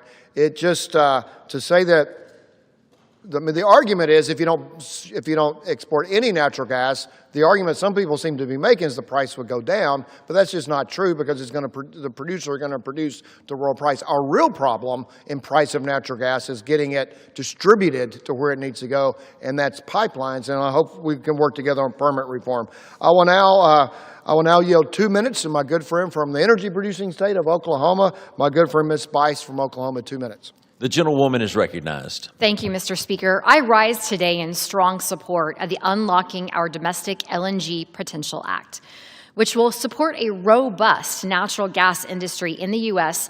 and meet President Trump's goal of achieving American energy dominance. Natural gas is a major engine of economic growth, particularly in Oklahoma. LNG exports alone in the U.S. support more than 273,000 U.S. jobs and contribute $40 billion to our GDP. This sector is a lifeline for communities across the country, including Oklahoma's 5th Congressional District, and we must ensure it has a stable framework to reach its full potential. LNG exports are also a win for the environment. A recent S&P Global study found the U.S. LNG exports reduce global greenhouse gas emissions by 65 million tons. Anyone serious about lowering global emissions should strongly support the expansion of American LNG. Yet, despite this abundance of benefits, President Biden chose to unilaterally ban the issue of LNG export permits. While this was overturned by a court, if approval for export is determined on political appointees at the Department of Energy, the threat of a future ban from a progressive presidential administration remains in place. Turning these decisions over to a neutral party, like the Federal Energy Regulatory Commission, will ensure that the industry is kept safe from such reckless attacks in the future. Some argue that LNG exports raise energy prices for Americans by reducing domestic supply. This claim is simply false. Increased export opportunities incentivize production and drive efficiency gains, which will help domestic prices continue to be affordable. Given the abundance of economic and environmental benefits from LNG exports, I believe it's critical that we help protect the industry from misguided political attacks, such as those made by the Biden administration last year. I urge my colleagues to join me in voting in favor of this legislation, and I yield back the balance of my time. A reserve? The gentleman reserves. The gentleman from New Jersey is recognized. Thank you, Mr. Speaker. I yield myself such time as I may consume. You know, I hear my colleagues on the other side of the aisle, the Republicans, talk about the demand for LNG in Europe and how we're not giving Europe or other allies enough liquid LNG. The fact of the matter is that we are sending more LNG to our European allies and our other allies than ever before. DOE, the Department of Energy, has issued enough permits to triple our export capacity from what it is today, even if they never issued another permit. That will take us into the early 2030s, when European policy is set to reduce natural gas consumption. We've approved so many terminals that most forecasters are seeing a massive glut of LNG on the market starting next year and running well into the 2030s. If this bill never becomes law, our European allies, our allies, I think South Korea or Japan was mentioned, will be well supplied. What's really happening here with this bill is helping China. That's what this is about. Beijing, Communist China. In 2024 alone, the United States exported over 200 billion cubic feet of gas to China. So at a time when Americans are struggling to pay their heating bills and our power grids are facing unprecedented demand, President Trump and his Republican Party care more about subsidizing China's economic development and basically lining the pockets of their fossil fuel friends. Republicans claim to be obsessed with beating China at the AI race. So why are they trying to advance a bill that makes it easier to send American LNG to China to fuel their data centers and AI tools? Why are they putting the profits of Chinese technology companies over the well-being of American families and the success of our American companies? And I said this before, but it bears repeating. Republicans on the Energy and Commerce Committee have compared winning the AI race with China to the importance of winning the Cold War. But if that's true, then why are we sending more energy and trying to send even more and more energy to China? It makes absolutely no sense. H.R. 1949 will enrich big oil and the Chinese technology companies that rely on LNG to fuel their data centers, all while worsening the energy affordability crisis that Americans are experiencing. The only Americans that benefit from this deal are the rich fossil fuel executives. H.R. 1949 squarely puts China first and America last. And the president keeps talking, and the Republicans keep talking about putting America first. How does this bill do that? This bill does the opposite. And I reserve the balance of my time, Mr. Speaker. The gentleman from New Jersey reserves. The gentleman from Kentucky is recognized. Thank you, Mr. Speaker. I was actually in a meeting with Europeans at the highest level of government, and somebody pointed, when they talked about we need more LNG exports from the United States and the ban, was criticizing the ban. Somebody made the point that my friend just made to them, said, well, I understand all your terminals are full, you couldn't receive any more anyway. And they says, we need the world price to come down. We have to have the world price to come down. Energy prices in Germany are 3 times what they are here. Could you imagine trying to compete in the global economy and energy prices are 3 times as high when you got a neighbor just a few countries over that's invaded unprovoked and illegal invasion of another country? So we can't just dismiss that this is important to Europe as well just because they have full terminals. I will yield 2 minutes to my good friend from the neighboring state and a good neighbor from West Virginia, Ms. Miller. She gets 2 minutes. The gentlewoman is recognized. Thank you, Mr. Chairman. Mr. Speaker, I rise today in strong support of H.R. 1949, the Unlocking Our Domestic LNG Potential Act of 2025. As co-chair of the Energy Export Caucus, I understand that eliminating harmful barriers around American energy exports is essential to strengthening our economy and national security. This legislation takes a crucial step, cutting through bureaucratic red tape, which has slowed or even stalled natural gas imports and exports for far too long. Giving the Federal Energy Regulation Commission sole authority to approve or deny natural gas applications eliminates permitting bottlenecks and gives American energy producers a clear and reliable path to move forward with critical projects. H.R. 1949 ends the harmful Biden-era delays on liquefied natural gas export approvals. Delays discourage investment, undermine our energy leadership, and threaten the security of our global partners who depend on the United States to break free from harmful foreign influence. The United States is blessed with abundant natural gas resources, and our producers stand ready to meet rising global demand.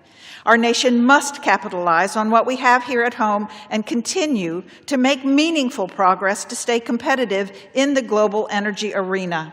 H.R. 1949 ensures that American energy remains affordable and accessible, keeping it unmatched on the world stage. I urge my colleagues to support this important piece of legislation. Thank you, and I yield back.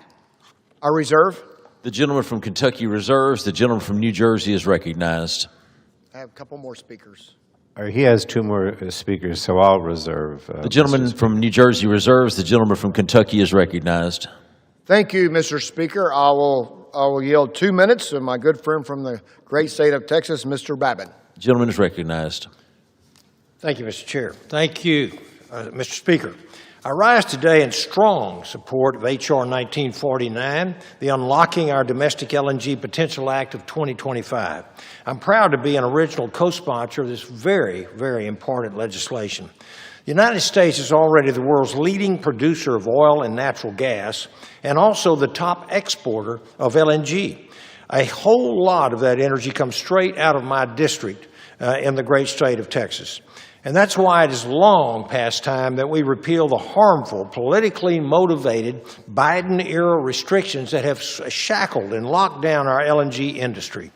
These restrictions did nothing but to threaten American jobs, drive away investment, and undermine the energy security of our own allies and friends.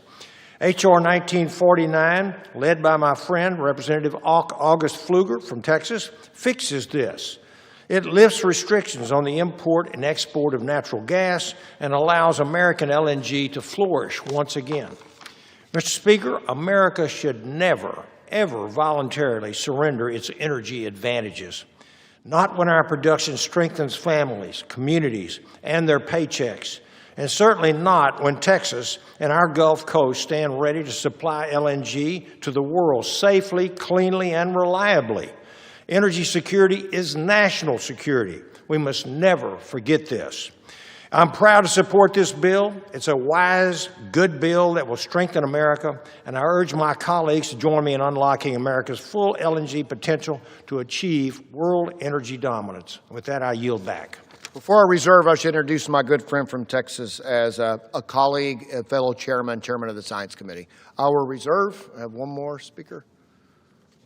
I'll continue to reserve, Mr. Chair. The gentleman from New Jersey reserves. The gentleman from Kentucky is recognized. Thank you, Mr. Speaker. I will now yield 2 minutes to another gentleman from Texas, chairman of the House Budget Committee, my good friend from Texas, Mr. Arrington. The gentleman is recognized. Thank you, Mr. Speaker. Thank you, Mr. Chairman. As I listened to the ranking member talk about China's need for U.S. energy, thank God it's that way and not the other way around.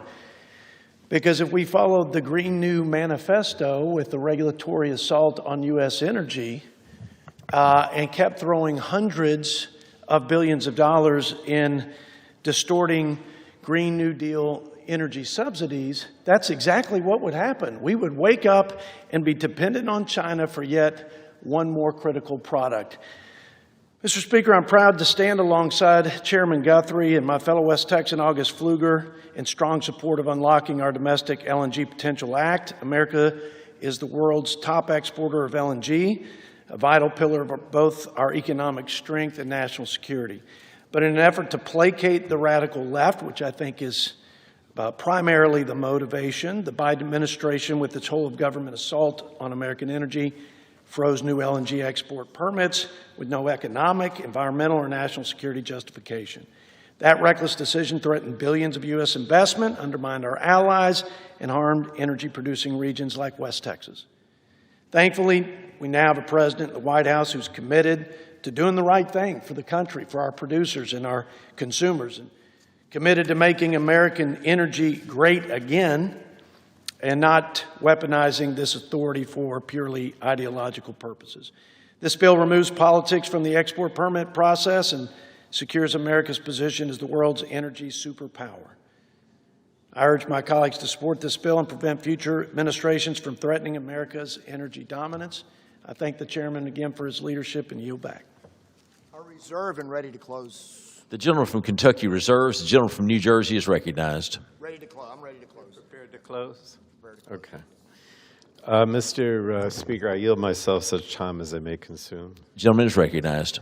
Thank you, Mr. Speaker. You know, I respect the chairman of our committee so much, but, you know, he said in the last time he spoke that we need the world energy price to come down. But what about the price here in the United States? The price is higher in the rest of the world than it is here. And that's why the rest of the world wants more of our LNG, because it's cheaper for them.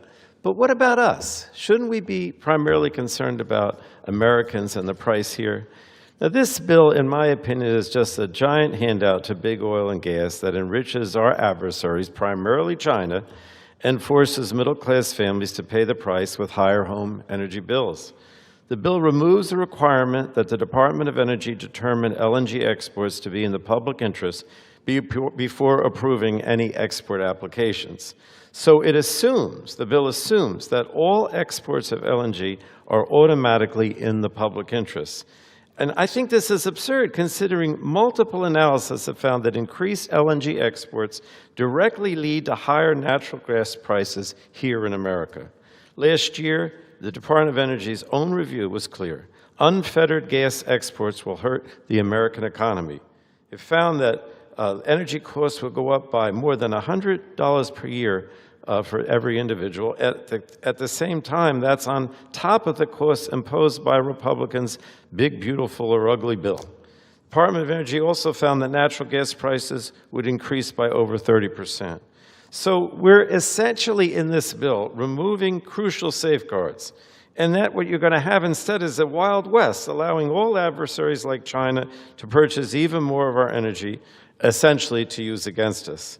This is the same playbook that Republicans ran when they repealed the crude oil export ban in 2015.